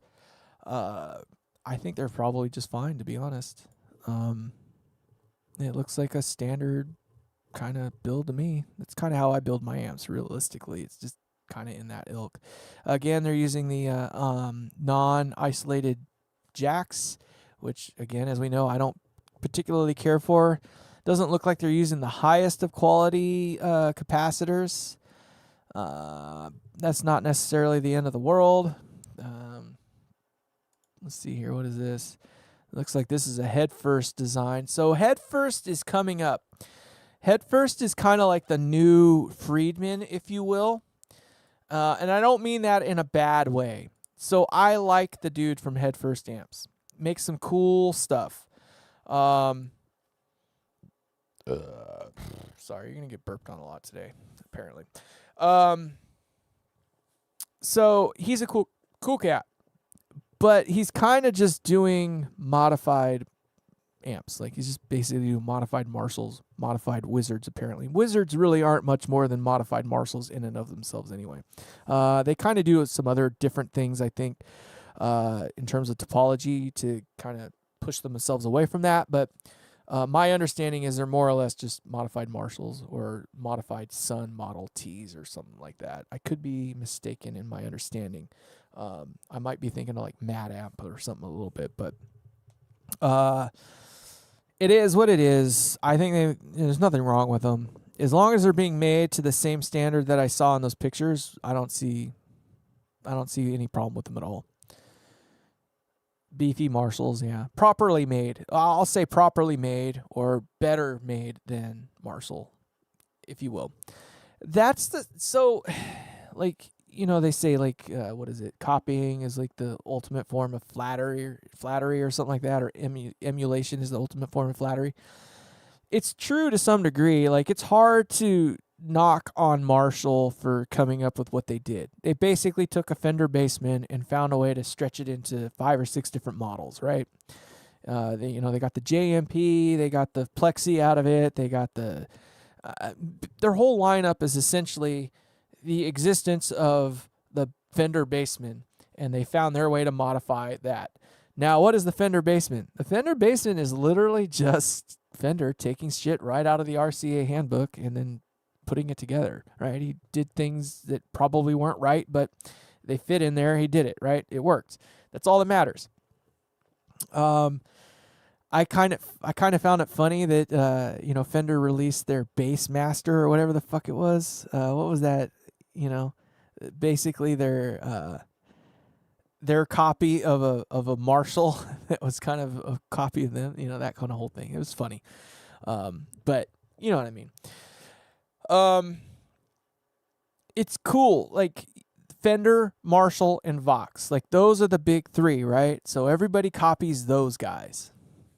Supro kind of found a way to not get copied as much, and I think it's just because most of their designs at the time that they were designing them were a little too obscure to move into the new era. The new Supros that you're buying today are nothing like the old ones. They're not using the same oddball topologies. Gibson, kind of the same thing, like the GA series and all that fun stuff. Like they were kind of out there. They were earlier designs. They were different, and they don't really work well with today's standards. So again, kind of oddball, if you will. Same with like the Valco, but there was a lot of them that were kind of like that. The Supro, the Valcos, and the AUA, I think, lines. They were all made out of the same company or shop in Chicago, right? There's all these little things. The Mesa Mark I was more or less a modified fender. A lot of different topologies are basically modified fenders when you get down to the brass tacks. But what is a fender?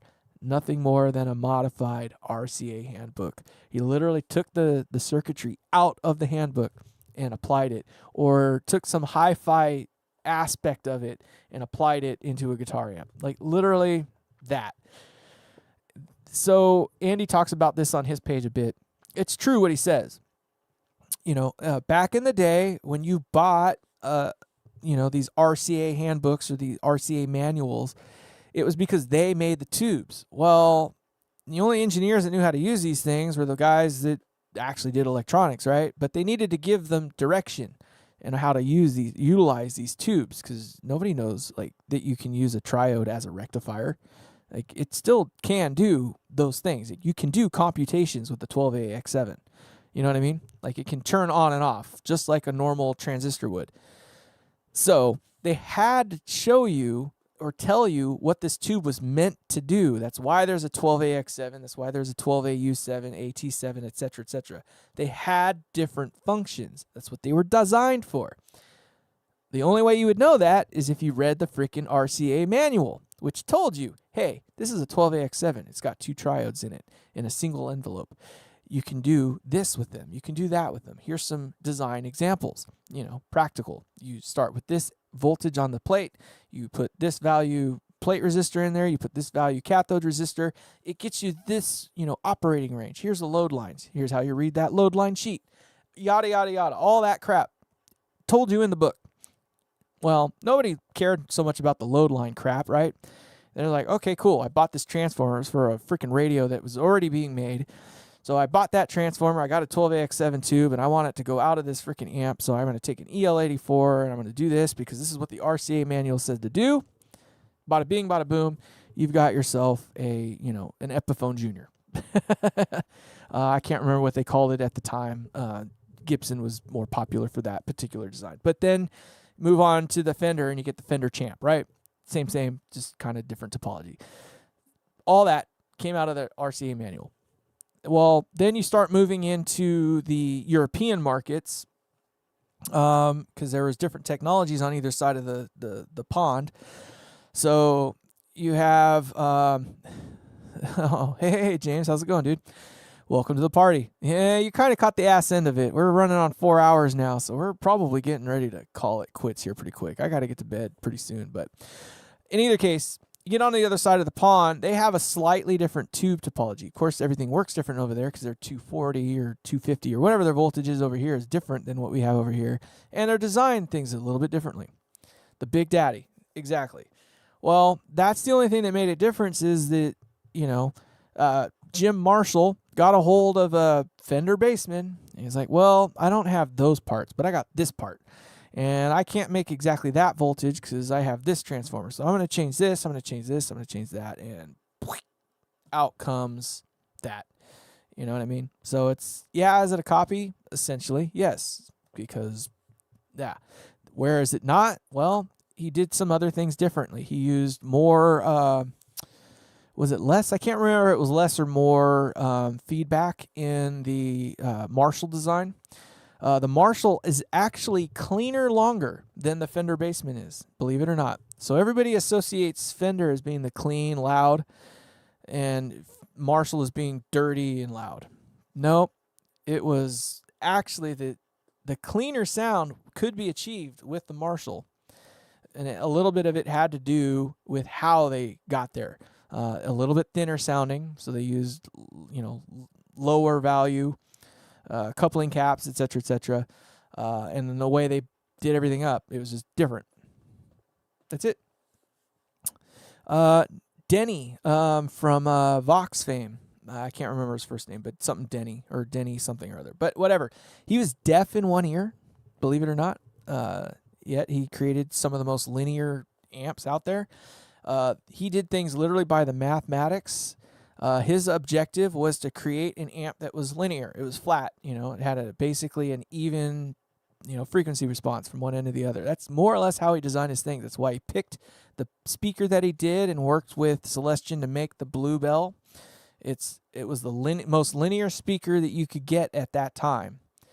All right, there's all those little things, and then you got his top boost circuit in there.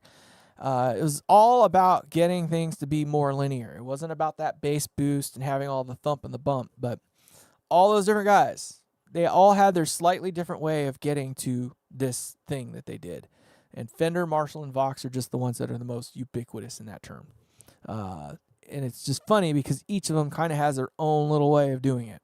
Vox especially, because they really kind of went off the rails in terms of how they did it. Vox is kind of its own thing. I'm not a fan of Vox because I don't like how they design their stuff. To me, it's I don't like that wiry, brash, linear, I guess if you want to call it that. But, works well in a mix. And obviously, there's plenty of bands. Yeah, there's just plenty of bands that made it work, but they're their own thing compared to the other two. Orange is kind of loosely based on Vox, if you will, in some regards. Orange has kind of got their own little thing going on for them, but they're very, some of their flagship amps are more or less just like a Vox in a sense, in regards. Some regards. Not all regards, but some regards. And then we get into the boutique era. And by boutique era, I'm talking about the post... How would you explain it? So, companies like Supro, Hiwatt, had kind of fallen away out of existence. That Homeboy died, I think, in the mid '80s or something like that, right?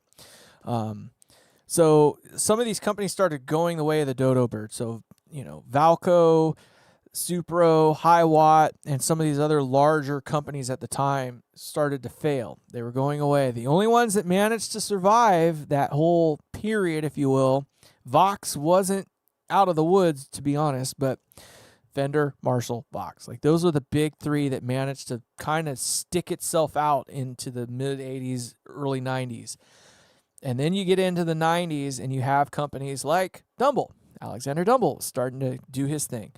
Ken Fisher was starting to gain his popularity by then. Soldano was starting to do his thing by then. Mesa was starting to do, Mesa Engineering was starting to do his thing right about then. Diesel was coming around about that time. So all these new companies were bludgeoning is the word. So they were coming up. And then you get to the mid-90s and, you got Matchless was well settled. Morgan Amps. Morgan's been around a long while. They're actually an OG company. They've just gone the way of the dodo bird, right? So you got Morgan. Friedman didn't even come around until like 2010. So Friedman isn't even in this. Ignator. Bruce Ignator has been around for quite some time. He's worked with all kinds of stuff. And, he worked with, not Ampeg, but all kinds of stuff. He was part of B-52. I don't know if you remember that amp line, the B-52 amp line. He was part of that whole thing. So Ignator's been kind of working that out for a long time, trying to find like affordable ways to get cool amps to people, yada, yada, yada, et cetera, et cetera. So like we're talking the beginning of the boutique era is like right in the beginning, early third of the 1990s. And then we come into the ass end of the 1990s. And I guess by then it was kind of well established. I'll come back to you, James, on that one a little bit more. But Diesel is kind of its own little thing. But it wasn't until probably 2010 when I kind of feel like the boutique era ended. Like in its essence, it had ended. And I only say that because it was right around then that everybody started trying to find a way to race to the bottom. So Soldano, the whole Jet City thing, that was his attempt to kind of, I think, find a way to end his career and come out with grace. Not in a bad way. I'm not like downplaying him. I'm just saying like that was him shooting for a way to make his legacy live on type thing and make it attainable to everybody. Fuzz pedal engaged on that? Maybe so. I don't know. I played one. It was different. I kind of liked it. It did. I'll talk about it here in a minute. But Friedman started coming into the equation right around 2010. Morgan amps it wasn't until like 2018, I think, when they went with Bad or something like that, or maybe it was just before then or right around then. But, they started, by that point he was well established. He's already doing things his way, but he was already trying to find a way to exit stage left, right? Well, stage left. Same with some of the other guys out there. Bogner has already had a couple of things going on with Line 6 that didn't probably go the way he wanted. So Bogner was already testing the waters, trying to find stuff. I think most all of these guys were trying to find a way out. They knew that they were good and this, that, and the other, but they just couldn't quite, it wasn't a forever thing for them. So the only way to do that was to get to this point where they had the distribution and this, that, and the other. Bob Zika was part of it. One of the early BAD things, this model, if you will, was Boutique. What was it called? No, the Amp Builders Guild. Okay, Herbert. Yeah, Herbert's nice. I played a Little Fokker. So the Little Fokker is my experience with Diesel, but killer little amp, by the way. Bob Zika was part of the Amp Builders Guild, and there was a whole bunch of people. I think Morgan was part of it, and it was basically a small group of builders that were trying to build higher-end boutique amps for each other. Like, they all kind of shared in this whole pool of how things work. It fell apart because how do you get somebody that's worth much, much more to build an amp for next to nothing, right? Because you're always trying to race to the bottom. That's the problem. It's that race to the bottom. And then we get into like the mid 2010s or whatever, 2010 to 2018, we'll say, right in that 8-year window. 2008 was brutal. And I think that was where the nail came in the coffin for a lot of these companies. And that was why by 2013, everybody was kind of on their way out, right? Like, everybody was literally going to find a way out of the market and into some sort of, ubiquity. And that's when you get Friedman more mainstream, you get Morgan more mainstream, you get, Soldano is starting to sell off things and go with BAD, et cetera, like all that kind of crazy shit.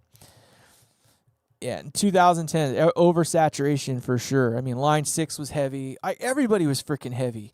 And they were all coming out with these cheap piece of shit modeling type amps, right? I had a Mustang, the Mustang 1, the Fender Mustang 1. That's what I bought. That was right around 2008, 2010 era. Jet City, I think I can't remember exactly when I bought it. But you know what I mean? Like, all that crap was going on. And then finally when COVID comes along, 2018, 2019, like everybody, that was stage left exit. Like, we're going the way of the dodo bird, period. Like, that was the end of the line right there. At that point, if boutique amps hadn't died yet, that is actually where it died at. Tone King was no longer anything worth a damn. It's all PCB bullshit now. They used to do their weird little stand-up thing that they did for, like, their Sky King. It had, like, the vertical like turret boards or eyelet boards and stuff like that. They used to do that kind of cool, weird stuff, but they don't do that no more. That's not a thing anymore. Like, Car Amps is on their way out. I don't even think they're around anymore. Top Hat he's retired. He's done. So there's no Top Hat amps anymore. Cornford, Martin Kidd, he gave it up. He's done. He's now the head engineer or designer, if you will, for Victory Amps. Imagine that, right? Victory Amps, another, race to the bottom, if you will. Cool stuff designed by a name, but sold not under his name, right? All these kind of like weird little shifts in the market. Soldano sold out entirely. Mesa starts getting bought up by Gibson and then subsequently booted out of the freaking food chain. Like, all these crazy things. And here we are now, and I think we're starting a new era, and I'm not saying I'm part of it. It's not me. I'm I'm on the back end of it. I think it's kind of already started without me, but you can kind of tell because now you can buy kits they're more ubiquitous now than ever before. I remember in 2018 when I was looking for kits, there was literally like 3 or 4 places you could find one, and they all came from the same damn place. Now you can go to 20 different places and find a kit. Kits are where it's going to come from because the next builder/designer is now a kid, is in his mid-20s, maybe early 30s. I'm 46, so I'm 15 years behind in that regard. I'm not going to live long enough to make my amps actually truly live to that name, I don't think. I would hope that I can, right? Yeah, the Soldano Astra 20, but that was probably prior to that whole era, but because that was definitely during Soldano's era, if you will, but it's a shame that it passed. I'm sorry that it didn't make it. It's a cool little amp, though. Little Astra 20s are cool little things. It's kind of like a matchless style amp, if I'm not mistaken, like a little 18-watt type design. But I don't know that I'm not going to be the next Dumble. I know that for a fact. I'm not that obscure, and I'm giving too much away anyway. And I'm not trying. There's nothing to protect, right? It's all same shit. It's just a different guy building it. The only thing I think that's going to separate me from anyone else. You didn't like it though, huh? Ah, that's a bummer. Didn't it have like tremolo or something like that, or was it the reverb? I can't remember what it was about them. They had something that was kind of neat or something. I don't know, but I know that I'm not going to be the next Alexander Dumble. I'm not going to be the next Ken Fisher. I'm not weird enough in that regard. I don't have enough weird beliefs. So I'm trying to teach the next guys. My hope is that the inspiration will come from me. So someday when you build the world's best amp, you'll be like, you know what? There's some douchebag named Luke online. He had this channel called A-Tech, and he was talking about this one day, and yeah, that little bastard showed me everything I know. One can hope. It's not going to happen, but I don't know. It would be kind of cool. I'm trying to set the precedent for it because I kind of feel like the kit thing is where it's going to be at. Like the next era is going to be self-made or self-produced amplifiers. People are going to get sick and tired of buying, spending 2,000 something bucks. Thank you. You know what I mean? They're going to get sick and tired of spending $2,000 to buy a piece of shit amp made to the bottom dollar when they can go out and for $1,000 and $10,000 worth of time, literally, build their own amp, make it however the hell they want, do however they want, and be happy and proud of it, and still, create a legacy with it, right? Realistically, that's what it's going to, I think, come out to be. We're going to find something I think is going to happen where companies like BAD, these distribution companies are going to start to fail, or that race to the bottom is going to finally beat them up to the degree where they cannot produce these things anymore at an attainable price, and they're going to start wanting, sales are going to start wanting. So I'm trying to push not so much into the kits, but to the suppliers that provide enough stuff like this to basically make a kit.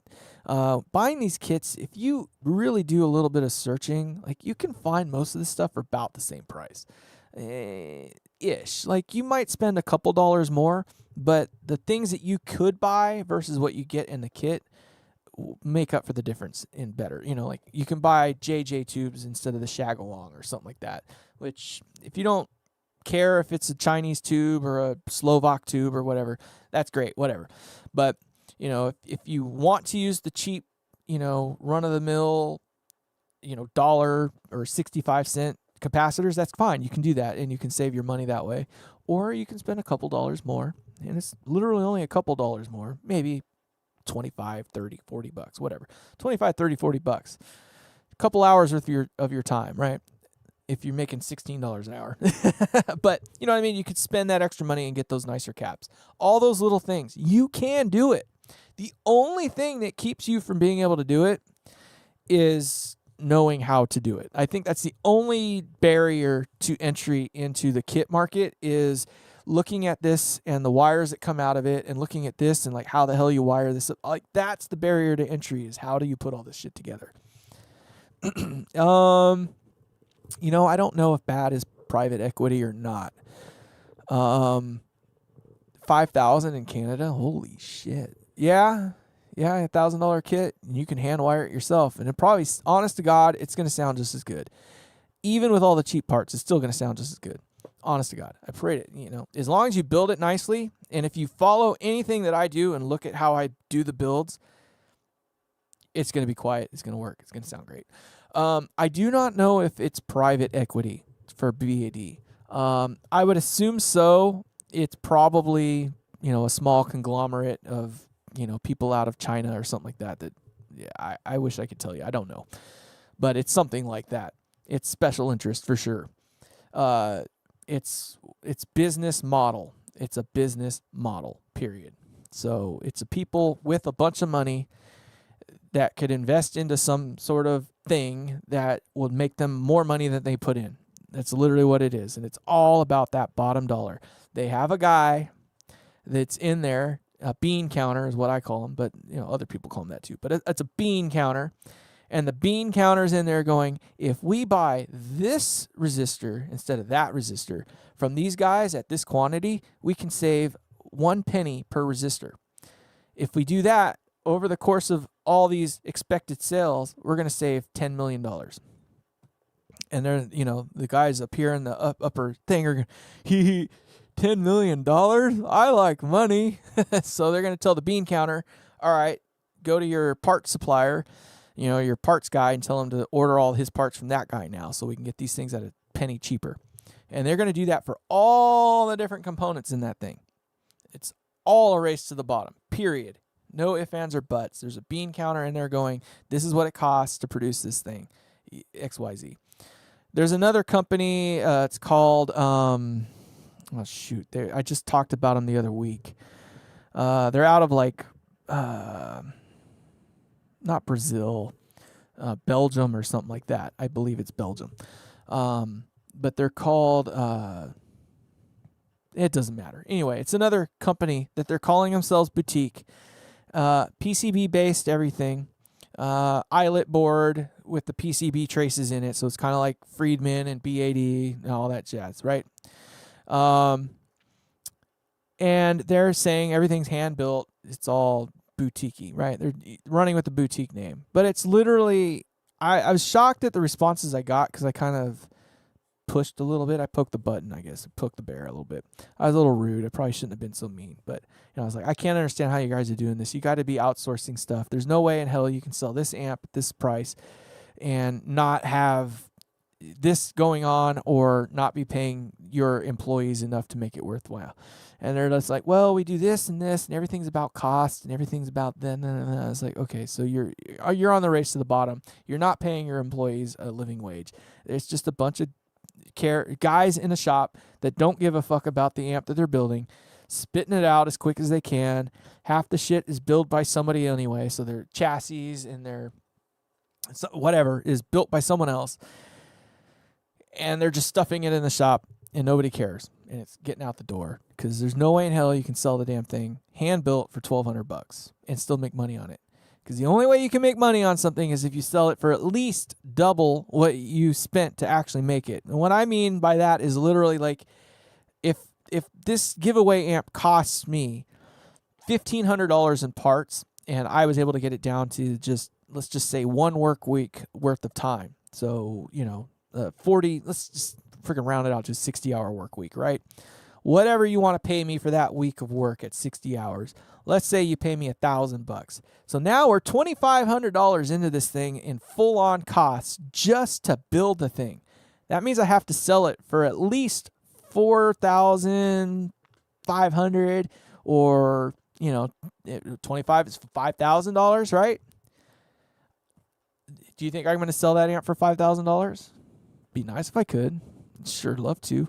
I'd also love to be able to get it out of my freaking shop in a week too. Not going to happen though. So you can kind of understand you're not going to make any money on it. And the reason why that is because I'm not selling it. Well, they're not selling it to the end client. So it's not going from them to me or you or the other guy. It's going from them to the wholesaler / distributor who got to get their cut. So if it costs me $2,500 to make it, and then I have to sell it for $5,000 to make double my money, well, what cut out of that is the distributor or whoever else is in between getting out of that, right? So you got to pay for the insurance, you got to pay for the electricity, you got to pay for this, all that kind of crap. It's just inane to me how a company that calls themselves boutique can push out a product for $1,200 and still make money on it. Is like, where are you cutting corners? Because you are obviously cutting corners. No, it's very true. You have to at that level. And obviously there's always that market for it. For me, it's about the principle. Like if you're going to say that you're the best of the best of the best. So, boutique is in and of itself meant to be small, independent, not a conglomerate, not invested in, etc. It's independent, right? And not like mass produced, right? So it's not sent out to a factory in China, or it's not whatever, you get what I mean. So that to me is what boutique is. It's not that. Well, that's what you're saying when you're selling this thing. Friedman's not boutique. Tone King's not boutique. Diesel's not boutique. They're only expensive. Two Rock is only expensive. Maybe more boutique than the other guys because they're not under some conglomerate or whatnot, but they're not boutique. So, that's a me thing though. So, not everybody has the same opinion on that as I do. I understand that. So it's not that I'm naysaying the companies. I want you to understand that when I talk bad about Two Rock, etc., whatever, I'm not talking bad as to them as being like shitty companies, shitty people, or shitty amps. It's not that they are. It's just I don't like the business model, and I don't like how it's portrayed, I guess, if you will. To me, when you're selling an amp at that price point, for Two Rock, you're at least at the $3,000 mark, upwards of $6,000 for some of their models. That's a lot of freaking coin. Especially for something that's not actually at that level in terms of its actual level of quality. I feel I feel that way. Like there wasn't $6,000 worth of effort put into that design and amp. There wasn't $6,000 worth of effort put into that amp. And even if they only made $3,000 on it, I dare say that there wasn't even $3,000 worth of effort put into it, because I know what it takes to build my amps, and time-wise, I put $3,000 worth of effort, but the actual full-on costs aren't going to be that much, right? So that's where I'm getting at with it. I know what it takes to build the damn things, and Sans actually doing some of the designing and engineering in real time with it. Once I work all that stuff out and I know that I can just put it together and I don't have to worry about that 32nd of an inch that I'm worried about, like literally that's what holds me up with a lot of the things. It stretches out the time is like, I want this thing to be accurate to within 1/64th of an inch. That's just enough for me to have the play that I need where it looks right and it fits right. All right, that's 64th of an inch. So once I have all that done, I don't have to think about it anymore, and I can press go on the CNC machine, and it cuts it out. I sand it down, and I can just glue it in the thing and call it a day and like literally bang it out within a week. That's great. I can do that. Once I can get there, though, then obviously I'm not worried so much about the cost, I guess, as much anymore, because I know how I can work that cost in, I guess. That's the hard thing now for me is like, what do I charge for this thing, knowing it took 200 plus hours to build it? Well, nobody's going to pay me for 200 hours to build it. Nobody. So, and especially at any rate that's worth it for me to do it for. So that's why that's why I have a tough time finding the value in, my amplifiers. which is part of the reason why I don't offer them up for sale yet, which is part of the reason why I give them away and try to help you more. The more I help you, the more you can do it yourself. The more you do it yourself, the more value you find in it because you know what went into it. And then you have some basis because you can look and see exactly what it is I did. And then you do the same damn thing and you go, well, mine doesn't look like his, or mine looks better than his. That guy's a piece of shit. And then you got this gauge, right? You know where you can go with it. That's the idea, is to give you that power. And I think that's what's going to push the next generation of amp designers. Not only that, but just difference in design. So I'm doing my own little design thing. And for those of you who haven't been paying attention, for me, it's about using lower voltages than is typical. So I'm using less plate voltage on the plates of the power tubes and tubes in general. Using generally, not always, but generally, a higher than is normal primary impedance. And my idea behind that is that it elongates the lifespan of the tubes. It doesn't matter if it's a KT77, which you can't see, it's over there, I'm looking at it, but KT88, 6V6, EL84, whatever it might be. My idea behind that is it elongates the lifespan of them without any compromise to the quality of sound. Does it work the same way as a Vox AC30? No. It's not an AC30 though. It was never meant to be. I don't want it to be. Someone else is doing that already. I don't need to do it. I just happen to have a topology that's similar to it. That's all. I'm doing enough things that are different in enough different ways that it is no longer an AC30. It's no longer a 5E3. It's no longer a Champ. It's no longer this. It's no longer that. It is something else. It's its own thing. And my hope is that you can find your own thing different to do as well. For me, my idea is just different, right? For me, it's about making these things last 20 years. Story time. Not that we haven't been already all night, but one of my 18-watt designs, my prototype 18-watt design. I have the same tubes in it today that I had in there 5 or 6 years ago. I built it in 2019, so do the math on that. We're coming up on 2026 now, so we're coming up on solid 5 years. Same tubes.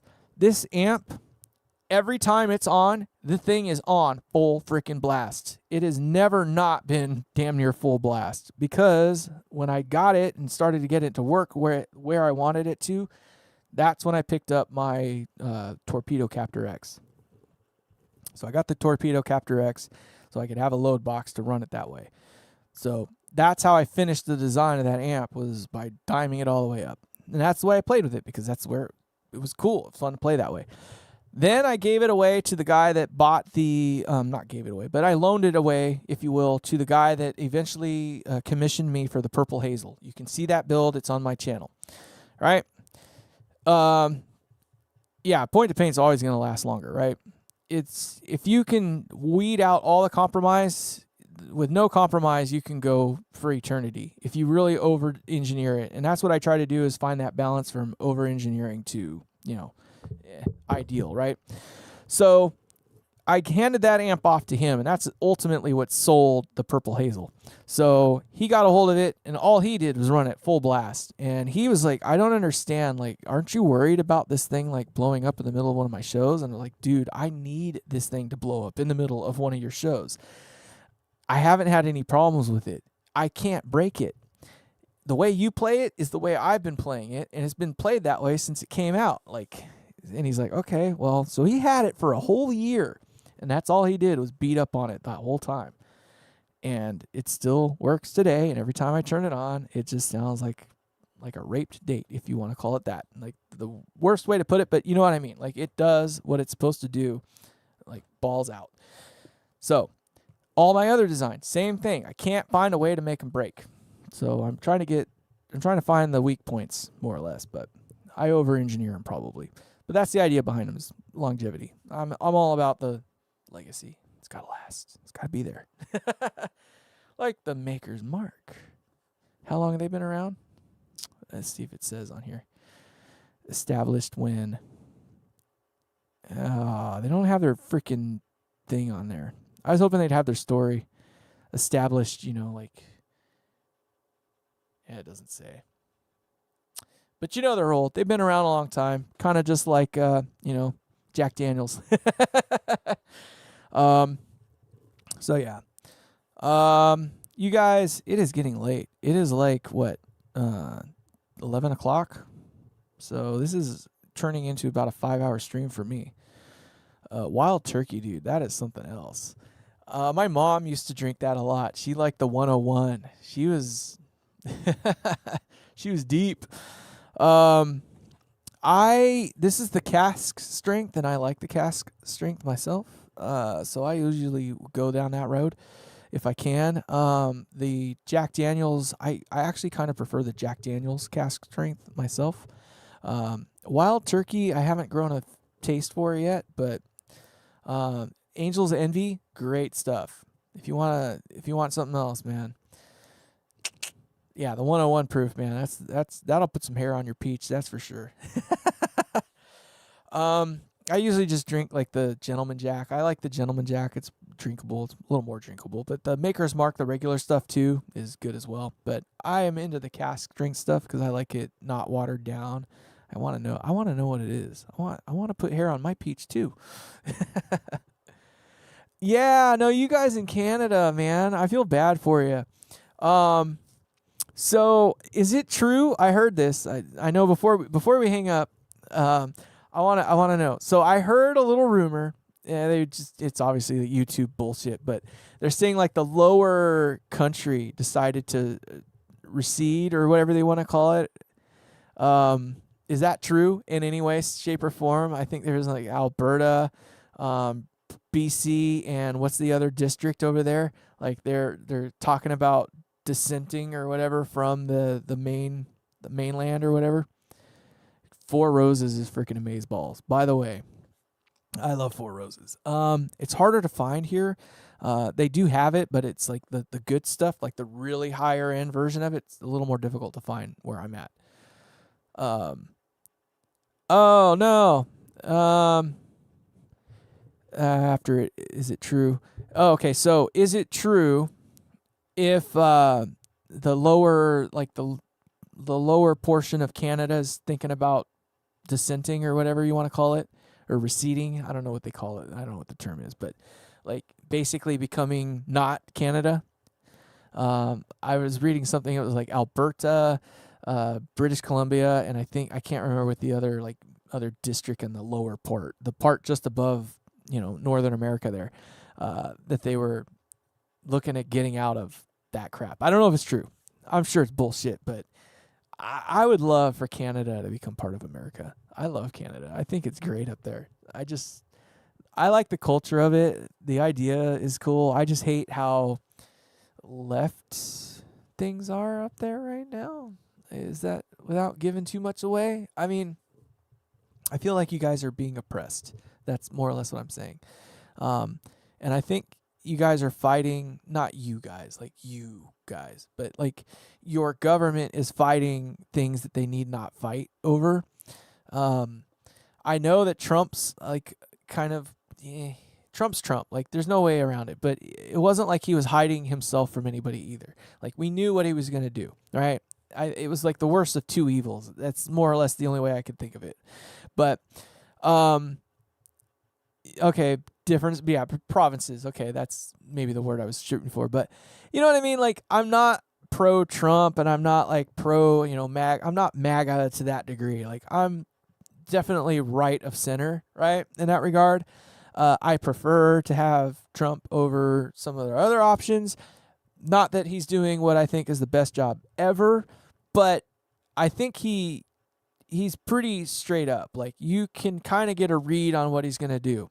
And he didn't lie about what he said he was going to do. He said shit's going to be rough.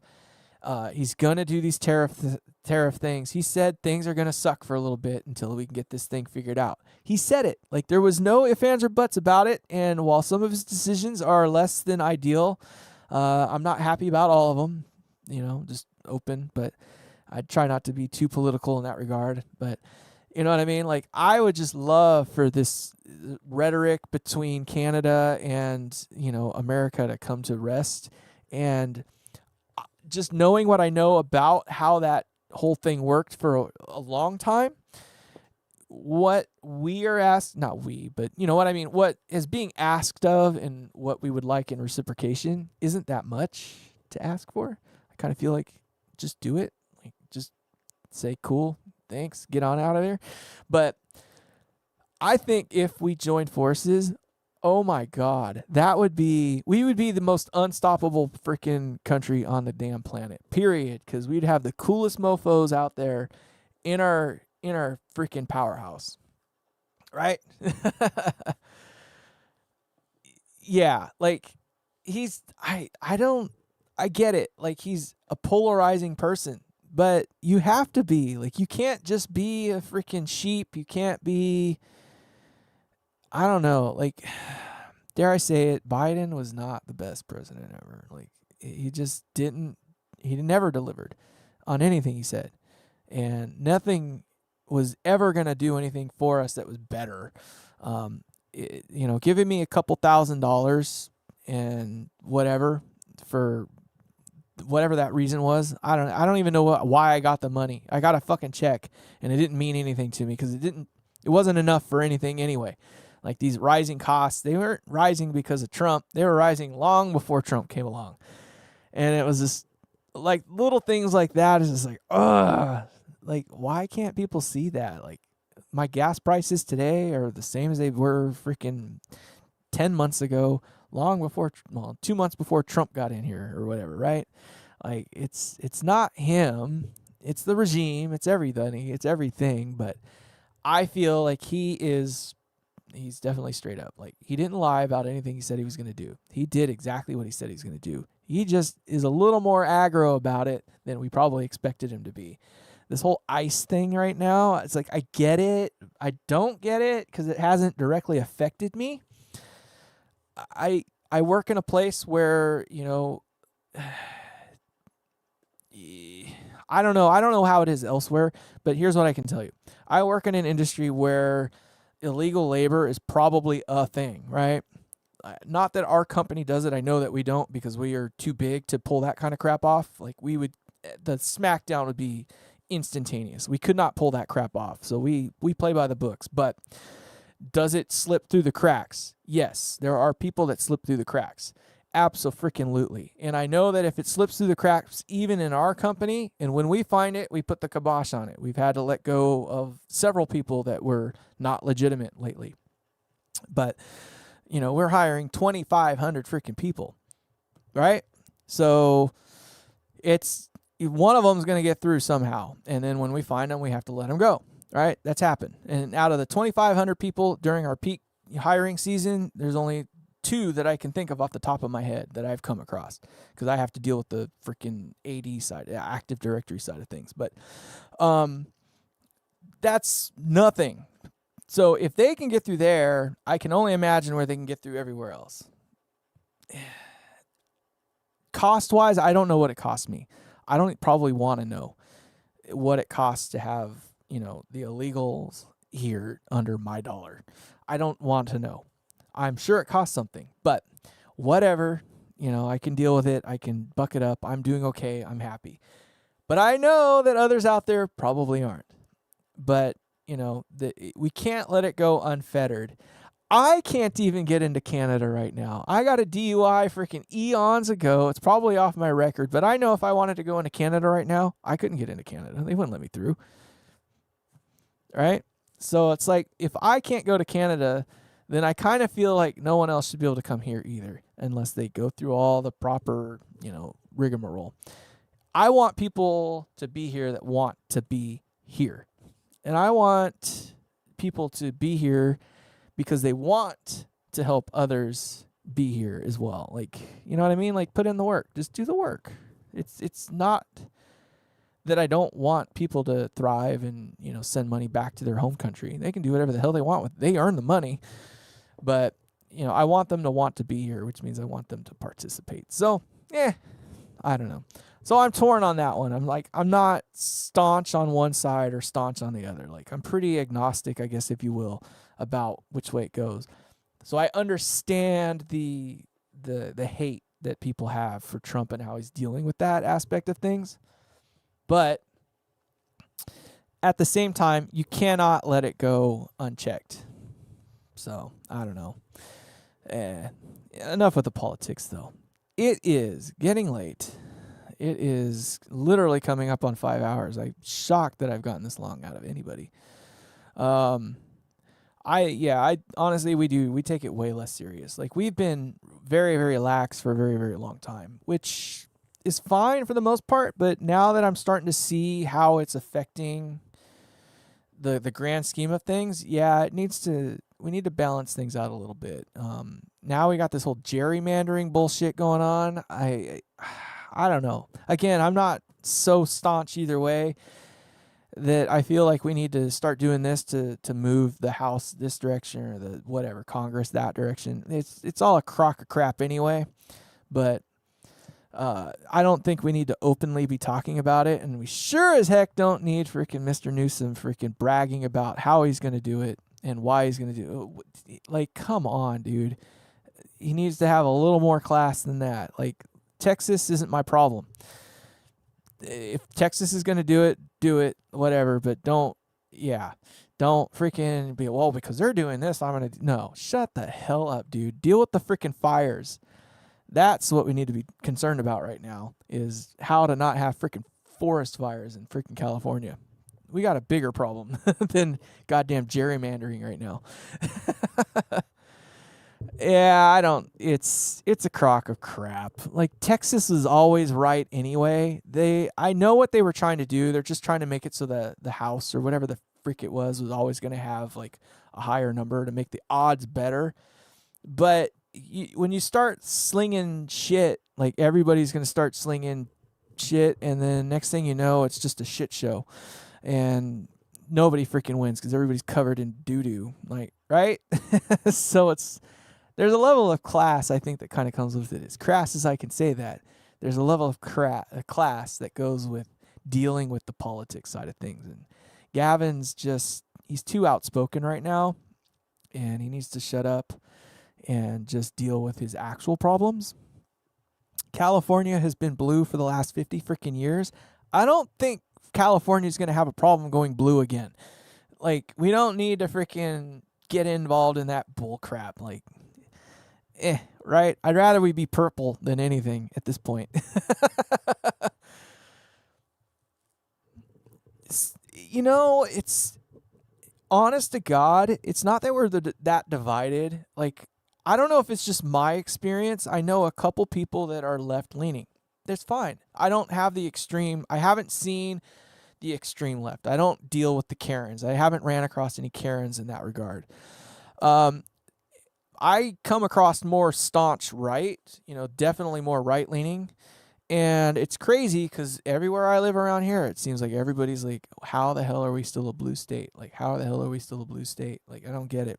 And it's literally because all the people or all the votes count are in the blue areas. It just seems that way. And I think that's kind of what most of the country's kind of settled on is, you tend to, now that we have more autonomy than ever before, moving out of the state isn't such a big thing as it used to be maybe 50, 60 years ago. But, you go where people are that you agree with more, right? So if you're definitely right-leaning, you're going to the southern states, Texas, et cetera, et cetera. If you're more left-leaning, you're going to end up on the West Coast over here, California, Oregon, Washington, et cetera, all right? That's just what you can do. You have that power to do that. And it just seems like where all the power for the vote comes in, San Diego, Sacramento, LA area, San Francisco, the largest areas in California, all just happen to have all the blue support. And even though the whole rest of the state, which probably has the other freaking 6, 8, 9, 10 million or whatever, the other 8 to 10 million that live in those 3 or 4 areas are the ones that bring it all together and make it count, I guess. I don't know. It just seems like it's interesting to me how you can look at a state with a color, for each of the zones and you can see red, red, red, red, red, red, red, red, red, red, and you see like 3 or 4 blue zones, and yet you still voted blue. Is that our representatives playing games with us, or is that literally the popular vote? I don't know. So that's the challenge for it, I guess. I'm not that into it. It's just funny because now that I'm getting older and these politics are starting to affect me more, yeah, I'm a little more interested in it, but I don't know enough to say yay or nay either way. What I can say is that obviously I think it's pretty obvious where I'm at, but I'm not so far this way and I'm not so far that way. I'm a little over here of center. That's it. I want to be able to do whatever the hell I want to do, and I don't want anybody telling me otherwise. I don't think we need to have the government up my ass about everything I do. If I want to own a damn gun, I want to own a damn gun. As long as I'm not out killing people with the damn thing, it shouldn't freaking matter. Yeah, and the biggest cities always tend to go left. I don't know what it is. So that's just, it is what it is. Business-wise, I hate overpaying on taxes. I'm in that what I call the fuck you tax bracket right now. I make enough money to do what I need to do quite comfortably. I'm not in a shitty place, but by all means, I sure feel like I'm getting raped in the butt every time I look at my taxes and stuff like that. And I'm just in that spot where it's just like, ugh, can they make it hurt a little bit more? Like just a little less lubrication next time, Like it's little things like that where you're just like, if I didn't drink this much, I might actually have enough to pay that tax bill off. But then again, I wouldn't feel so good about myself. So I'm definitely more into getting the government out of things a little bit, and just cleaning, draining the swamp as they call it. Some of the programs, that they had going on that were bleeding us dry. Like it sucks because of how it affected some people. Give us a good reason why you need to be here and you can keep your job. If you don't have a valid enough reason, you're fired. I had a couple friends that did get, caught up in that whole mess, and it sucks because you end up having friends that have to move away. But at the same time, the government created that problem. You cannot spend trillions of dollars in some silly program to not produce anything at all that's valid, or valuable, or tangible, tenable, like all the above, right? It's gotta make sense. And I don't know. I think if more people had more autonomy, a little more freedom, and had kept more of their own money, they would probably do things that most people, I'm not saying everybody, but most people would probably find ways, because, who doesn't like money, right? They would probably find ways to invest it more. So they'd buy more housing, they'd put it more in the market, like all these little things that would help, put them in a better place. And I kind of feel that most people, when they're comfortable, I'm speaking from myself at this point, but when they're comfortable and they're confident and they're in there and they know that they're in a good spot, they're more apt to help, and they're more apt to give, and they're more apt to do things that better those around them. Humanitarian, if you will. They become more humanitarian. Right? That's how I feel. I'm speaking only for myself. Maybe not everybody feels that way, but I kind of feel like if more people had that ability where they could get out of that, that rat race, if you will, then yeah, why wouldn't they help others around them? Why wouldn't they just bring the bottom up? Right? I'm shaking my head like, why not? Why not? So I haven't been able to do that kind of stuff until just recently. And it's not like I'm making better money than I did 10, 15 years ago. I'm making about the same. It's just as you get older, you find ways to make it all work better. That's why the boomers are doing so good. They've figured it out.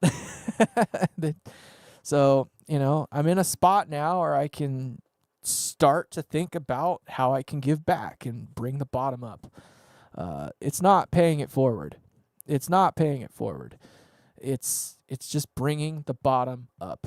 So with that, I am going to say goodnight to you guys. Thank you so much. Do keep an eye out. I should have a video out with the finishing of this giveaway amp in the next day or two. Probably won't be tomorrow. Tomorrow's what, Thursday? Possibly Friday. Possibly Friday. More than likely Saturday I'll have that video released. If not Saturday, it will be before the end of the week. Sunday for sure. So within the next 3 days. Thank you, my man, so much. Ghost Boner, you've been the trooper. You've hung out with me basically all damn night. So cheers to you, my man. Thank you. Have a drink on me. Well, perhaps on me sometime soon. And yeah, keep an eye out on that. Labor Day weekend. So if you get Monday off, I hope you guys have a wonderful weekend in that regard, and I will see you guys soon. So again, just thank you guys. See you on the next one. Take care. Goodbye.